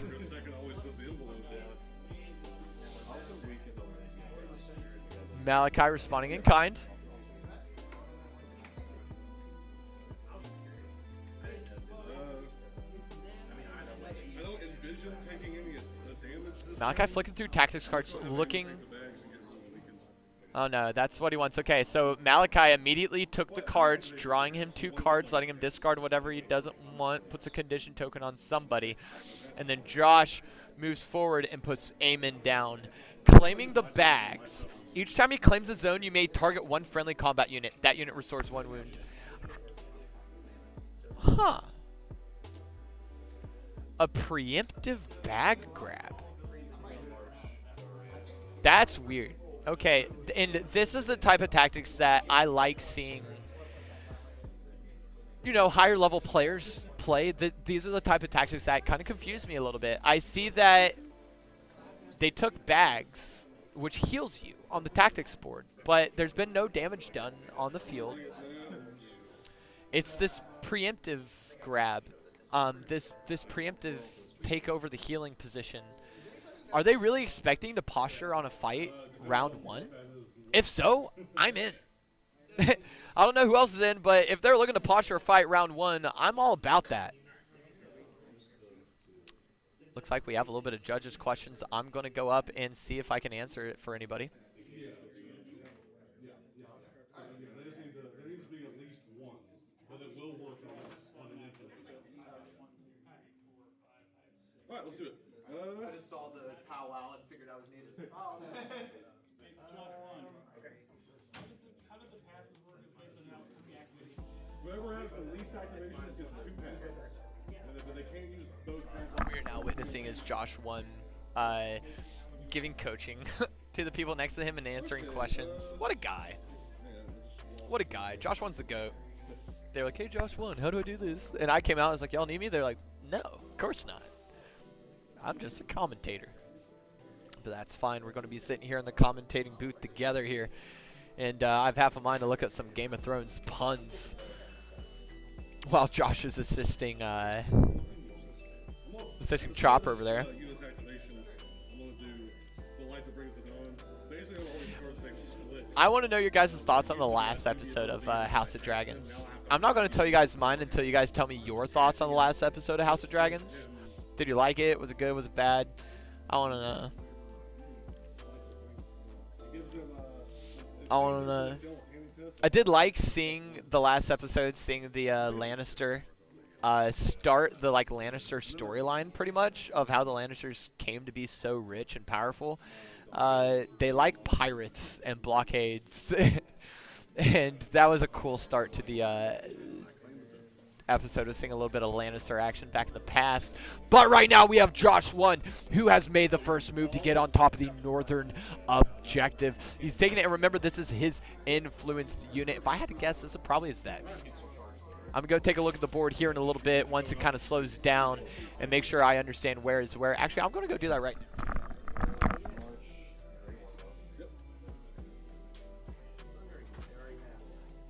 Alright, battle line. Go down the road. Sworn Brothers. Okay. Conscripts. Okay. Veterans of the Watch. Okay. Sworn Brothers. Something funny you might want to talk about on screen. If this unit and that unit ever collide, they will attack each other forever until one dies. Because they both have remote. Will hit each other until one dies. I want to see that. It might happen, it might not. I want to see that. Okay, and then what do we have over here? We have pike, horse, sword. Cool. Easy. Yours are easy to look at because your pikes are literally like way up here. All of them. All my guys are just Night's Watch looks like Night's Watch. dudes in blacks with swords. Yeah, dudes in black. Alright guys, I have a little bit of juice for you here while I was going through the deployment line of both players here. If you look at the far south units, that far south unit of Josh's is a Sworn Brother. That far south unit of Sword Masters, or of Malachi's, are the Sword Masters. They both have Relentless, which means that once they get attacked, they get to attack back. If both of those south units attack each other at all this game, they will infinitely attack each other until one of them die. So that's a combo and an interaction that we may get to see this game, is them rolling like 10 times in a row until somebody dies. That'll be really, really fun if that occurs. And it seems that Malachi is moving his Swords Masters to that bottom objective, trying to take it up early and make sure that he is stalwart there in the meantime. Josh moving forward some of his vets of the watch here.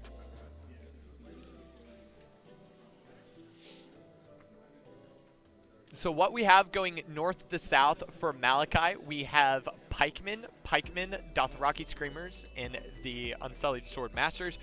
Top down from Josh, we have our Sworn Brothers, Veterans of the Watch, Conscripts, and Sworn Brothers. I think I'm gonna take the chicken shit approach. You got the oh, sorry. Yeah, that was Both players posturing around on the board right now. Malachi looking to move his Screamers up, gets the free maneuver and makes sure that he has a much better advantage position. He is now pre-measuring for a charge on round one. What an absolute psychopath. Josh smiling at the concept of it. He wants him to come in, but why? Did Josh plan for a charge from this far away? There's going to be no impeded movement on the charge, as it looks like the plate will be able to narrowly avoid the corpse pile. Malachi opting out of rolling the charge dice, because remember, if you're far away, you have to roll on a d6 the distance that you're missing, and if you fail that, you just miss your activation, and that is brutal. Brutal for a unit like the Screamers, and then they're going to be sitting ducks. Seems that Malachi's decided not to charge after measuring and actually seeing what his odds are. He's now flipping through his tactics deck to find the right answer at the time. Didn't they reduce their speed at all? And a maneuver forward gives Malachi a strong position on board, but leaving his flank open to the Sworn Brothers. His Dothraki Screamers kind of acting as an ad hoc unit, able to jump from turmoil to calamity whenever they want, wedged in between the center and the south objective. Josh doesn't want to see who wins the infinite roll-off between the Swords Brothers and the Swords Masters, and instead maneuvers his swordsmen into the face of the Dothraki Screamers. But he needs to look out because those Dothraki Screamers are armed with bows, and they could be running around, stomping them down. Double checking on the Screamers. Do not have bows. They just have super good swords. Either way, I don't think that the Sworn Brothers want to be fighting the Screamers, but honestly, having a emergency situation unit gummed up in the center of the board on top of a corpse pile isn't the worst place to be, right? End of the round, do you discard any cards and draw? Players looking at their cards, looking for the next move.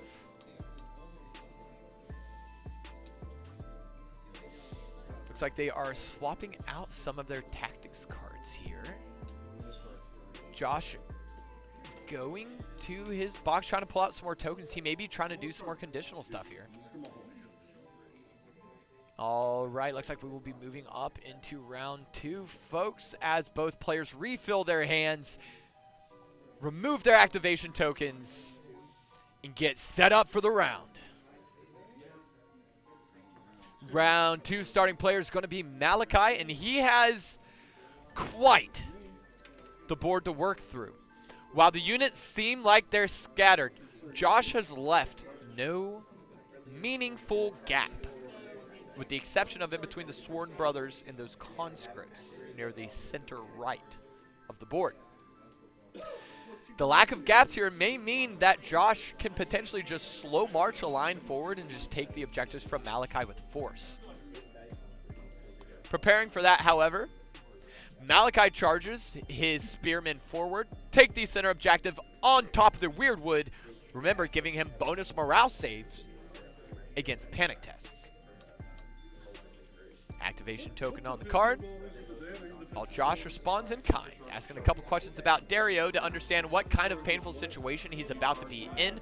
Remember, we watched this pikeman unit with Dario on it take over Game 2 against Chopper.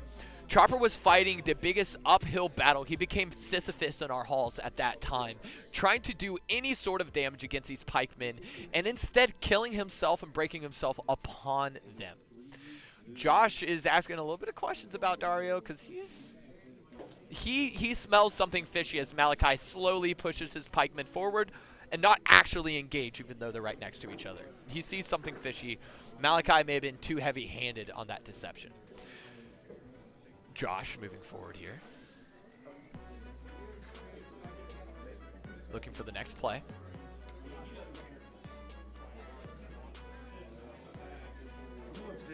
And he found it. He decides that when there is no good combat unit to move on board, might as well look towards the tactics board. What is going to benefit him the most here? Probably a free move. If I was Josh, I would try to take the free move and move my Sworn Brothers to close that gap and try to regroup my forward line.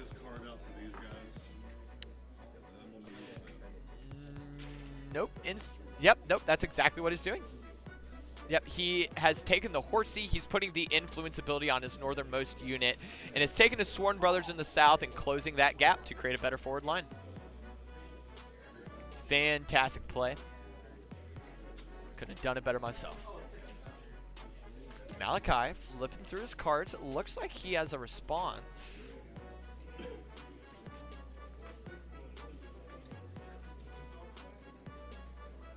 Mal not reaching for any units or dice. Goes for an NCU of his own. Curious to see what he chooses here. Tactics cards, maybe? Yep. He draws 2 cards, puts a condition token on an enemy unit, and makes sure that he has a hand that is capable to ebb and flow with Josh's changes to his armies. As Josh adds influence abilities to his units, it gets harder and harder to plan around. So Malachi now is just trying to arm himself with the most ammo possible to respond to whatever shenanigans Josh may have. Again, though, I still want to see the shenanigans of the infinite fight combo pop off with the relentless rolling.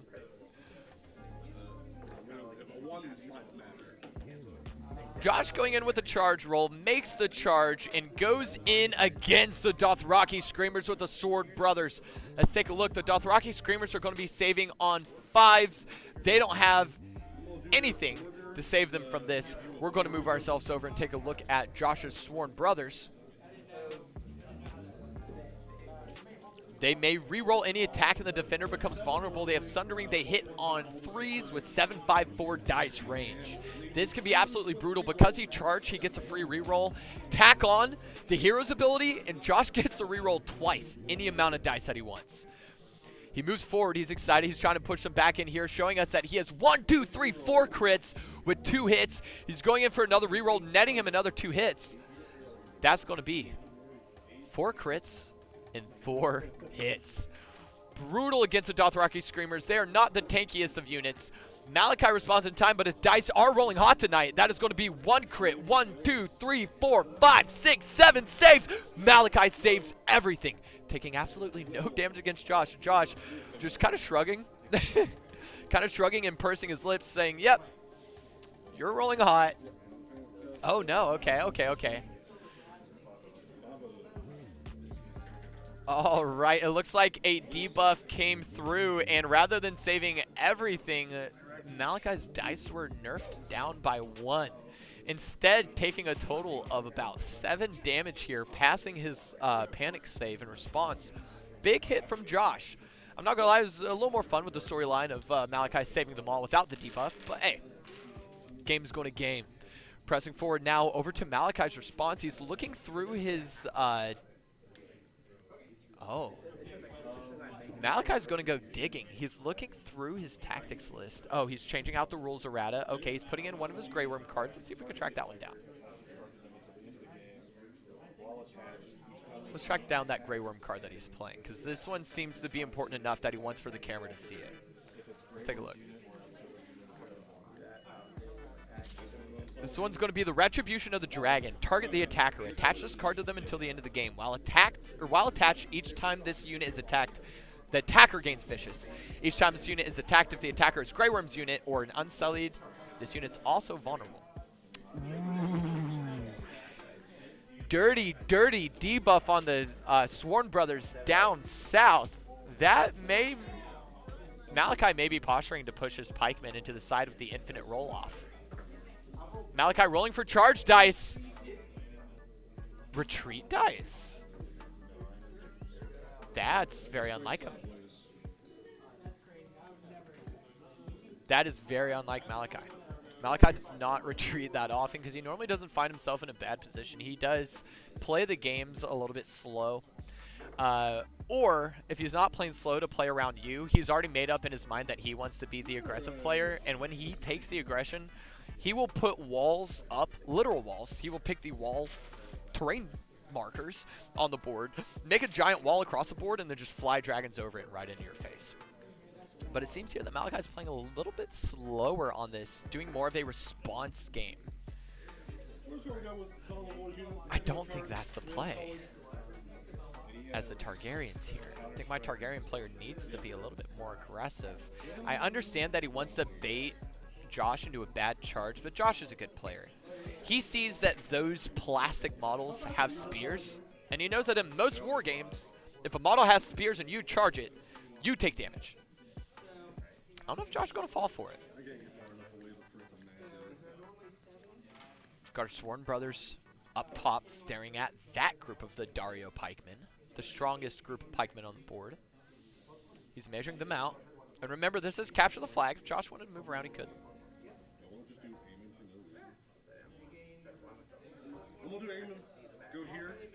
Josh opting in to go for the healing spot on the tactics board.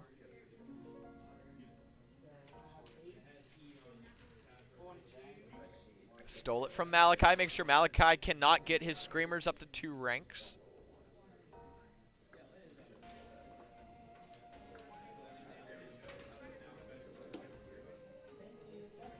Amazing shirt by Josh, by the way. Good Mythical Evening is mwah, beautiful. All right, Malachi reaching forward for that objective token because he's going to start retreating now. Malachi sees that he is 1, 2, 3, 4 surrounded by 4 enemy units, and he's looking for a way to get out with the flag on his back. This is going to be hard. I don't know if he can. He's reaching for his tactics deck.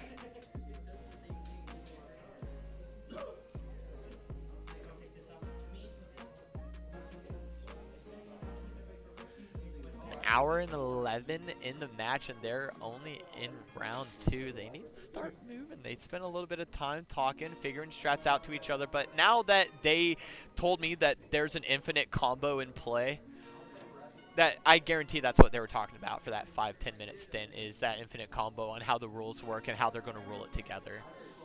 So that did shave about 5 to 10 minutes off of them, and that time does matter whenever it comes down to scoring points. This is an hour-and-a-half war game, but most matches tend to average out an hour 45, 2 hours if you're playing at home. So the competitive players here really need to be on it and be moving and playing with purpose. They need to be talking out their actions and letting their opponent almost help them progress the game further. All right, that's going to be another tactics card from Malachi, and that one looks like a sudden retreat.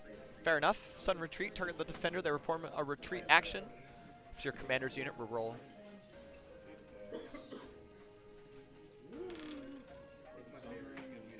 Oh no, it's Fire and Blood. When a friendly unit is performing a melee attack before rolling attack die, reroll misses, gain Sundering or Vicious.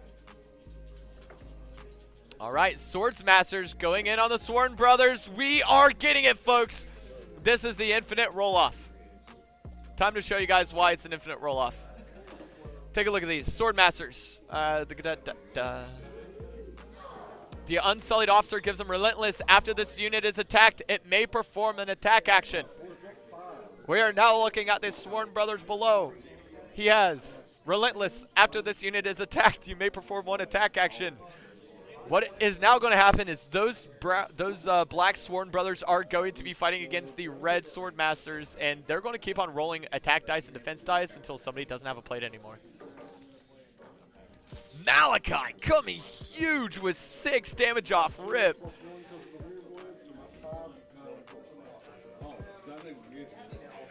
Panic Test coming in from Josh 1. Uh-oh. Did he make? Oh, he plays a tactics card immediately for a reroll. And he rolled a 9 there. He's going to be safe. His units are not panicked off the board, but now he's going to play another tactics card, throwing him down to buff his next attack, I believe. Malachi over here reaching for dice, probably panic dice, if I had to guess. No, getting a condition token on him. Looks like it's going to be vulnerable.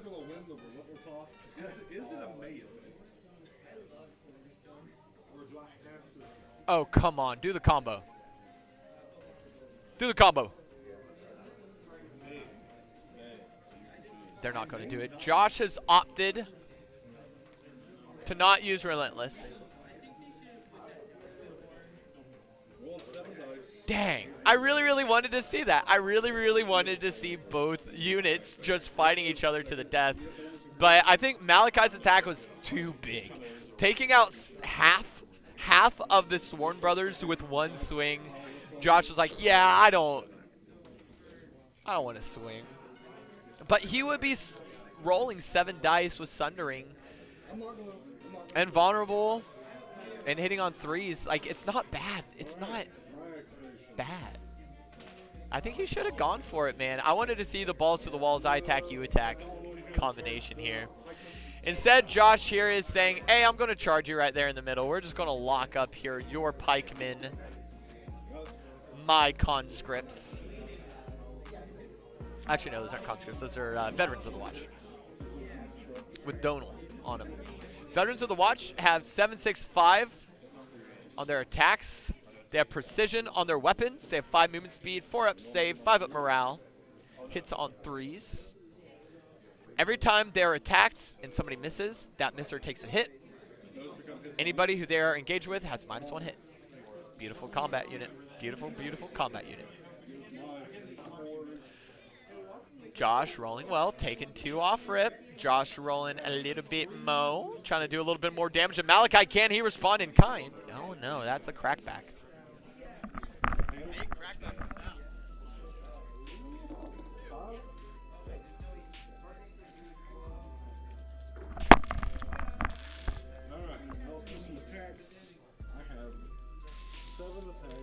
Josh doing a solid charge there on the pikemen, shaving and trading 2 health to 2 health.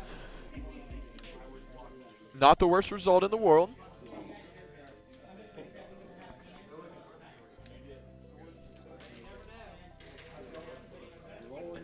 Josh now rolling forward for his dice. Showing off 2 crits, 3 hits. Malachi responding in kind with absolute dog water rolls. Malachi, where's your cheater dice? Get him back out. Oh, was that enough to save? Oh my gosh. No, it wasn't. Okay, I was going to be like, those are misses. Get out of here. Good use, man. Veterans of the Watch absolutely proving their worth here. Doing a line and a quarter against these Targaryen pikemen. Remember, the Targaryen pikemen are absolutely brutal. You charge them, they hurt you. Oh my gosh. Okay. Malachi has now also failed his panic save. I think that the Malachi roll only 6's daydream is dead.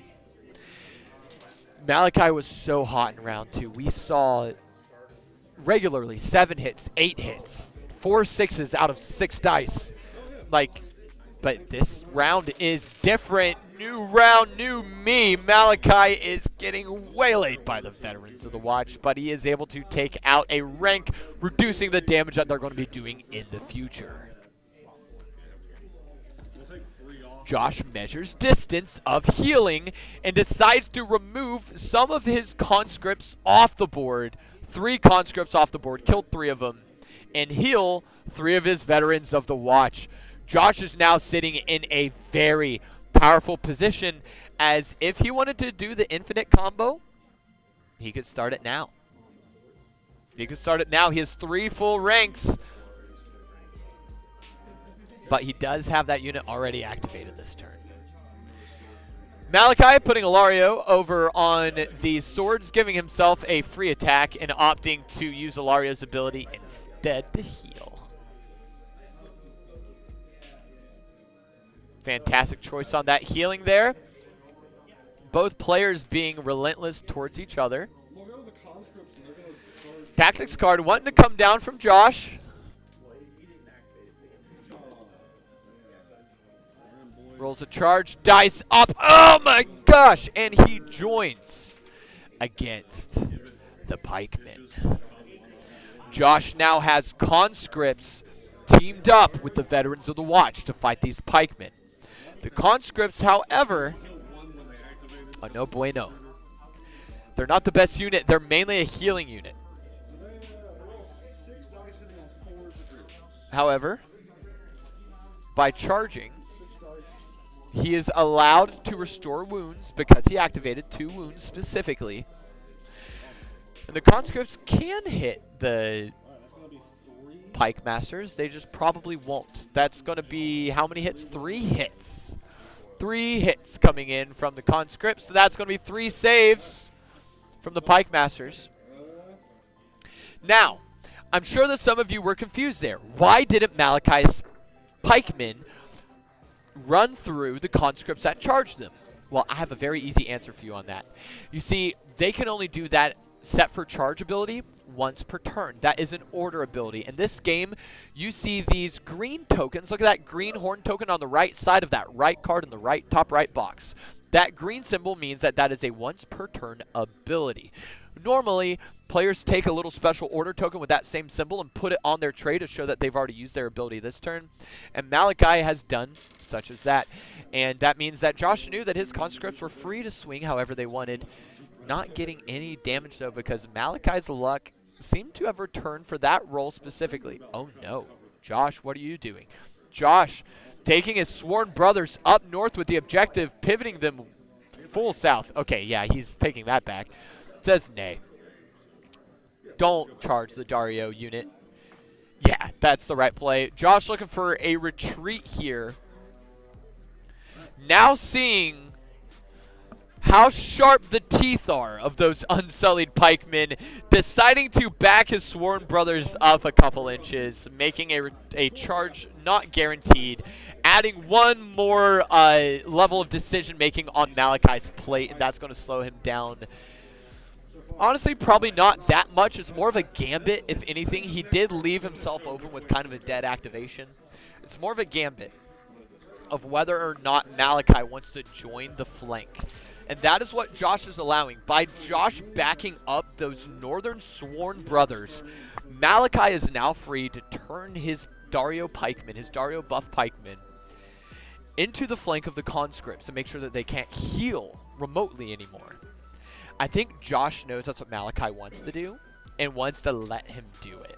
I think Josh is okay with scoring another VP of him not fighting the pikemen and those pikemen instead waylaying the conscripts. Because they can. These pikemen can take out this plate of conscripts in one blow. I mean, we saw Malachi do it to what unit was that? The Hammermen, I think. I think he fully took out the Hammer guys. And just one swing, he did 12 hits. Josh using his influence ability in the free attack action. Here it comes. Infinite combo, yes or no? Please draw your attention down to the lower side of the screen. You will see that there is a plate of Sworn Brothers engaged with a plate of Swordsmen. Both of them have Relentless, saying whenever they get attacked, they may attack. That Relentless is not a green token. Let's check. Let's check together. Look at that. Do you see how that Relentless on that card on the top right does not have a green token? It means just a passive effect. I want to see these players roll until somebody dies here. That's what I want to see for the fun. We have 4 hits and 2 crits coming in from Josh. Malachi responds with his defense dice, netting 4, 5, 6 damage. That stings from Malachi. He needs to roll a panic test to see if he loses any more. Remember, he needs to roll, I think, a 5 or higher on the dice. Rolls 5 with a 3. He is safe. Because he passed a panic test, his opponent is going to lose 1 unit here.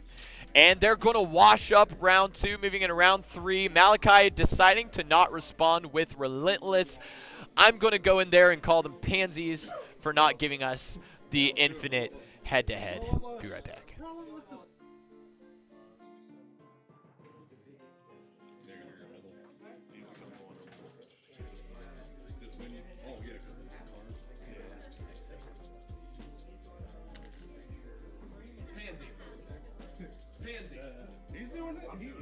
He's relenting back now.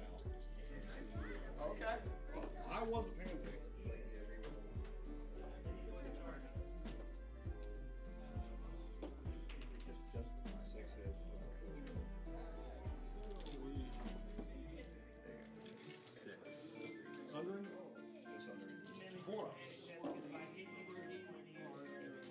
Failed 4, past 2. Would you like to spend the vulnerable? Spend the vulnerable? Failed so far. Pass. So I'll lose 5. Vulnerable spent. 1, 2, 3, 4, 5.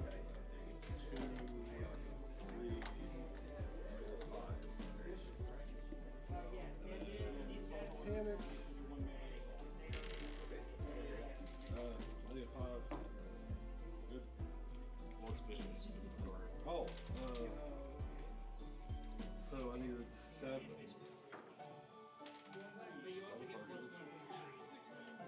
Yeah, fire burns against the cold. Reroll mountain. Do you know a lot of on this?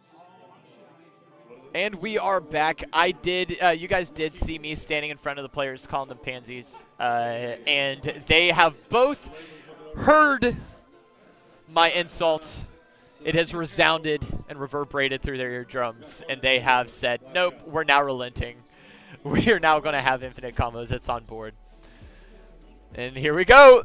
We are in relent mode. I'm going at you. I'm letting First attack comes through. Malachi losing 4 units here. Bringing him down to only 2 units left on the tray. I don't know if he has any sort of remote healing other than Alario. And I know for a fact he doesn't want to roll again. Relentless. Come on. Do it. Do it, Mal. Attack him back and kill him. Who cares if you have 2 units? I'm going to mid, which is fine. But now I am going to do the order to reroll hits and give you one. All right. Looks like a activation token on the Sworn Brothers is going to be the end of that activation. Malachi shaving one off. Josh rolling forward. Josh nabbing a few hits in here. Malachi needs to save them all. 1, 1, 1, 3 is going to be the tray, and first blood is drawn. The Unsullied Pikeman falling to Josh's Sworn Brothers. Josh doing the smart play. As much as I make fun of him for not using his attack back ability, he knew that he had less ranks and that whenever he attacks the pikemen, they're going to hit back harder. Him holding himself back and not doing the infinite combo is what won him that duel. But I'm still in the park of if you don't do the infinite combo, you're a scaredy cat. But it was a good move. It was a good tactical move. The Sworn Brothers now posturing, staring at the Screamers, licking their lips, looking for the next taste of human flesh. Malachi, in the meantime, is taking a look at his tactics card, seeing if he could get himself out of a bad situation. He did not expect for the pikeman to go down in round 3, beginning of round 3, no less. Uses a tactics card here on our pikeman here in the center, or sorry, Swords Masters going down, no less. Pikeman here in the center, getting a little tactics buff. Which one is that? 2 words, one shorter than the longer one. Let's find that together. See tactics deck.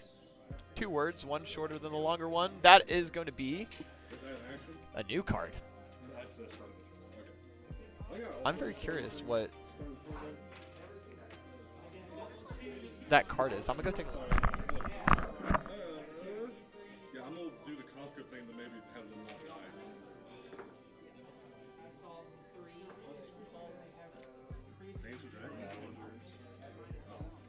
I was scrolling through trying to look for a small word and a big word because I can't quite read it. And I was scrolling through the list and I was like, I don't see that anywhere. At all. What's it called now? What's the errata rolling on it? What's it called now? Wait, are you the giant? Oh, okay. They just put it side by side. Alright, go ahead. There we go. New patch, new rules. He used Battle Endurance. Start of a friendly turn. Target one friendly combat unit and attach this card to it until the end of the game. While attached, the melee attacks get bonuses based on round. 3 rounds, they may reroll any miss. Okay. 4 rounds, Sundering. 5 rounds, critical blows. 6 rounds, +2 attack dice. Wow. Good. Good. Very, very good buff for already his one of his stronger units. Now, it is not his strongest plate. His strongest plate is the plate north of the center plate, the one with the brown attachment, because that is his Dario buffed plate. But Malachi may argue that Grey Worm is a better buff than Dario. I don't think he is. I think Dario is a better combat unit than Grey Worm, but Grey Worm does provide the nice utility of Counter-Strike. Grey Worm makes them tanky. Dario makes them aggressive. And Dario's, again, the neutral unit attached to the most northern red plate. Josh deciding to retreat himself back just a couple inches. Yeah, I feel it once. Oh, since sheer. Oh, there you go. It's just gone now. Solve itself. Malachi responding in kind.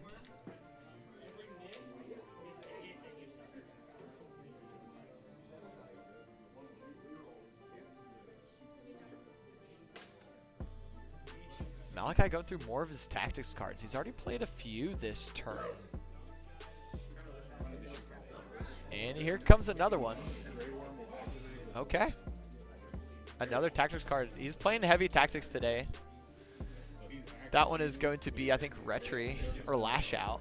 After an enemy completes a melee attack, if the defender was not destroyed, the attacker suffers 2 wounds for each of the defender's stored ranks. If it's Grey Worm's unit, they're vulnerable. So he's trying to buff.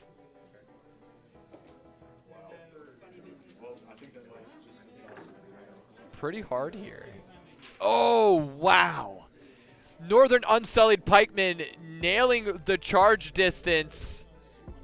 No. Is he touching? Is it not enough?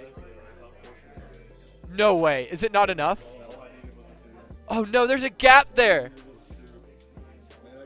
No. Failed charge. Look at that gap. Oh, no. He didn't measure far enough. That is a shame. That is such a shame. Poor guy. He didn't measure far enough. Oh, goodness. Malachi with a huge blunder. That is going to cost him a full turn of activation on his recently buffed unit. What a blunder. Malachi not able to engage in that attack. He's going to have to go order a gluten-free pizza later to eat his sorrows away. Looking at the VP right now, we have none for Malachi, 3 for Josh, 1. He is in control of the objectives this game. I tell you what, boy.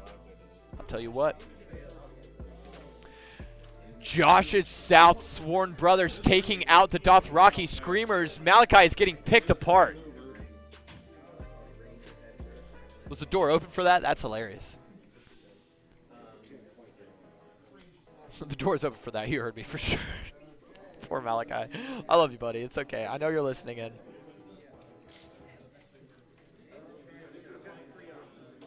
Their activation.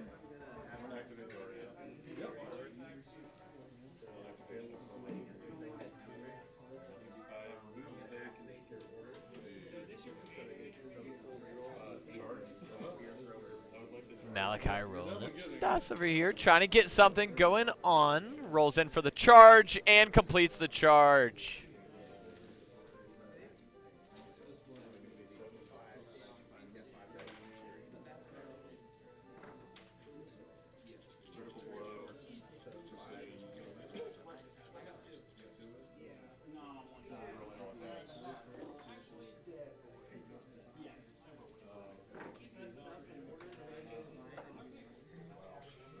Here, all single 6, but you rolled the 1. What was that? So that's 6. Sundry? Well, minus 1. So just the flank? Alright, so 5s go up to 6s. Add 1. So 5 die.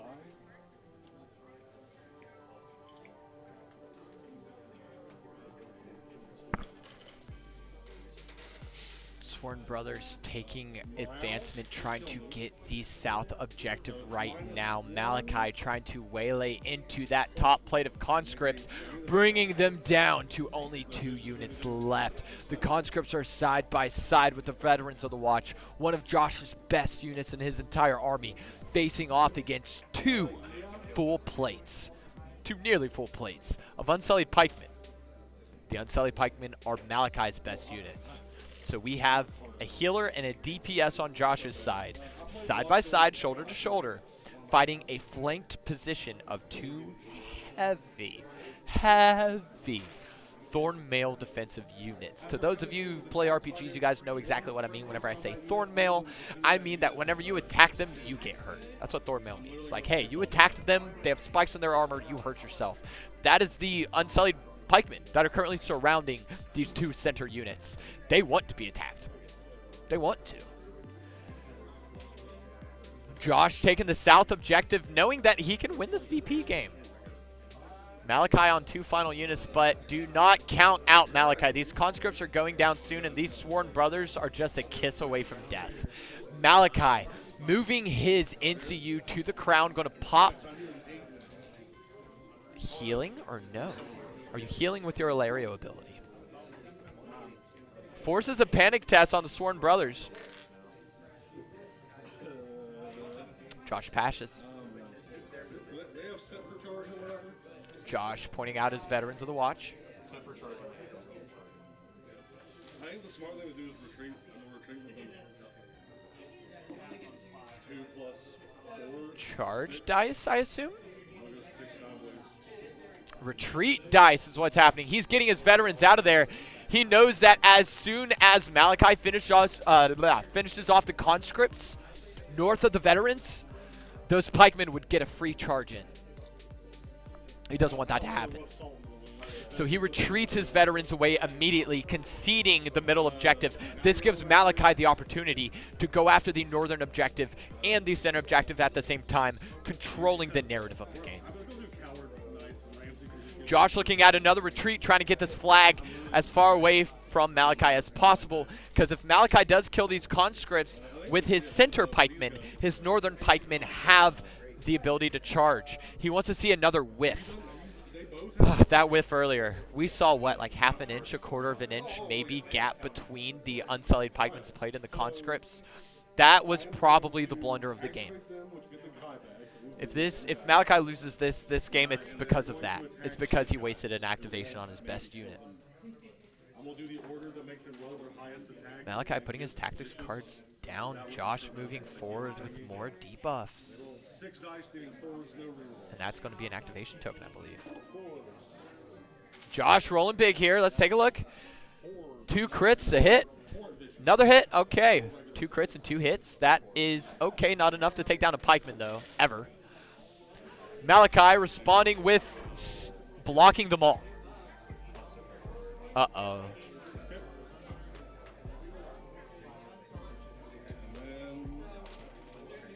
Malachi looking through tactics cards, seeing if there's anything that changes the situation. Absolutely does not. Doesn't even need to roll panic test. There was no wounds put throughout.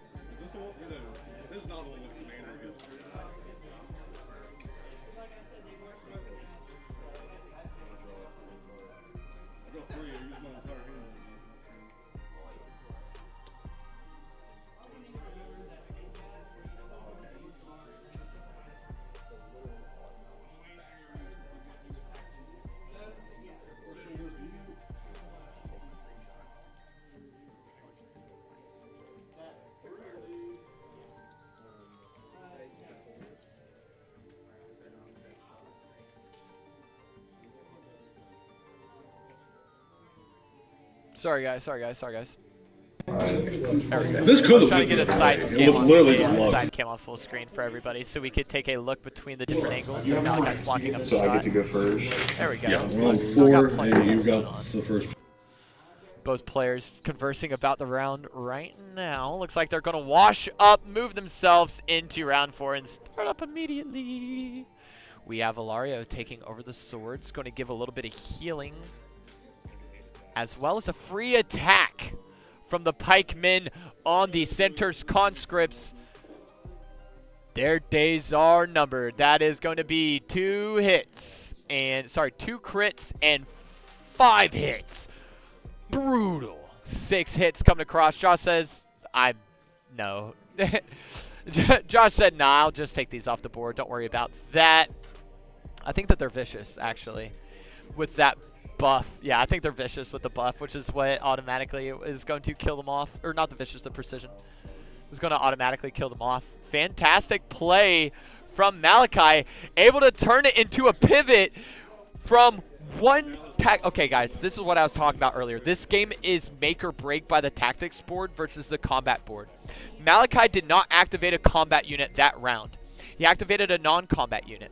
And instead, that non-combat unit allowed his pikemen to kill the Sworn Brothers, pivot to close off their rear opening, and engage a completely other unit at the same time. With one swift move off the main board, he was able to kill a unit, position a unit, and then charge a unit after solid positioning. Beautiful play by Malachi, turning that into a free pivot on his south pikemen, then immediately activating them for a charge. I love that. That is a great play. Malachi returning forward with huge hits here. That's a lot of damage coming across the bow. Josh responds in kind. I passed 2. I'll make you reroll. Going to be a crit and 1 save.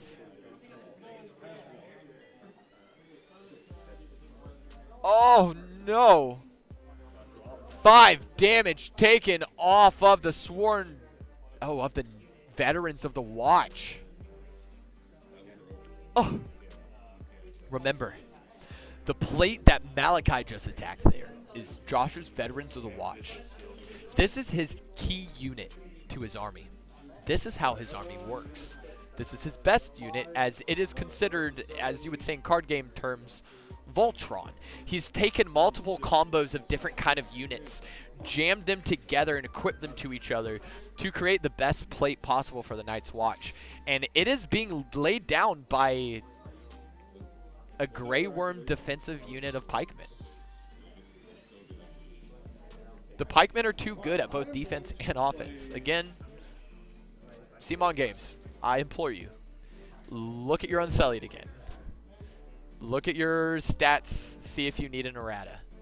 Please, just monitor it for the next month. Monitor tournaments for the next month. I think we're going to see that Targaryen's win rate is going to skyrocket. But then again, we don't see any of the Trapper players, any of the Free Folk trap-based armies, or the Stark trap-based armies that just got really buffed and changed. We don't see those represented here, and I do suspect that to be one of the top 3 armies right now, at least on the Free Folk side, as Free Folk is very hard to balance.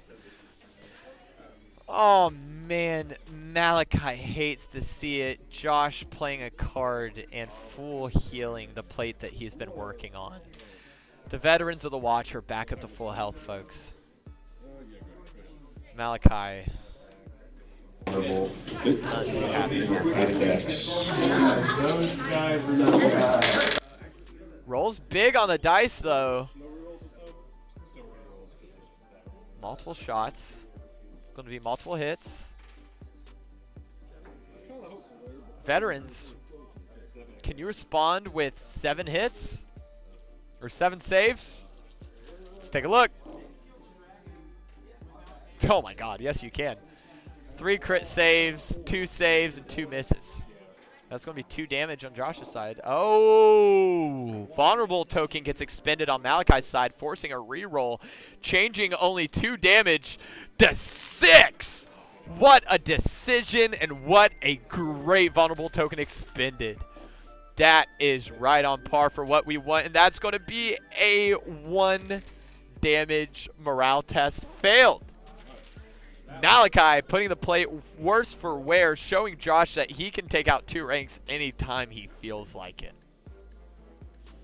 Now remember, we are in round 4, meaning that the buffs on the Grey Worm Pikemen with Battle Endurance card behind them are currently reroll any misses and Sundering. Sundering makes it so that your 6s that you roll when attacking, your opponents don't get to respond. Oh wow, the side cam was going on. My apologies, guys. I had no idea that was running out. I'm gonna sacrifice that, man. I can't attack the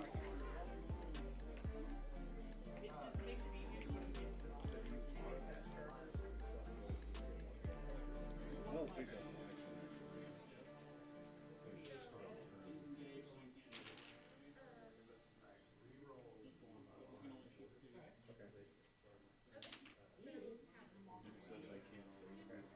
You cannot perform attack or charge actions this way. 1, 2, 1, 2.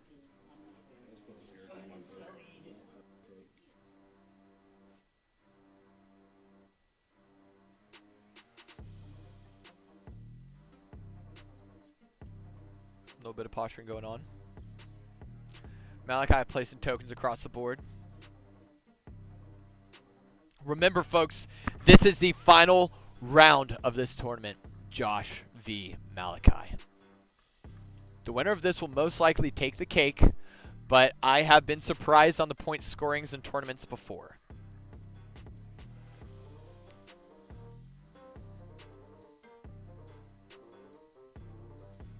Josh moving his Sworn Brothers, making sure that they maintain the objective marker.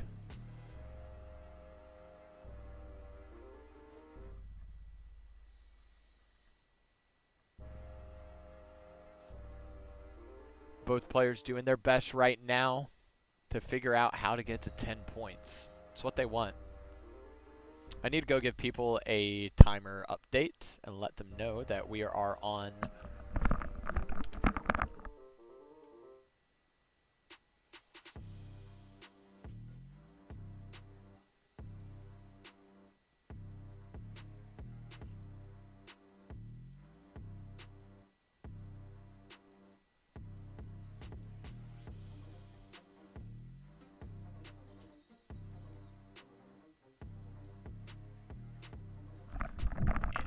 have been updated on 35 minutes in the timer, so we are probably going to see a little bit more pace be picked up here.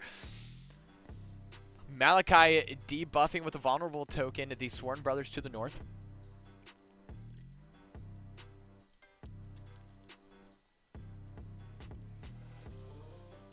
Josh trying to think of a good action, reaches forward towards a couple dice here.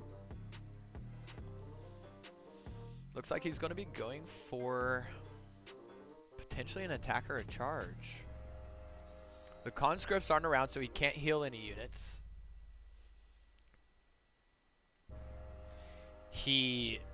Honestly, Josh is just sitting so solidly right now. He needs to just not disrupt the status quo of this game. I mean, he's going to score 3 VP at the end of round here. If he plays it well, he needs to hit the flank here and make him fail a panic test. Malachi pivoting.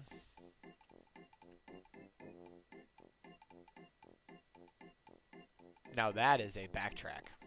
That sounds way too goofy. We're skipping that. There we go. Look at something cute and soft in here. By that I mean adventurous. Again, if you guys are liking the music, you are listening to OSRS Beats. This one specifically, I believe, is Adventure, which is one of the very first music tracks you unlock in old school RuneScape.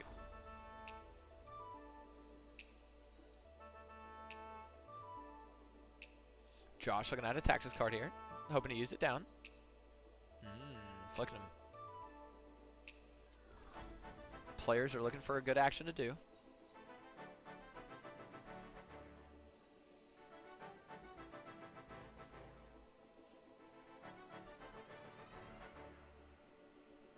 All right, that is going to be a buff over on the Veterans of the Watch. Texas card goes down. Gives them a bit of a buff. Ramsey, I could see you making more videos out of this. You think so, Tito? Oh, dude, that'd be awesome. What kind of videos are you thinking, Tito? Because I'm not going to lie, I'm really enjoying this. Like, I love this game. I love Sif. I love watching these players fight. And Josh and Malachi, I can't pick a two better finalists to show up on the final round. This is awesome. But thank you so much for coming in, Tito. I appreciate you. Thanks for checking us out.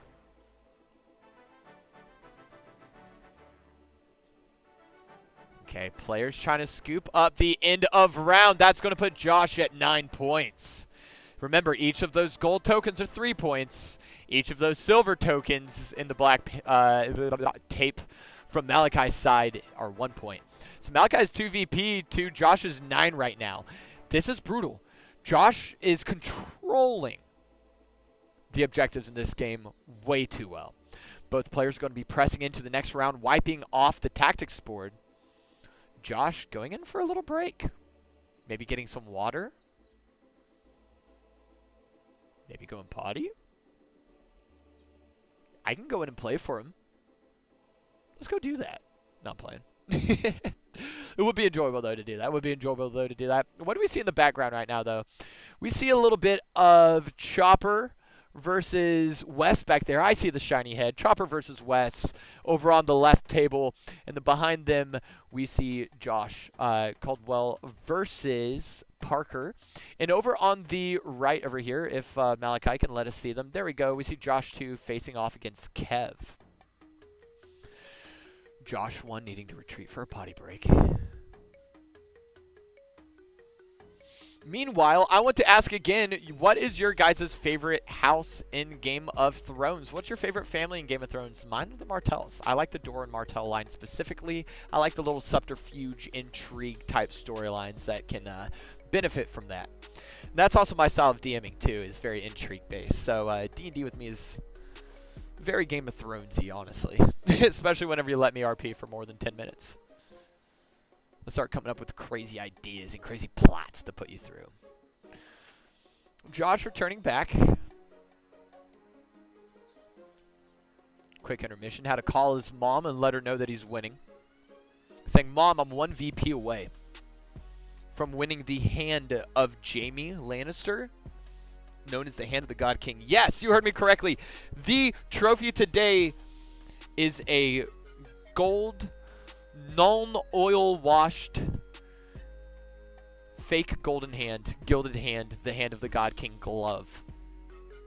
With store credit involved as well. A little bit of cash, a little bit of trophy, something to take home and show your mama. Show the wife that you won. But now we need to press into the next round. And I believe play opens with Malachi.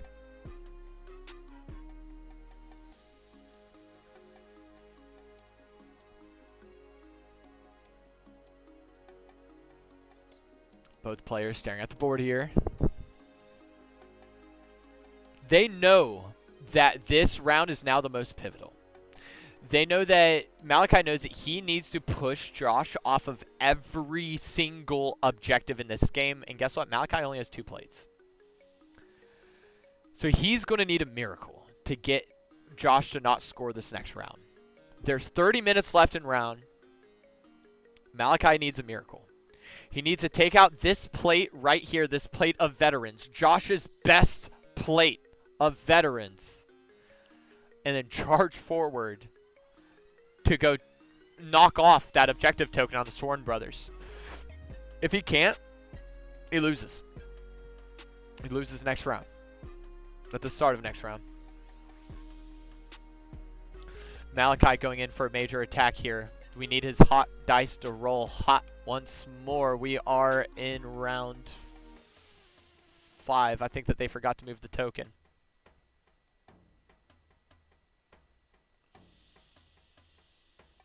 Malachi only landing 3 hits, but going in with a reroll. I do see a crit in there with a couple more hits. That's going to put Malachi at a wicked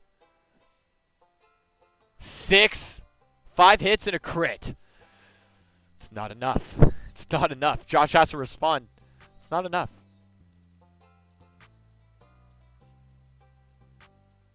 There's been 2 major plays this game that have drastically changed the outcome. Josh won in the early rounds, decided to not do the infinite combo of his Sworn Brothers fighting the pikemen until somebody dies. Yes, that is an infinite combo. They will both infinitely fight each other if you allow it. And Josh chose to not attack back. And that actually gave him just enough health to survive the storm of Malachi. Wow! Malachi doing major damage, but I don't think he has enough. He can't push Josh off the table. Josh rolls for a panic test and crits it. This is over for Mal. Mal now, if he wants to play second and not third, Malachi now needs to focus on destroying points right now. He needs to kill Josh's units. Or at least force a panic test on the Sworn Brothers so that they can't grab it. But Josh most likely is going to hold his Sworn Brothers that are holding the south objective back and not activate them yet in case if Malachi does force a panic test and they lose the token. He could just say, hey, I activate my Sworn Brothers, I pick up the token. Tactics card coming down. All of the momentum is in Josh's favor. Malachi losing 4 units of his pikemen here from that card. Josh looking pretty over here. Moving plates around here. Going to further retreat away, knowing that Malachi wants to charge him so bad. But that could be a blunder, folks. Remember what I said earlier? Still in his repertoire. Malachi can force a panic test with the first NCU board. Oh. Instead, he takes the free attack on the NCU board, healing up his unit with Ilario. Oh, that's not the Ilario heal. It's the Danny. Danny buffing the Northern Pikemen. Malachi trying to think 3 or 4 turns ahead, but dude, you need this turn to work. What's his roll? What's his roll? Oh no, 1 hit.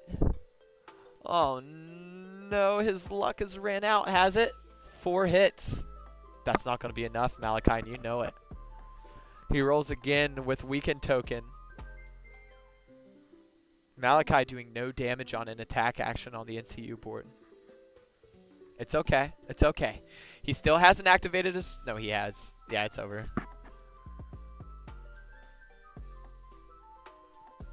He may try to make the Sworn Brothers drop the objective at end of turn. That's all I can think of. That's the only plan I can see him having. This just doesn't... Okay, Malachi needs to stave the bleeding. Malachi is currently... He has his arm, leg, fingies, toes chopped off. And he needs to stave the bleeding as much as he can. Can he do it? I don't think he can. He's looking at a charge. Does he have something janky? He's going to need to roll like a 5 on the dice to even get in charge range. The corpse pile is going to steal movement? No, corpse pile doesn't steal movement. It's vicious and hindering on charge, I believe. It's the anti-charge one. Mal, you so desperately need to get that objective token off those south units. Josh is sitting at the win right now, and Malachi has to force a panic test. If he does not, Josh will win right as soon as this round is over. Josh takes his Sworn Brothers up north and retreats them back, making a sticky charge for Malachi. Malachi needing to roll, I think, a 2 or 3 on the dice. Josh isn't going to make this easy for Malachi to get in there. Yes, he does have full ranks on his Sworn Brothers, and he could stand to take a big hit. But he's trying to make this charge difficult for Malachi. If Malachi rolls a 1, he's done for. Malachi trying to see if there's a tactics card that could get him out of the situation and doesn't find one. Decides to roll it raw. Oh no. Does a free maneuver on the tactics board, giving him a little bit of healing, I believe. And that's the blunder, and that's the game. Unless Malachi has a 3rd NCU. Let's double check. Nope, it's 2. That's game. Malachi opting to go for the destruction and not the panic test.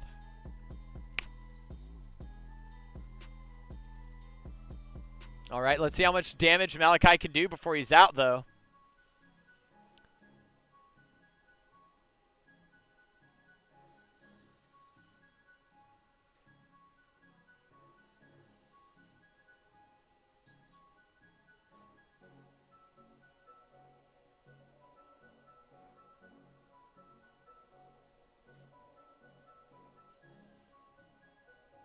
Malachi going in for the roll.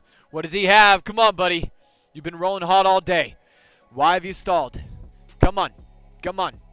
Got a crit and a few hits here. Pulling in 1 more hit, totaling out to 5. That is weak for the pikemen. 1 crit and 4 hits.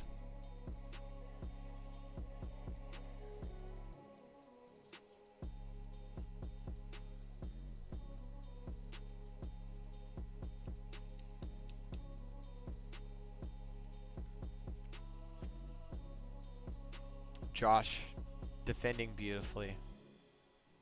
Chucking dice across the board, knowing that he has this in the bag. Loses 4 units.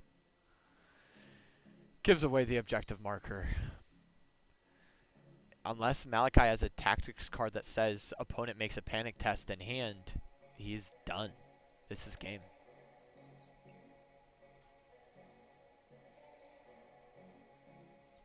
Josh failing a panic roll, but it's not going to matter.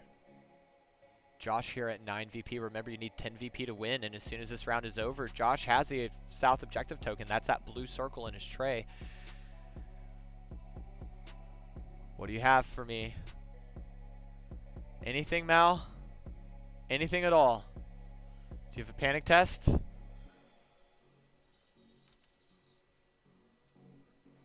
have a panic test for us, Mal? Tell me you do. Make a panic test. That's game. Damn. And congratulations to Josh Prozan. I'm going to go holler at the peeps for a minute. I'm going to be right back to you guys to talk about that match.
What is up? What is up, guys? We are going to talk a little bit here about some of the important moments going on here in this final match. So there's a few key moments that we need to take a look at, and I'm going to pull in something special for you guys. So let me hit this button. Let me hit this button and a couple of these. I'm going to show you guys a couple things really quick.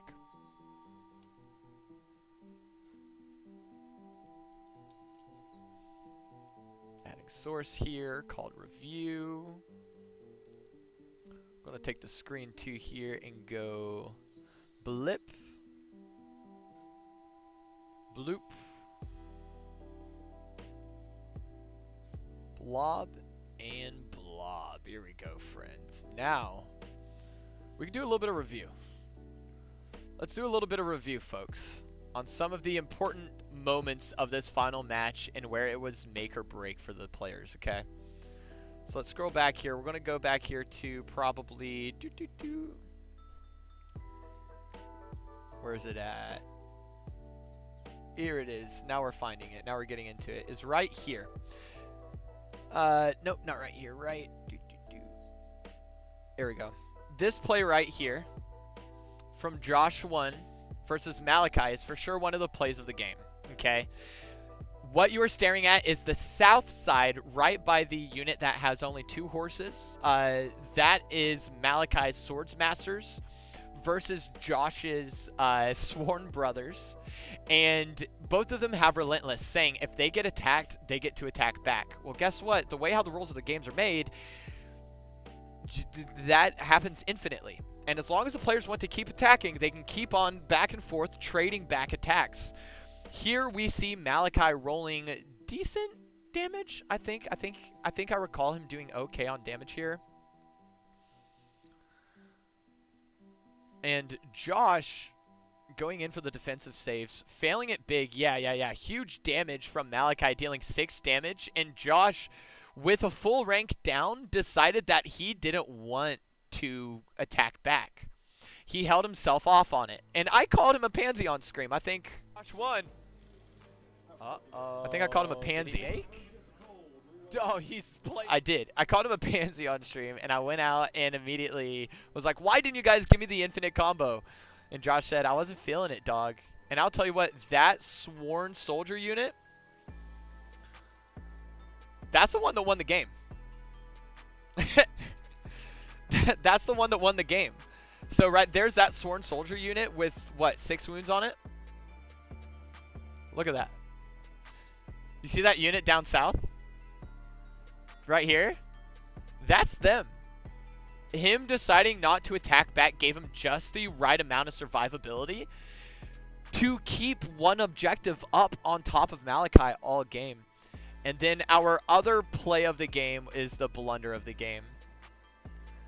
Our other play of the game is the blunder of the game. And I need to find it here. I'm looking it for you guys. It's the failed charge roll that Malachi had. That was the big blunder. I'm scrubbing through it now, hoping to find it. Yeah, so right here. We're there. Okay. So it's about here. Look at that gap, guys. Look at this gap right here. This gap kept the spearmen from attacking.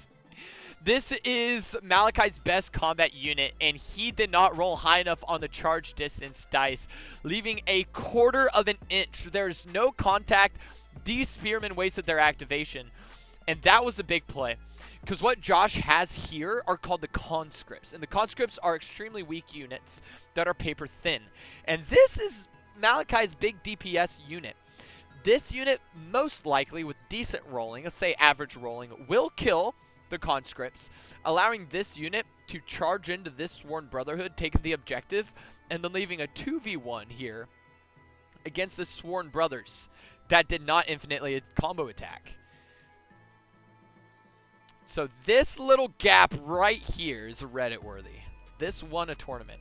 This gap right here won a tournament. Because I haven't tallied in the stats yet, but Josh won all 3 rounds very handedly.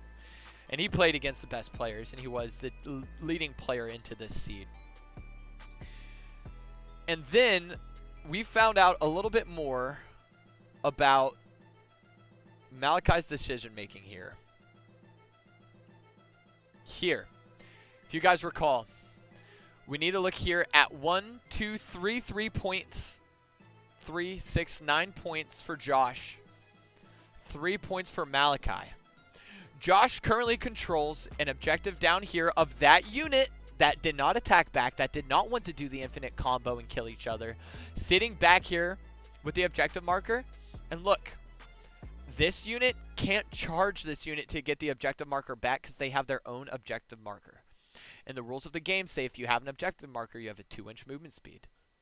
So what Malachi needed to do was for luck to befell him.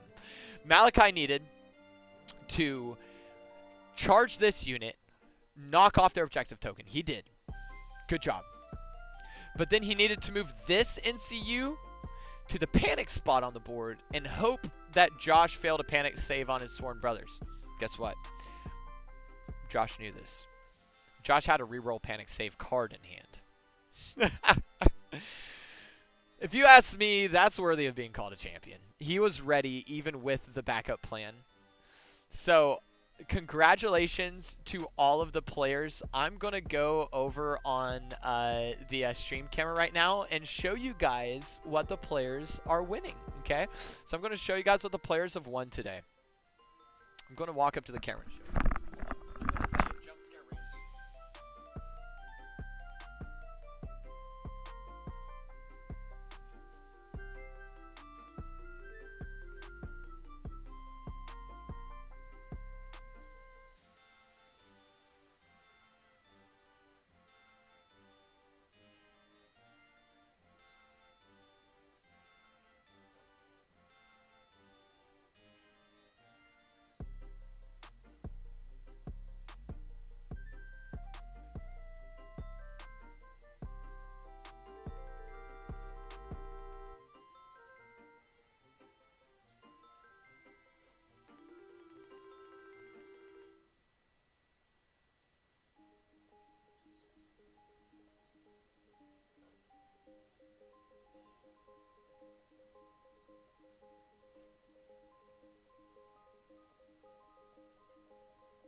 You guys saw on screen, those are the prizes. The sign that says Fire and Blood with the Targaryen symbol is the Best Sportsman prize, and the Hand of the Kingslayer is the trophy, as well as some store credit and a bunch of promotionals online celebrating that player. So whoever won today is probably going to be hugely celebrated, and I'll be honest with you, I think it's Josh. I am fairly sure it's Josh, but we still need to tally stuff up.